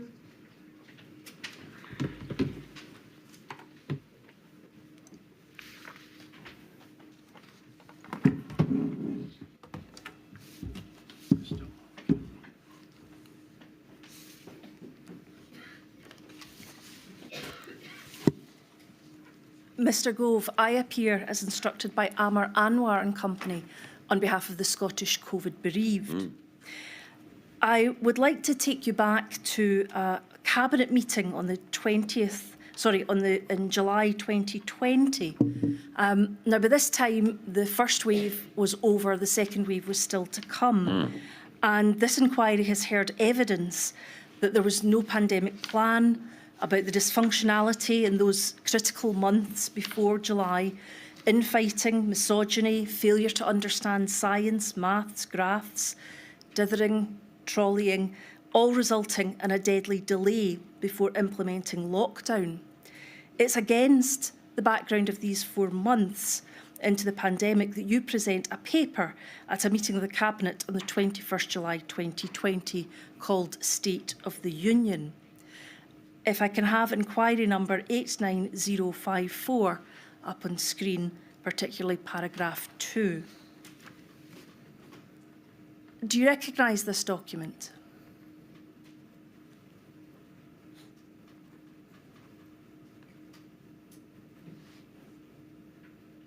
Yes. Is that a document written by you? It would have been written by my team. And did you present this document at the Cabinet meeting? Yes, I think, if I can go back, did you say that it was the 12th of July or the 20th of July? It was the 21st July 2020. It's the front page will show. Okay, yeah. Now, at paragraph 2, we see that a comment is made that in Scotland only 27% of people think the UK government is putting in place the right measures, but 70% of the respondents believe the Scottish government, 27% believe that the UK government is putting in place the right measures, 70% believe the Scottish government is putting in place the right measures. If we can move on to page 5, please, the top paragraph, which is available. That should be on your screen. It says, we need to change perceptions of our response to COVID-19. There is a real opportunity to outline how being part of the Union has significantly reduced the hardships faced by individuals and businesses across the UK and will continue to do so. And then it notes that satisfaction with the government is low. You've said, building on the work of Treasury, we need to generate further tangible examples where we have acted in the interests of citizens from all across 4 nations, and all departments should review their COVID-19 responses to identify examples that could be utilised in future communications. Now, in your answer to Mr Keith's question posed earlier, you expressed the view that the Scottish Government, being led by a political party that has a desire to generate at particular points causes for grievance or objection to the UK government's constitution. And you also said if there was an opportunity additionally to make a political point, that temptation was here. From this document, it appears that you are suggesting that the UK government considers that the pandemic was an opportunity to emphasise the strength of the Union, that you were suggesting that a political point could be made. Was it in fact the UK government playing politics with the pandemic response? No, of course not. The first thing that I would say is that the mismatch in figures there occurred at a time when the approach of both the UK government and the Scottish government was very similar. And we had been working effectively together. To my mind, it was important that we communicated that the UK government was operating effectively and operating in tandem with the Scottish government, the Welsh government, and the Northern Ireland executive. But it's also the case that the strength of the United Kingdom in dealing with the pandemic was a material benefit to all the countries within the United Kingdom. We would not have been able to provide furlough. We would not have been able to roll out the vaccine in the way that we did if we had not been operating as one United Kingdom. So what I wish to pose to you was whether or not what you were trying to get across there was political in terms. You were wanting to emphasise the strength of the union.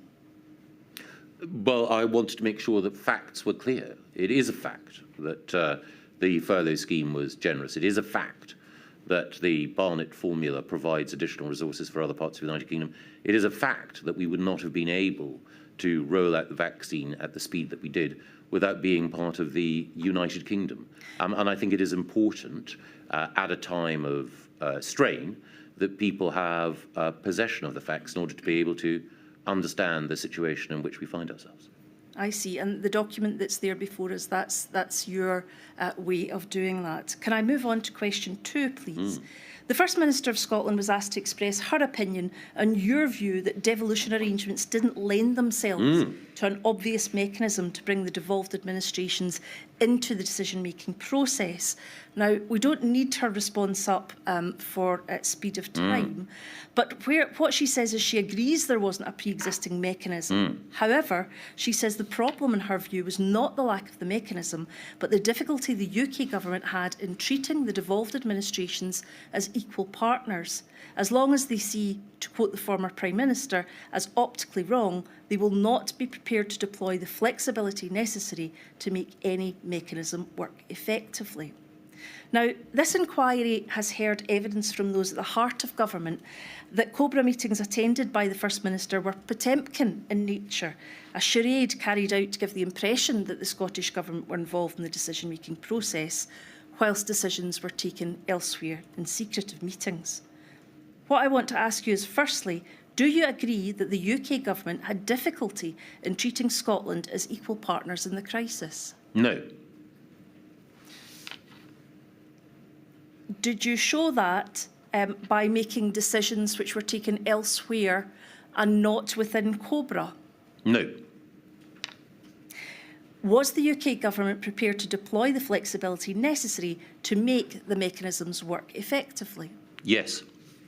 In doing so, can I ask, in what way, when we've heard specifically that decisions were taken elsewhere and presented at Cobra as a fait accompli, and the devolved administrations were asked whether or not they agree to that, was treating people or treating the devolved administrations as equal partners and also deploying the flexibility to make their mechanism, their ability to input into those decisions work effectively?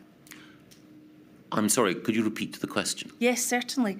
What way did the UK government show that they were treating Scotland as equal partners and deploying the flexibility necessary to make any mechanism work effectively in circumstances where decisions were being taken out with Cobra and being brought to Cobra as if those decisions were still to be made to allow the devolved administrations to agree? Well, in response to questions from our colleague who was acting on behalf of victims in Wales, I made the point there that on at least, I drew attention to one occasion, but there were many occasions where the First Ministers and representatives of devolved administrations were acquainted with decision-making before the Cabinet. I should say that the UK is not a federal state. And a critical thing is that any comparison... With respect, I wonder if I could stop you there, Mr Gove.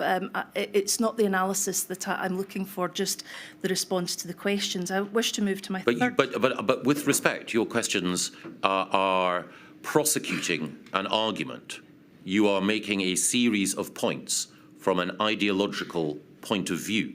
And I am seeking to make sure that context is provided for the committee.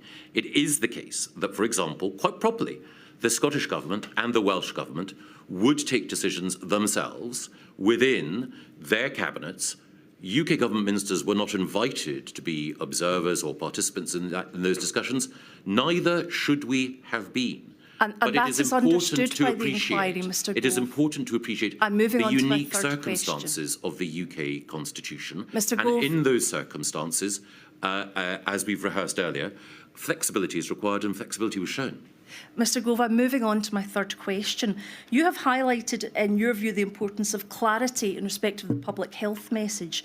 You've also highlighted, in response to one of my learned friends, that one of the concerns that was being expressed to you, that there was a risk or danger that the need for coherent UK-wide communications could be vitiated or compromised by some in the devolved administrations moving to the microphones before others, as it were. That was your response. This inquiry has had the opportunity to consider an expert report from Professor Ailsa Henderson, inquiry number 269372. I wonder if I can have about page 49, paragraphs 151 and 152. Now, this is an analysis of the UK government's public health response. And do we see about 3/4 of the way down paragraph 151? An analysis of the text prepared speeches through 2020 shows those that speaking on behalf of the UK government did an incomplete job of outlining the territorial scope of data, information or guidance. And it goes on to talk about the fact there was no mention of the first ministers of the devolved administrations. Moving on to paragraph 152, about 3 or 4 lines down, it explains that when ministers were giving messages, more typically they outlined the guidance for England alone, but that the devolved administrations would offer their own guidance. It gives examples. Reference to reopening retail, which was England only, was made less clear by referring to the opening of British high streets. And on 23rd of June, Mr Johnson clarified that the measures applied to England only and then set out rules for the British public. What impact do you consider the UK government's use of UK to mean England had on the Scottish public's perception of the UK government's response to the pandemic? I think at best marginal. I think that people across the United Kingdom would have had a pretty clear understanding of the different responsibilities of their governments. So that when the Prime Minister of the United Kingdom refers to rules only for England and then advises that these are rules to follow for the British public, the people in Scotland would be aware that that didn't apply to them? I think that people in Scotland were very well aware that there were, later in the response to the pandemic, different approaches in Scotland. I think the fact that the First Minister had daily press conference would have meant that there was pretty clear communication. Again, I think that a critical question here is, as Professor Henderson and others have pointed out, the fact that the UK government is both responsible for issues in England and also has UK-wide responsibilities as well. That is not entirely unique, but it is certainly a specific constitutional arrangement. Within that, I think that the need for the best possible and most coherent communication, of course, is important, but as we touched on earlier, there can sometimes be a tension. And the tension that I mentioned was the tension between that clarity of hands, face, space, and the credibility, adduced earlier, of the Scottish Government. So how do you decide between a clear UK-wide message, which is more effective, or a Scottish Government message, which is less effective, but which is being conveyed by a more credible advocate? Would you agree that the duty of the UK Government was to provide information which was clear to everybody within the United Kingdom, making clear what the rules were in Scotland and the rules were in other parts of the UK, and that was the most critical factor? It was certainly an important factor, but I would also say that at different times there was confusion. I myself remember being interrogated at different times about, as the questions I mentioned earlier, like whether or not a Scotch egg was a substantial meal. The reason why we needed to refine messaging is that decisions were often being made by different administrations at pace. But more broadly, I would characterise the approach both of the UK government and the devolved administrations as one of effective functioning collaboration. One can home in on someone mixing up the phrase English and British at one time. But if that is the gravamen of a charge of high-handedness on the part of the UK government, then I would argue that is, as considering the matters with which this inquiry has to deal, perhaps not the most significant. Mr Gove, the expert witness simply says there was little attempt to outline what applied to the UK-wide and what applied only to England. The phrase "this country" was employed frequently to mean England or Great Britain or the UK. There wasn't clarity in the UK government's handling of this matter. My lady, I've got no further questions. Well, can I just say that... I think you've answered that question. Thank you very much, Mr Gove. Thank you, Ms Mitchell. Right, Mr Friedman. Thank you. Don't worry about turning your back, Mr Gove, because we need you in the your voice into the microphone.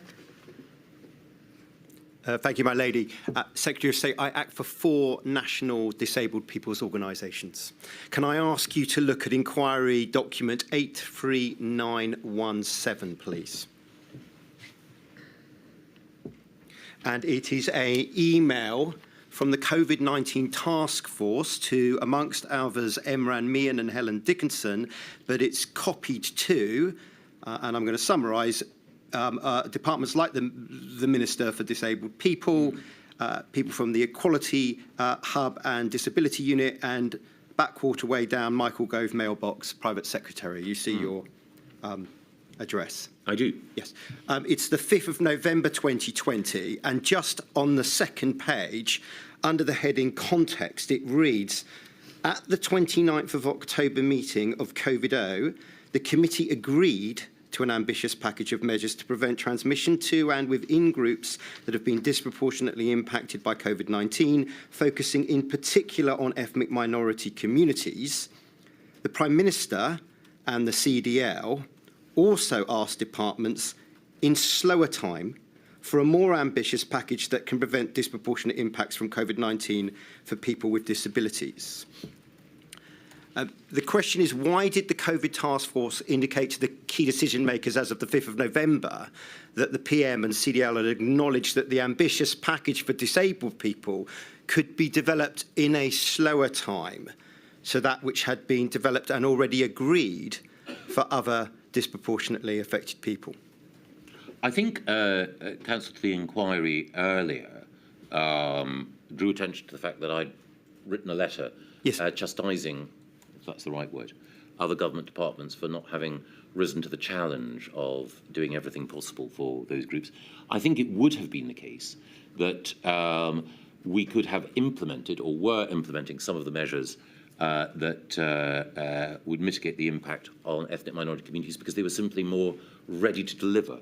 My recollection would be that more work was required in order to make sure that the additional policies necessary for those living with disabilities were also ready for delivery. So I don't think it's about a hierarchy of need. I think it's about the preparedness of policy.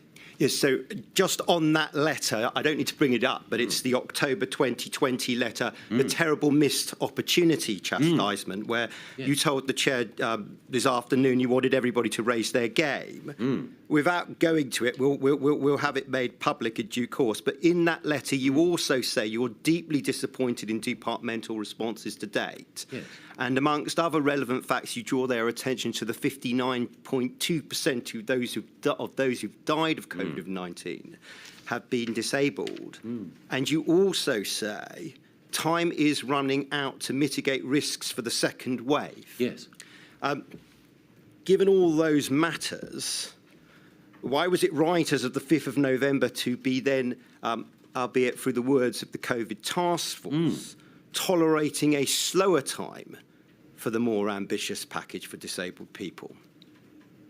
I think these things are relative, and I think it's purely to make sure that what we do roll out, and as the previous letter shows, I and the Prime Minister were cracking the whip on this, but it was in order to make sure that that which was prepared was ready to be implemented. Well, just on that, the cracking of the whip, can you accept at least that 5th of November email and its reference to slower time, at least on one reading, and regardless of what you meant, could be read as what it said, that the work for disabled people for the second wave was not quite as urgent, regardless of whether that's what you wanted the meaning to be?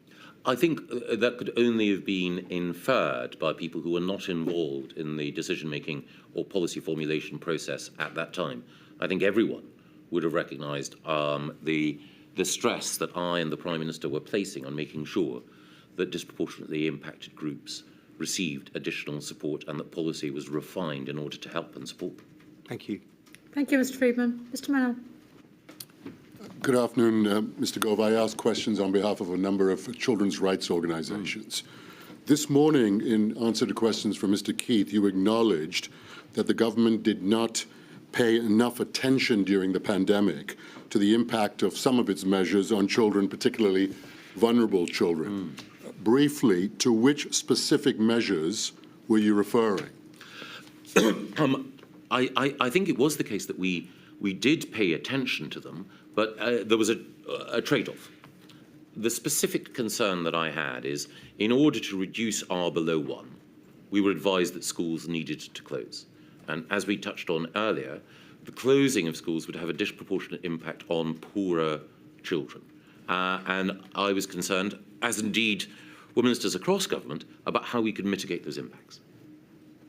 That's not quite what you said this morning. I mean, the question was about dysfunctionality and where the government fell short, and you made the concession at that stage that the government, and I'm quoting back your words, did not pay enough attention to the impact of some of its measures on children. So I'm asking you, which specific measures were you alluding to that fell short of the mark? Well, again, you give me the opportunity to clarify. I think that what I was referring to was the particular concern that we had about children at risk of abuse and neglect, children who would suffer as a result of the attainment gap growing, and so on. I think my point would be, and your question gives me an opportunity, I hope, to clarify it, that in policy there are always trade-offs, and those trade-offs can be very uncomfortable. And my own, I think, the area which I think is most difficult looking back was the decision to close schools for all of the reasons that are well known.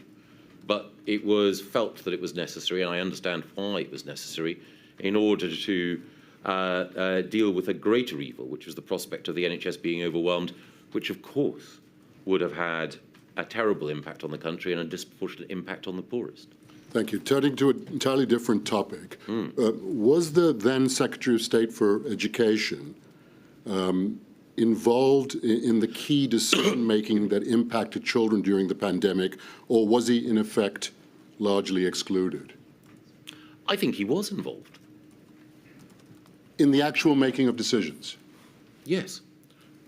Are you aware that the Secretary of State for Education, in his witness statement at page 12, says that he did not have clear autonomy to make core decisions, especially in respect of schools closing and reopening, and that any input he had was limited to the implementation of decisions as opposed to the making of the decisions themselves? Well, I think that when you're talking about something as important as schools closing, then that's a decision that requires collective consideration across government. And I think, if I infer rightly from what Sir Gavin's written, it wasn't the case that he had autonomy over schools closing, any more than the Secretary of State for Culture, Media and Sport had autonomy over whether or not theatres or football matches could go ahead. It is the case that Sir Gavin did make clear his concerns at particular points, and I remember very early on when the decision was made about school closure, that Sir Gavin was clear that it was the responsibility of Cabinet Office rather than his own department, and I think it was a fair point on his part, to draw up the list of key workers whose children would be exempt from school closures. No easy task, but one which we sought to discharge. So you're suggesting there isn't a distinction between your initial answer to my question and what Sir Gavin Williamson says in his witness statement, as I've summarised to you. You're suggesting you're on the same page? Yes. I see. The former Children's Commissioner for England, Mr. Gove, and Longfield, told the inquiry that there was nobody at the cabinet table who was taking the best interest of children into account when decisions were made during the pandemic. What is your response to that assertion? I'm a huge fan of Anne's. I think I appointed her to that role. What about her comment to the inquiry? I would take a different view. I think we all had the concerns of children in our mind. I think that the evidence shows that of the many questions that I asked and the many challenges that I gave to ministerial colleagues, making sure in particular, for example, the agenda of the GPS MIG shows that I was very far from alone, was keen to establish the risks that children faced and to advocate for them. Indeed, I think as the committee alluded to earlier, I challenged others to make sure that children eligible for free school meals should receive support during the extended lockdown and holiday period as well. So I'm not suggesting that I was unique in that, quite the opposite. I think that Anne, passionate advocate as she is for children, I think is being, for once, I think, aiming off slightly. So in terms of learning lessons, in terms of how the government should act in a future crisis, do you agree that there should be somebody at the cabinet table who has primary responsibility for children to avoid decisions being made through an exclusively adult-centric lens? I don't think decisions were made through an exclusively adult-centric lens, quite the opposite. And I think that, to be fair to the Prime Minister, he was one of the people who was most concerned about school closure and the impact that it would have on children. So I certainly don't think that decisions are made through an adult-centric lens, no. Well, we'll have to agree to disagree on that. Moving on, in your witness statement, you mentioned the so-called Quad. Did any member of the Quad have primary responsibility for high-level decision-making that impacted children, and if so, who? Well, the Prime Minister, ultimately, but my responsibility was for the coordination of our response across the public services. So insofar as there was someone who had that concern, it would have been mine, but I don't, for a moment, want to suggest that either the Chancellor or the Health Secretary were anything other than alive and alert at every stage to the impact on children. Thank you. Moving then from the more general to the specific, and turning to the social distancing restrictions that were changed during the summer of 2020. Why did the UK government not exempt children under 12 from the restrictions, as, for example, Scotland did in July 2020, or from the rule of 6, as Scotland again did in September 2020? I believe it was on the basis of the advice that we were given that children, while of course, if they caught the disease, were less likely to have severe symptoms, that children could spread the disease just as easily as you or I. Who gave you that advice? I believe that the advice would have come from the Chief Medical Officer, Chief Scientific Advisor, or others at the time. I think that the critical point that was made to us is, of course, when schools are closed, there are consequences for children, and consequences that we need to bear very strongly in mind. And of course, some will say, well, children, if they catch the disease, are vanishingly unlikely to suffer serious consequences. But children can, when they meet in schools, spread the disease amongst themselves and then spread it back to families and multi-generational households. So the question of exempting children from this would have been driven, I'm sure, by the recognition that children, as I say, can carry the virus, including asymptomatically, as easily as any other human being. Mr. Gove, the inquiry has not heard any evidence from the Chief Medical Officer or the Chief Scientific Advisor to the effect that they advised the UK government to take a different approach in relation to children and social distancing restrictions than the approaches taken in Scotland and, in fact, in Wales as well. No evidence to that effect at all. Are you sure about that? Well, again, my judgment on what the decision-making would have been influenced by scientific advice. I can't recall when those decisions were taken and in which meetings and who would have been there. But the rationale for it is one that I have just explained. Very well. Well, I'll wait to see what that research is, because we've not heard anything about that whatsoever. So are you saying that children are less likely to carry the virus? No, I'm not saying that. Don't worry, wait for the next question, Mr. Gove. I'm afraid Mr. Mennell's now running out of time as well. Thank you. Much as I'd like to continue that discussion, I think I better move on, Mr. Gove, given the time I've been allotted. Again, turning to the Secretary of State for Education, in his witness statement at page 58, he says that closing schools in January 2021 was wrong, yes, especially for the most disadvantaged children, and to use his words, wholly unnecessary and panicked. Given your earlier answers about wanting maximum suppression, am I right that you disagree with him? yes. I mean, do you at least agree with this, that prior to the initial school closures, in the summer and autumn of 2020, the government made no contingency plans for a future closure of schools, at least in part because the Prime Minister was hostile to having such contingency plans? I think it was the case that we were ramping up things like, for example, the Oak National Academy in order to ensure the more effective dissemination of curricular materials online. And that happened throughout the pandemic. I may have got that wrong, that recollection may be false, but I don't think it was the case that provision to take account of children being at home was somehow halted or reversed. But of course, I stand to be corrected. But that the decision ultimately in January to close schools, can we at least agree on this, that was made chaotically in that most children returned to school on the 4th of January for a day before the government closed schools the very next day? Yes. I mean, that was, surely you can agree with me that that was an extremely chaotic approach. Whatever the rights and wrongs of closing schools, that was an incredibly chaotic approach to take, given the long-term potential implications of harm on children. Yes, but I think it's the case, and I'd have to check again, that on the note that I sent to the Prime Minister on the 2nd of January, I was arguing for a fairly high degree of suppression.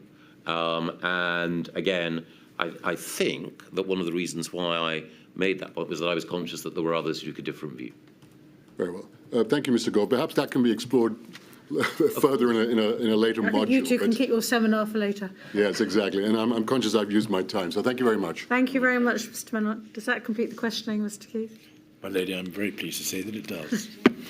Thank you very much indeed, Mr. Gove. Can I just try and put your mind at rest on one issue? At one stage, one of your answers associated the inquiry, by which I suspect you meant me, with what you perceive to be the personal view of counsel to the inquiry. And can I assure you and others that I don't have any settled views as yet. I will not reach any conclusion until I've considered all the evidence, oral evidence, written evidence, and not just the small section of the evidence like WhatsApp messages that some sections of the media have been focusing on. I will be considering everything. And the point of Council's questions is not to put forward any personal view of theirs. It's to test the evidence robustly to help me. So please don't think that any form views, and even if Council to the inquiry had a personal view, it wouldn't matter, because I'm the one that's eventually going to make the decision. So I just want to put at rest the mind of all of you who feel that your conduct is being criticised and the like. No conclusions reached as yet. If I may, my lady, I don't doubt for a moment that Council to the Inquiry is a disinterested and brilliant advocate, and I know from working at the MOJ how seriously you take your role. My only concern was, and you have been very clear about this, that the nature of questioning here might give some watching our proceedings the sense that the issues that are highlighted here are among the most important. But thank you very much for that clarification. I'm in your debt. It's why I gave the clarification. Thank you. So, thank you very much. Right. I think the next witness is Dame Jenny Harries. Indeed While it is. she's coming in, I'm not going to say anything, so nobody's going to say anything while the stenographer can just rest her fingers.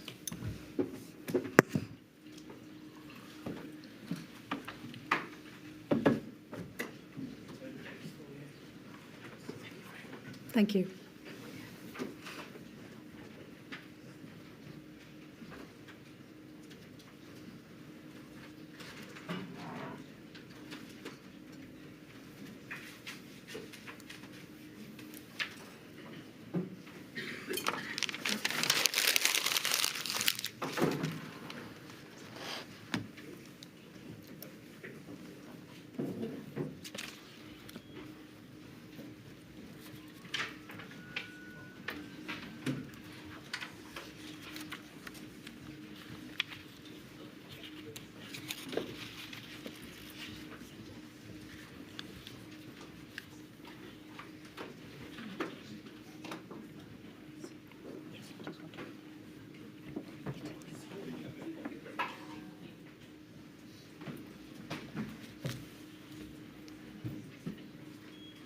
We'll wait for the movement to end until you take the oath or affirmation. It's a bit like changing the guard, isn't it?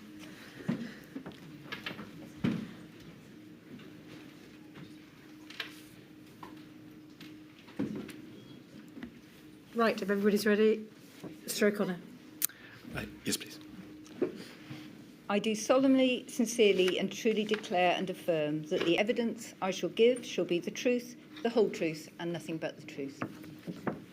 I'm sorry, you've been kept waiting and that we're not going to finish you today. I know you've got some other important work you ought to be getting on with. We'll get through as quickly as we can, but I'm afraid it's not going to be finished today. I'm really sorry.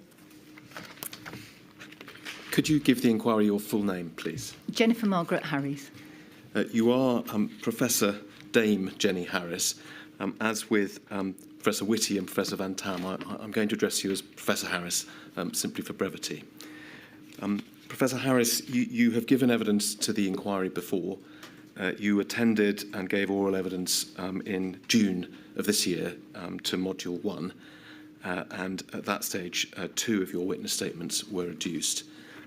You have kindly prepared 2 further witness statements, which we will adduce now.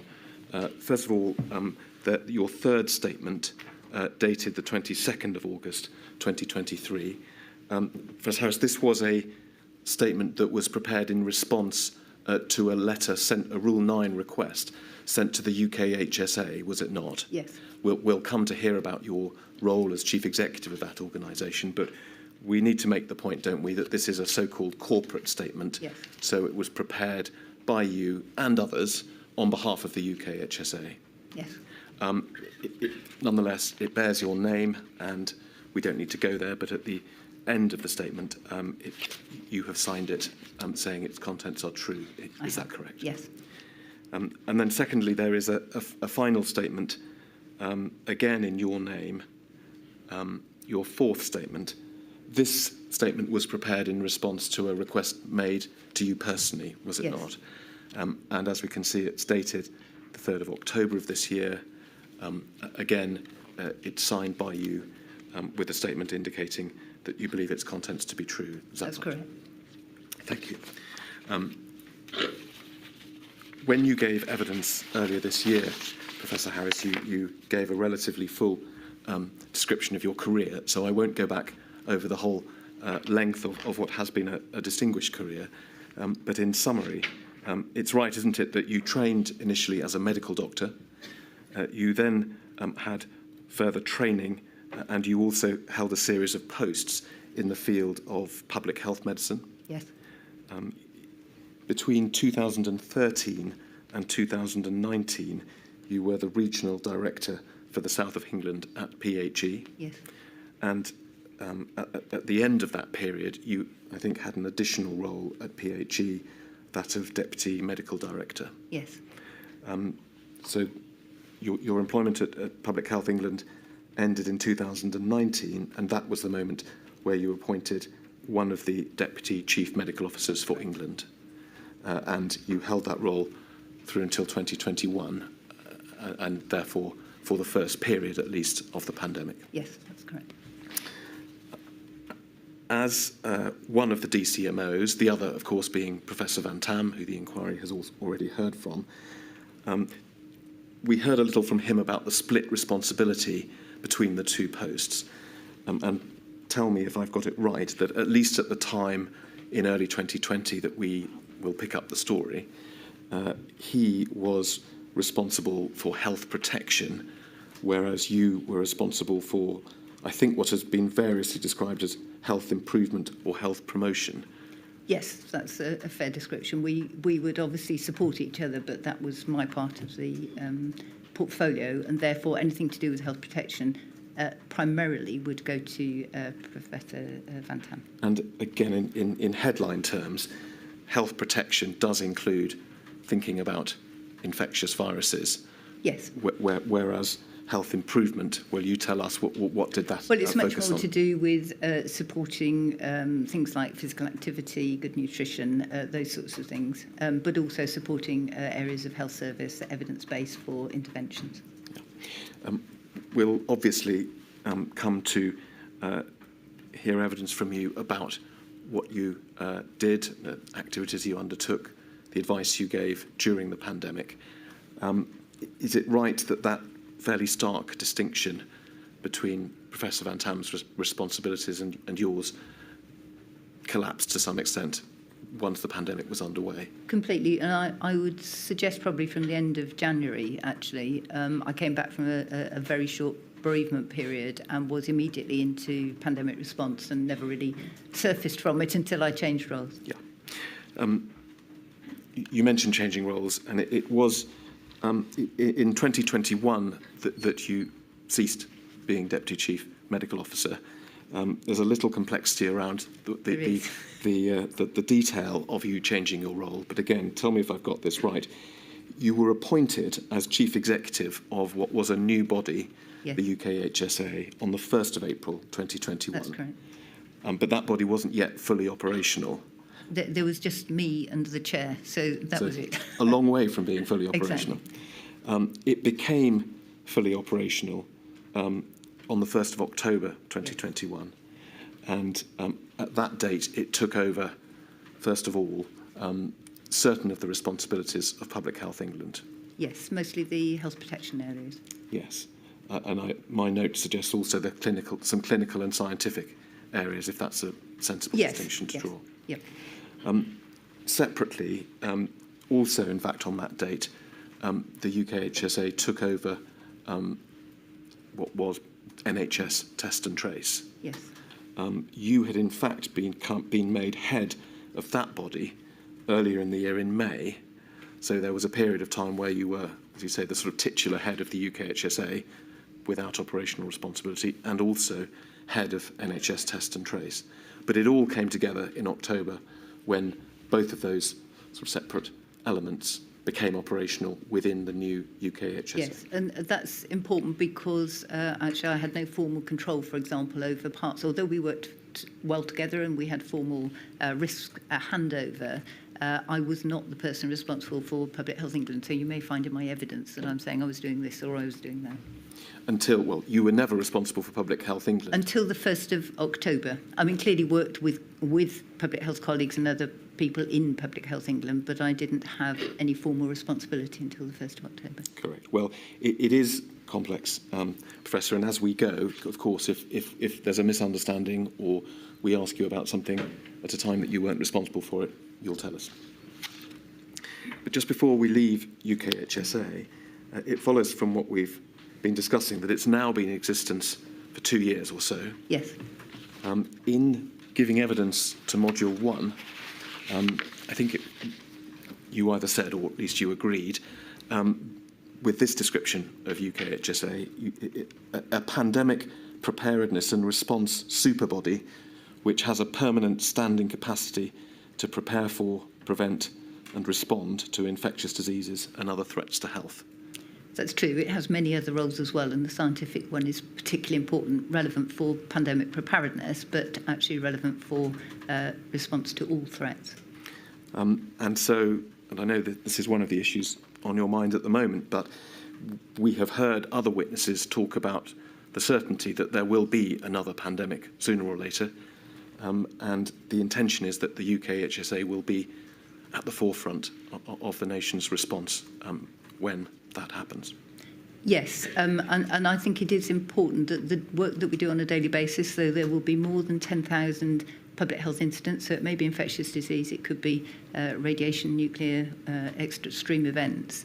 When those happen, we are dealing with them all the time, but we need to be able to surge up. So I wouldn't like to think we are just a body for pandemic preparedness, or we might have a very expensive resource tag with us, I think, doing nothing for quite a while. So it's the combination of the two, being ready and managing the science at the same time. Can you give us, Professor, just some idea of the scale of UKHSA? How many, roughly speaking, employees does it have? So, as you can imagine, over this period, we've actually had the biggest single reduction in a civil service organisation in a single year. So we went from 15 billion down to 3 in 1 year, and we've reduced again since then. We had 18,000 staff at the start, only 30% of whom were permanently employed. And we are now building to a stabilised organisation where we have around 5,500 staff. And they will be, these are very rough figures, around 2,000 of those will be in our labs. They're performing frontline services and reference laboratory work. And then we have health protection teams around the country as well, and scientists and public health professionals. Thank you. I'm sure it is clear, but the first statistic you gave, 15 billion, was... Pounds. Yes, it wasn't, not the number of staff. Not the number of staff, no. No. Thank you. Annual budget, I assumed you meant by that. At the time, it's now considerably lower. Budget. Yes, our budget now is 395 million. That's obviously in the public domain. Perhaps it's obvious, but the explanation for that being that when you started, we were still in the middle of the pandemic. All the costs associated, one imagines, with NHS test and trace and exactly. No doubt other emergency measures which have now been withdrawn. Yes. Yeah. Professor, I'd like to go, again, almost by way of introduction, if I may, to an interview that you gave recently to the Telegraph, I think it was. And could we go, please, to INQ 280194, and within that document, go to, I think it's page 3, please.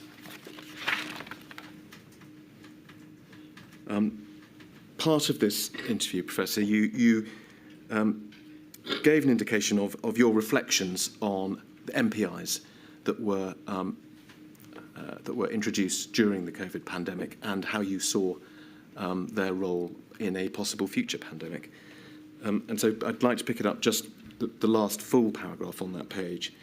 You said this: what we saw with Omicron and later waves of the pandemic, and even now, is that people are good at watching the data and they will take action themselves. You can see it in footfall going down. People actually start to manage their own socialisation and the viral waves flatten off and come down. And then the interviewer intervenes, as it were, with a comparison with Sweden and indeed, if we go over the page, with South Korea. But I was trying to see, but he accepts that this is a comparison that you did not make, so perhaps we can put that to one side.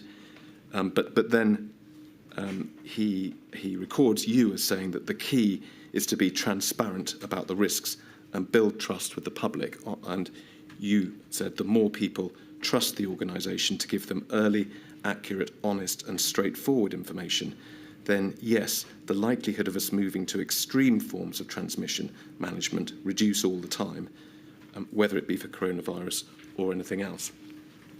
Now, there are a few questions I want to ask you about that. First of all, is that a comment that you're making purely with the benefit of hindsight, or do we read into your suggestion that we may not need the same degree of prescription in future pandemics, a criticism of what happened during the previous pandemic? So those particular comments were based particularly around data, and what we've seen previously and what actually UKHSA is trying to build now are data streams, so dashboards as we had during the pandemic, where people can see what's happening, they can make their own choices, and what they, the public were brilliant through the pandemic, and they complied often with mandated requirements, but actually what we saw with Omicron was there was no mandation at that time, and if you spoke and highlighted some of the evidence and they could see it and trusted that data, then they took actions themselves. I mean, as you say, the title for this this media one is a problem which I sometimes have, which is I didn't say what the title says, and the implication is that I did, which is an important point perhaps for other conversations. But I don't think the Swedish comparison is necessarily a helpful one. I think when you actually get underneath this and you look to see many countries did very similar things, some of them mandated at some times, some didn't. Populations are different, dense populations or travel hubs, all sorts of things. So I think looking is really important. But what we have seen in the UK, in our own culture and without mandation, is that people, if people have the information, then they will start to make choices themselves. As you say, we can leave Sweden and South Korea out of it. But nonetheless, as I think you've explained, the point you're making can be boiled down to next time, if we can get the data right, we won't need to impose the same degree or the same severity of mandatory MPIs. Is that fair? So I think you're perhaps taking me down a path. This was for coronavirus on this pandemic with the current population at this time. So we have, what we didn't have at the start of this pandemic was something relevant to our current culture in the last 100 years. So I think we have much more information now and we can use that as evidence. But if we had a completely different sort of virus, so something like Ebola, say, which is a touch transmission, these may not apply. We perhaps still wouldn't have the information. But the basic point is there, which I think, for me, it's important to be transparent with the information and to share it. And that can sometimes be difficult, and we may come on to some of that later. Yes. Well, of course it's right that the next pandemic won't be identical. It may be very different. But nonetheless, the inquiry has to do its best to learn lessons from the experience of the COVID pandemic. And some of the evidence it's heard, for example, from Sir Patrick Vallance, he was very clear about the lesson he drew from the experience of the COVID pandemic. His phrase was something to the effect of, go harder than you like, go earlier than you like, go wider than you like. That doesn't seem to be the same as your suggestion here, which is that perhaps we don't need to go as hard, even as we went last time. I don't think they're necessarily different things. I mean, if a trusted individual with data, which the public have access to and can trust in a good evidence base, stand up and say, actually, this is what we see coming ahead. If we all do A, B or C, not necessarily mandated, then we may well be able to all move this curve or whatever we're looking at, this problem, out of the way. So I think the go early, one of the interesting things is we didn't have this data at the start of the pandemic. And I think that is a really critical point, which I know many witnesses have made. We hadn't got the granularity of the data for it to be able to reflect potentially with ministers, but also with the public. I won't press you any further on that, Professor Harries, but we'll leave it, though, with just to look again at your words, because you do emphasise not just providing data.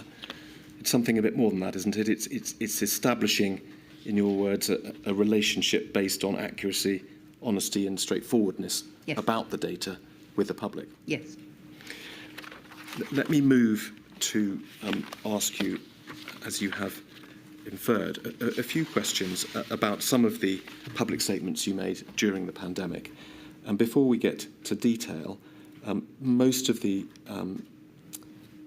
incidents I'm going to ask you about were things you said during press conferences or the like, or interviews you gave with the media.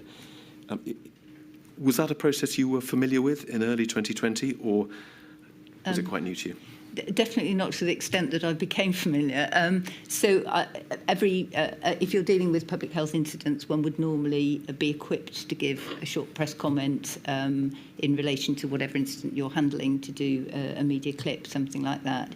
But I think this process was something that clearly I had not experienced before, and I think most people don't. You come into your job, you don't expect to be standing at number 10 next to the Prime Minister or the Chancellor in the middle of a global pandemic.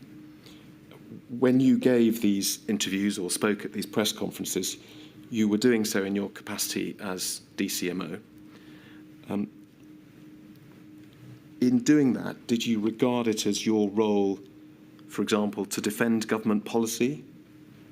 No, so my approach is, and this is quite difficult in terms of practical matters when you're doing these, because as I think you've seen from other evidence, the speed at which policy might change or the availability of information to everybody across the system will vary. So I will not have been in the same meeting that Sir Christopher would have been, or other colleagues making strategic decisions, and yet it may well be me that's standing on the podium.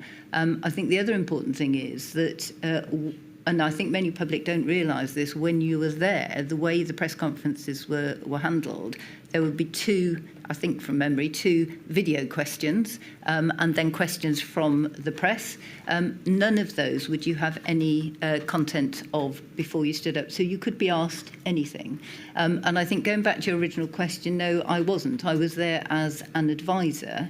But I was also there, I felt, as somebody to try and support public understanding. If you're a public health doctor, your patients are the population. And so it's an opportunity to give critical public health messages.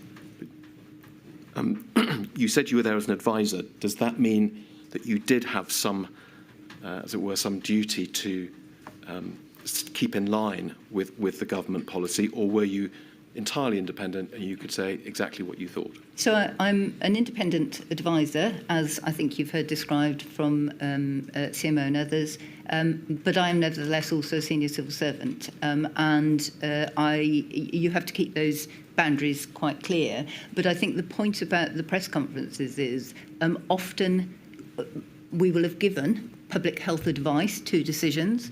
The public health advice may or may not have been taken. Ministers, quite rightly, will make a policy choice and then they will announce that policy. Now, it could be, therefore, that a minister is making a policy which contains all of the public health advice that we had given or I had given, and that's probably relatively easy. Or a minister could give a policy decision which I may or may not have had much awareness of before I was on the podium, and there will be public health elements within that. And I always tried in those to pull out, if you like, the key public health elements that were the right messages to give to the public and the ones they would expect a public health advisor to provide. When you refer to the right messages to give to the public, was there ever a sense in which you were trying, as it were, to protect the public, not to tell them all the bad news, to put a positive spin, if you like, on events? I don't think it's a matter of protection, but I think this was a very, very frightening time for many members of the public. I mean, Jonathan Van Tam and I took slightly different roles. He had many football analogies, I didn't. I chose to never use my professorial title right from the start because I felt that for some members of the public, Dr. Jenny would possibly be more familiar, if you like, for people going through a frightening incident. So sometimes when you're speaking that way, and I can see it in some of the transcripts, you will have to reduce what you're trying to say to something which perhaps is simpler, less scientifically detailed, but nevertheless gets a key public health message across. One can imagine doctors sometimes holding back on a little bit of the bad news to try and keep their patients' morale up. Is that sometimes the spirit in which you approach this? Not if it was not if it was necessary. I mean, actually, that probably runs counter to how current doctors should act. There is a duty of candour to your patients. So, but there is definitely a way of framing, and having a very frightened population at the start of a global pandemic is not helpful. But I think there are many instances you will see, both outside the public briefings and within them, where I have possibly been quite outspoken and then probably had that recognised in the media the day afterwards. Well, let's look, Professor, at two references, first of all. First of all, can we go to your statement, please? And when I say your statement, unless I say otherwise, it'll be your My fourth personal. statement, your personal statement. Paragraph 7.65, starting at page 57. And this relates to not actually a press conference on this occasion, but an interview you gave to NBC News on the 11th of March. The inquiry has had a lot of evidence about this period. Are we not, in the sort of run-up to the first lockdown, Wednesday, the 11th of March. If we go over the page, we see an extract from the interview where you said this: timing of an intervention is absolutely critical. If you put it in too early, you have a time period where people actually get non-compliant. They won't want to keep it going for a long time. If you put it in too early, it's going to cause people to disrupt their lives without a long-term effect. If you put it in too late, then clearly it doesn't cut off that top piece of the peak. You then go on to refer to an email which we'll look at. In fact, I want to ask you to look at a different bit of that email. So we'll bear that quote in mind, please, and go to the email, which is 151565. It's dated the day before that interview we just looked at. And if we can go down to a little bit further down, please. Yes, that large paragraph. And the bit we need is 4 or 5 lines down. It's the passage saying, equally, if you start it, and it is a lockdown or NPI, if you start it too early, for interventions which need to be quite lengthy, not the short-termism being applied in Italy, you will lose goodwill, stroke compliance, and they become ineffective because people ignore. So, Professor Harris, in those, one can see the similarity between what you wrote in that internal email and the interview you gave the next day.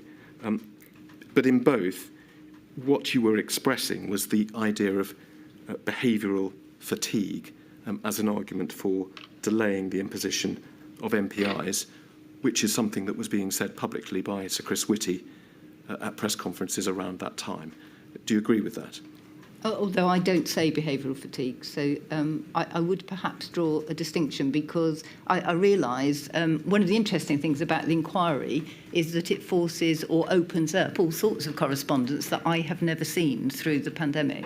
And the whole debate about behavioural fatigue was completely not known to me until I started looking. Now, I have looked back, actually, and I think what this comes from, I realise there's an argument between the behavioural scientists and the others, and I recognise that Sir Chris thought that was not a helpful word framing to have used. But nevertheless, in SAGE, I think what we're saying here is, and I think I might be SAGE 13, but there's a section where it broadly says there is a logic. We know people get tired of quarantine, for example, ever low robustness, but evidence there.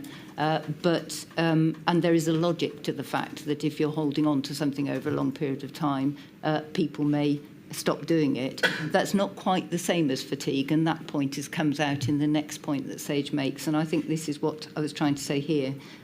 One final point, I think, on all of this, which is not included in these sections, is the safety point about when you go into lockdown, which was really important for me. So that might be another point to flag. Professor, we can explore this in detail if necessary, but I just want to press you. It's, of course, right that you don't use the words behavioural fatigue, but then I'm not sure Professor Whitty did in his press conferences. Certainly, if he did, he also used words very similar to the ones that you're describing, everyday words. The basic concept in language you use in this email, similar to language you used in the NBC interview the next day, if you start too early, you lose goodwill and compliance, the MPIs become ineffective because people ignore them. That without using the words behavioural fatigue, that is exactly the same principle, is it not? So my principle was I would use, because actually I wasn't very often in SAGE, which was one of the problems. I was doing other meetings, and I think Sir Jonathan flagged the same issue. I would use the advice that came from there, and I think it was SAGE 13 on the day before this, and there are a couple of bullets in that one which describe both the fact that this is not behavioural fatigue, but that there is a, if you like, a plausible logic to the fact that people are unlikely to necessarily maintain. The evidence point that they give was around quarantine. Well,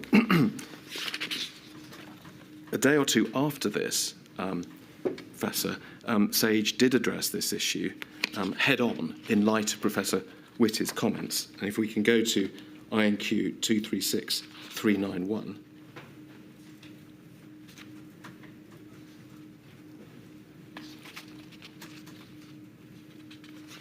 Thank you.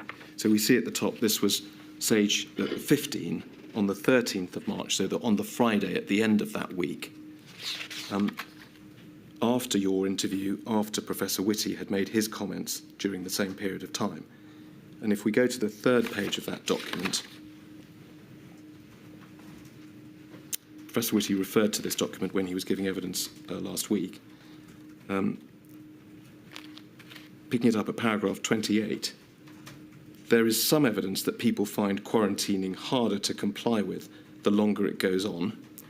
The evidence is not strong, but the effect is intuitive. Is that the point you were referring to? Yes. That had been picked up, I think, in a paper at an earlier SAGE meeting? It wasn't in the consensus I think it's in statement. the bullets, actually, from either the one before or the one before Yes. that. Yes. We don't perhaps need to go there, but it wasn't in the consensus statement. It was in a paper that was considered at that earlier meeting. Yes. But they go on to say, this is the later SAGE meeting, there is no comparable evidence for social distancing measures, but experience suggests it's harder to comply with a challenging behaviour over a long period than over a short period. But then this, there is no strong evidence for public compliance rates changing during a major emergency. There is, however, a link between public anxiety and protective behavioural change. So what they're saying there is that just because it's difficult to comply with NPIs doesn't mean to say that there will be a fall-off in compliance. Is that fair? I think that's fair enough, and nobody has experienced this. This wasn't an intervention that had been applied for 100 years, I think. And that's contrary to the point you were making in your interview and in that email, is it not? I would say quarantining and self-isolation are both, they have a different technical meaning, but the impact is that you have to stay inside, in this case, for about 14 days. So I think there is some fallover. I realise that's not where other people have landed, but I didn't use the word behavioural fatigue, and actually there is quite a lot of work ongoing now into that, because, of course, we've come through the pandemic and people are looking at it. And the next paragraph, lastly, difficulty maintaining behaviours should not be treated as a reason for not communicating with the public about the efficacy of the behaviours, and should not be taken as a reason to delay implementation where that is indicated epidemiologically. Now, you had advanced it, both in the interview and in the email, as a reason to delay introducing measures, had you not? So I don't agree that I actually agree with this completely. That was no reason not to move into lockdown. And so you had been mistaken in your email and your interview? I'm afraid I see it a different way, because I think the evidence around quarantining, there's very little. If you ask somebody to quarantine or self-isolate, in fact, many people use the words interchangeably. But I was not using that as a mechanism. What I was saying was you have to get the timing right to do it. It wasn't a mechanism for not going into lockdown.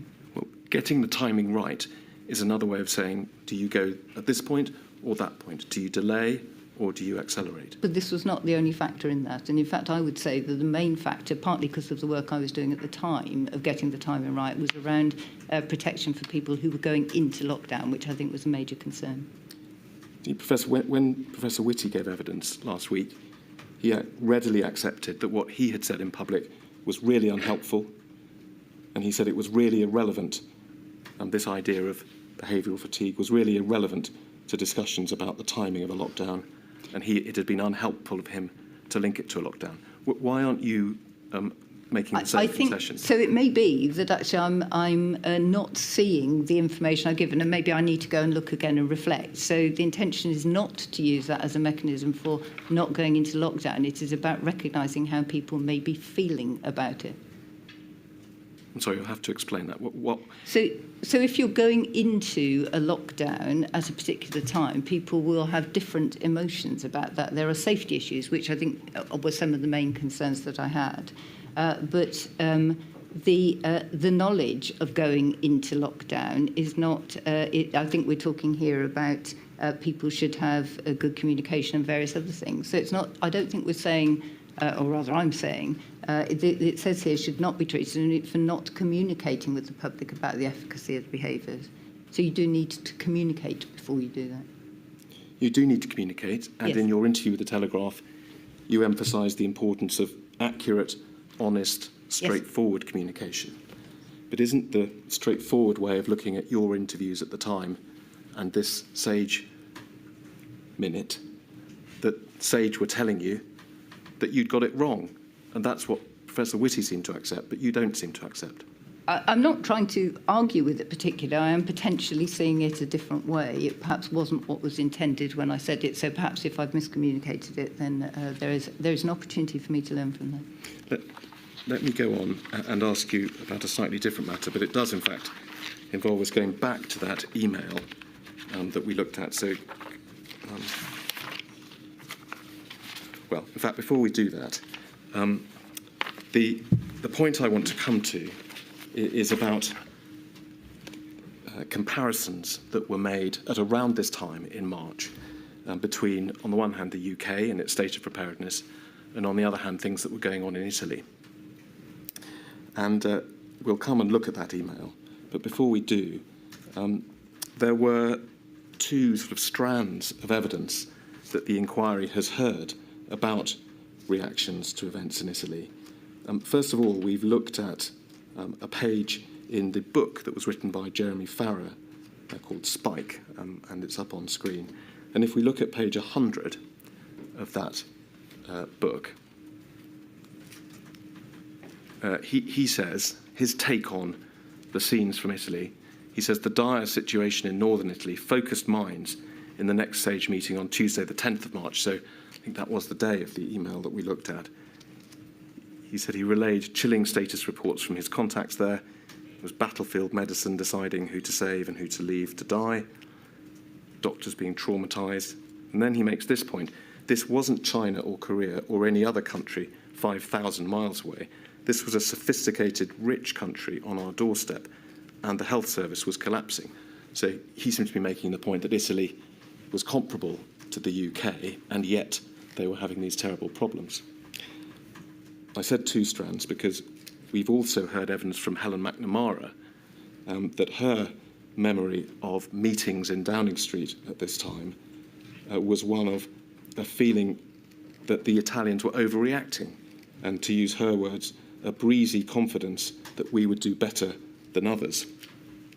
And if we look back at that email, your email of the 10th of March, Professor, so this is 151565, reading on from the passage we looked at before, so again, that large paragraph starting 6 or 7 lines down, you said this: of course, if you have not got good command and control systems in your country in relation to health services, e.g. Italy, or 10-year background of planning for flu, you're probably starting from a rubbish position. But in the UK, neither of the above apply. So, are you there expressing your own view as those scenes unfolded in Italy, that really there was no comparison between the UK system and Italy, and that Italy's health system was rubbish? So I don't think I was declining the position of the health system quite to that extent, but the issue is not the health system fully, but the command and control system. So one of the things which the UK has, albeit we clearly can see it needs improving, is a direct line of sight from central government right out through health protection systems, right out to each local authority. And I think from what I remember, that was one of the issues that was being highlighted about the Italian system, that it didn't have the opportunity, if you like, for overflow into other parts. It was quite compartmentalised. I would have to check on that, but I think that was it. So my sense at the time was, about this time, which was the 10th of March, the whole data thing started to change. I think I wasn't in Sage that day.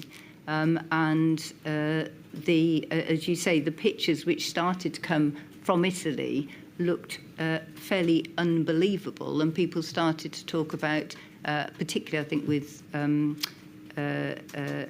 care services, and as questioning why that was. And my understanding was at the time from the conversations that it was part of it was that the, if you like, the mutual support. So rather than have a single national system which you could move people around and manage the peak, that this was not possible under the Italian system.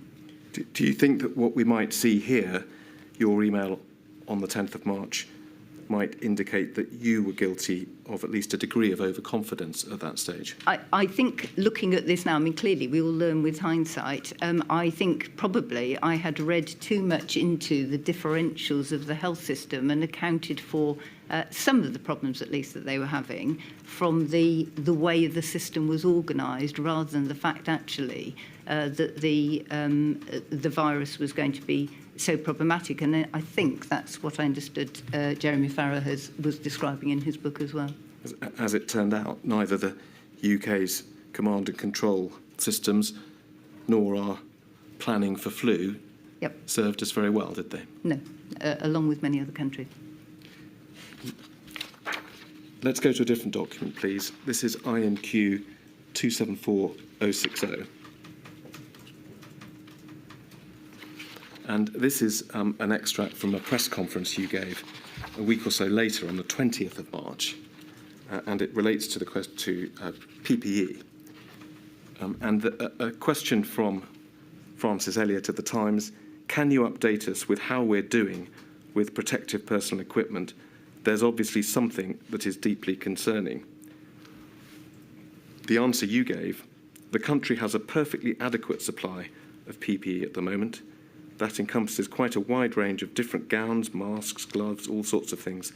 There have been, I think, some differential deliveries, if you like, in some areas, which has caused a degree of concern recently. That is completely resolved now. And then you go on. It wasn't right, was it, that the problems with PPE have been completely resolved as of the 20th of March? So the first statement that, so this is one of these areas where I need to clarify what my responsibility was. I had no direct responsibility for PPE at all. And when I go into these conferences, I had to rely on information that was provided to me.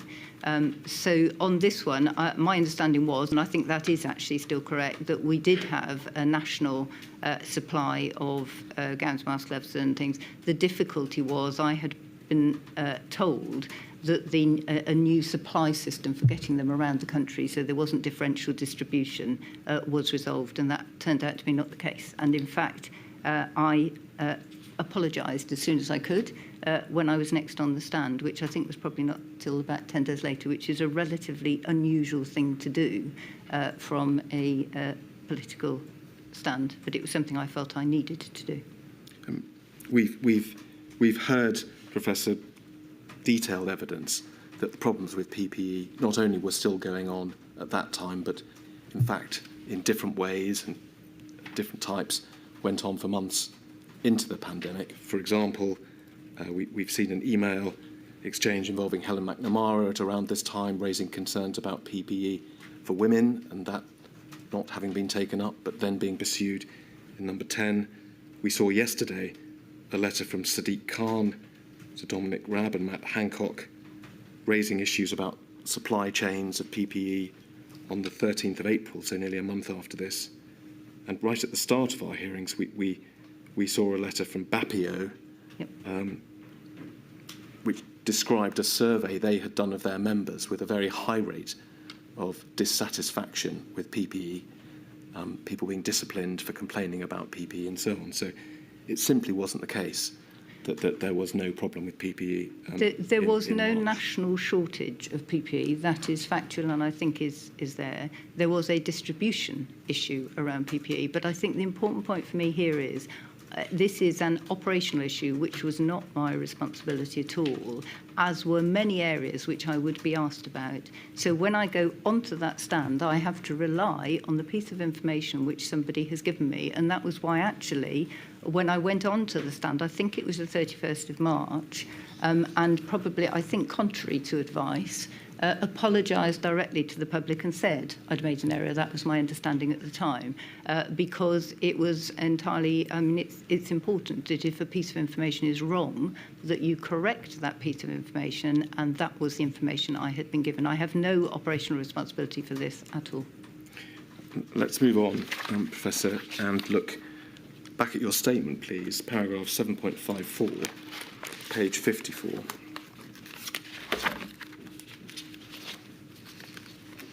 So we move forward now. That was, I think it was the 20th of March, wasn't it? And so we're now in April, almost a month later. And this was an observation you made at another press conference, and we can see it in quotes there, where you said the UK, regardless of the position we may be in now or commentary, has been an international exemplar in preparedness. So the fact there is a pandemic influenza stockpile is considered a very high quality mark of a prepared country in international terms. Now, I think we've just established that by the 19th of April, whatever you did or didn't know a month earlier, you knew that there were continuing problems with PPE, did you not? Yes. You said that you'd apologised by then for your earlier statement. Yes, that's true. But yet you still referred in the context of your assertion that Britain was So or had been an No, why don't you just let me ask the question first, and then you can answer it. In the context of your assertion that the UK had been an international exemplar in preparedness, you referred to a pandemic influenza stockpile. Yes. Why did you do that if you knew about all the difficulties there were? So the point I was trying to make here is that having a pandemic influenza stockpile of any sort whatsoever, which undoubtedly the country did, was considered not by me, this is an external objective assessment, to have been a very high quality mark of a prepared country. And that assessment, I mean, clearly the world will be reforming how it manages and assesses how good it is, but that assessment came in two ways. One was from Johns Hopkins School of Public Health Global Health Security Index. The UK came number 2, scored 77.9 out of 100. New Zealand came 54. So I think, you know, there's some really interesting insight there to be learned. And then the second one was that the UK had put itself forward to be assessed by a joint external evaluation under the IHI International Health Regulations 2005, and in fact was used as an exemplar by the WHO for training others. So I recognise that in retrospect, this is, you know, it feels wrong almost when we look back now and see. But those were not my assessments at all. They were objective external assessments. So they're clearly areas which, you know, we all need to look at globally, I think. And in fact, WHO is. Professor, they were external assessments that had been made before the pandemic. Yes. The pandemic, which by the time you made these comments in April had been ongoing for several months. Yes? Yes. And the experience of the pandemic by April had demonstrated just how far wide of the mark those external assessments had been, had they not? So I agree that in retrospect this doesn't look at all encompassing with that, but that was what we had been graded as a country. Well, that may have been true as a matter of fact, Professor, yeah. But we started this conversation with your recent interview emphasising the importance of an honest and straightforward approach in communicating with the public during an emergency. So was it an honest or straightforward thing to do to refer to earlier assessments of pandemic preparedness when events of the previous weeks and months had demonstrated just how serious the problems were and how, frankly, erroneous those earlier assessments had been. Could I perhaps just read out, I think, what that statement says? So it says the UK, regardless of the position we may be in now or commentary. So I think I am acknowledging the fact that we don't have a good position now, has been in the past an international exemplar based on external observations. And the reason for that in the past had been because we had a pandemic influenza stockpile, notwithstanding regardless of the position we're in now. I don't see those as incompatible. We clearly were not in an exemplary position then, but I don't think that's what this statement says. If in mid-April, well into the first lockdown, events had proved that the preparedness was so far short of what it had been understood to be, and in his evidence to the inquiry last week, Professor Whitty said that the pandemic influenza plans were, his words, woefully deficient. Why was it something you thought necessary to remind the public of in a number 10 press conference that this earlier grading had found the UK to be an international exemplar? It wasn't an international exemplar. Events had proved that by then. So, I mean, I don't have the context of this, which is often quite difficult for me to make comments on statements which are provided to me and not with the rest of it. But I would perhaps just repeat that it says it acknowledges the poor position we're in now, regardless of the position we may now be in. I am flagging that historically it had. So I think I'm just saying there is a problem now, and previously we thought we've got it right because that's what other people told us. Let me move on, and I think this can be my last set of questions to one more of your sets of public commentary. And to do this, let's go within the same statement to page 145, please.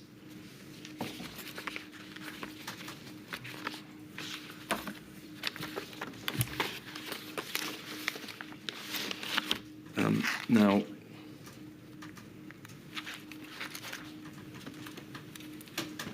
yes, so we see, first of all, paragraph 10.18, it's another of the Downing Street press conferences, this time on the 26th of March 2020, and we see set out below in full, first of all, the question you were asked and then the answer you gave.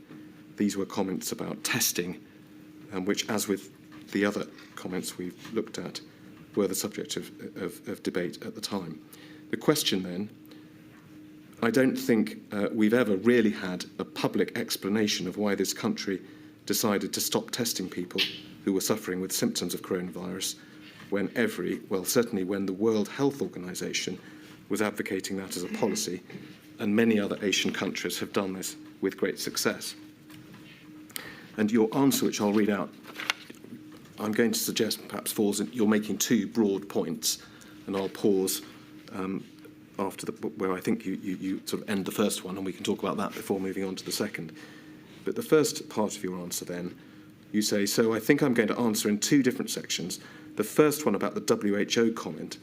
So I think the comment you were picking up was Dr. Tedros saying test, test, test. But in fact, we need to realise that the clue for WHO is in its title. It's a World Health Organization, and it's addressing all countries across the world with entirely different health infrastructures, and particularly public health infrastructures. We have an extremely well-developed public health system in this country, and in fact, our public health teams actually train others abroad. We've supported WHO through their Go On process, and some of our epidemiologists have gone out to Manila, for example, to support the early response in that area. So the point there is that they're addressing every country, including low and middle income countries, so encouraging all countries to test of some type. That's the point where I think perhaps you go on to the second part of the answer. But let's just focus on that first answer. In fact, the WHO guidance, or imperative, test, test, test, applied to all countries, did it not? It did. Not just to certain countries, depending on where they sat on wealth or state of preparedness or development or anything else. Exactly. And in fact, if I may, I would just like to flag this completely because this, two things so far. Firstly, the decision to cease community testing, which I might come back to at the end, it was not my decision, it was a full clinical decision from CMO's office, senior clinical groups, right across the system, for good reason, which I'll come back to. But this, I was quite surprised at the reaction to this because at the time, I think around more than 80 countries of the near 200 of the WHO member states had not recorded a case of COVID. So Dr. Tedros was out exactly telling everybody to test, test, test. And I fully supported it, and so encouraging all countries to test of some type. The problem we had was that many low and middle income countries did not have the capacity or capability to test. And so he was encouraging them both to get support, which in fact the UK had provided, or to start using their tests to see whether they had cases, because we had differential reporting globally, and it was very unlikely that some of the countries who had not sent in a positive case were not actually reporting had cases in their country. So this has been completely, to my mind, misinterpreted, and for the record, I was totally supportive of Dr. Tedros' statement.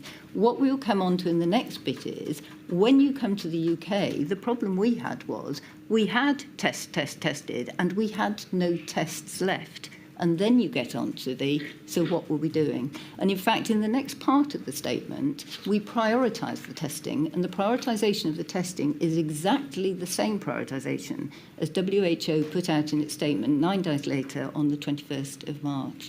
So I would suggest it's quite misinterpreted as it's been reported across the media. Let's look, Professor, at the second part, as you say, and then we can wrap it up with a few extra questions. The second part, you say, when you come to the UK, and we've made it very, very clear, there has been a plan right the way through this, which is entirely consistent with the science and epidemiology. We started with a containment phase, and every early case of this disease was followed through. Every contact was traced exactly as we would do for other diseases, but particularly noticing this one. And of course, your viewers will be very familiar with the fact that we had some very strict and very successful containment facilities, but there comes a point in a pandemic when that is not an appropriate intervention. And that is the point really where we moved into delay. And although we still do some contact tracing and testing, for example, in high-risk areas like prisons or care homes, that's not an appropriate mechanism as we go forward at that point.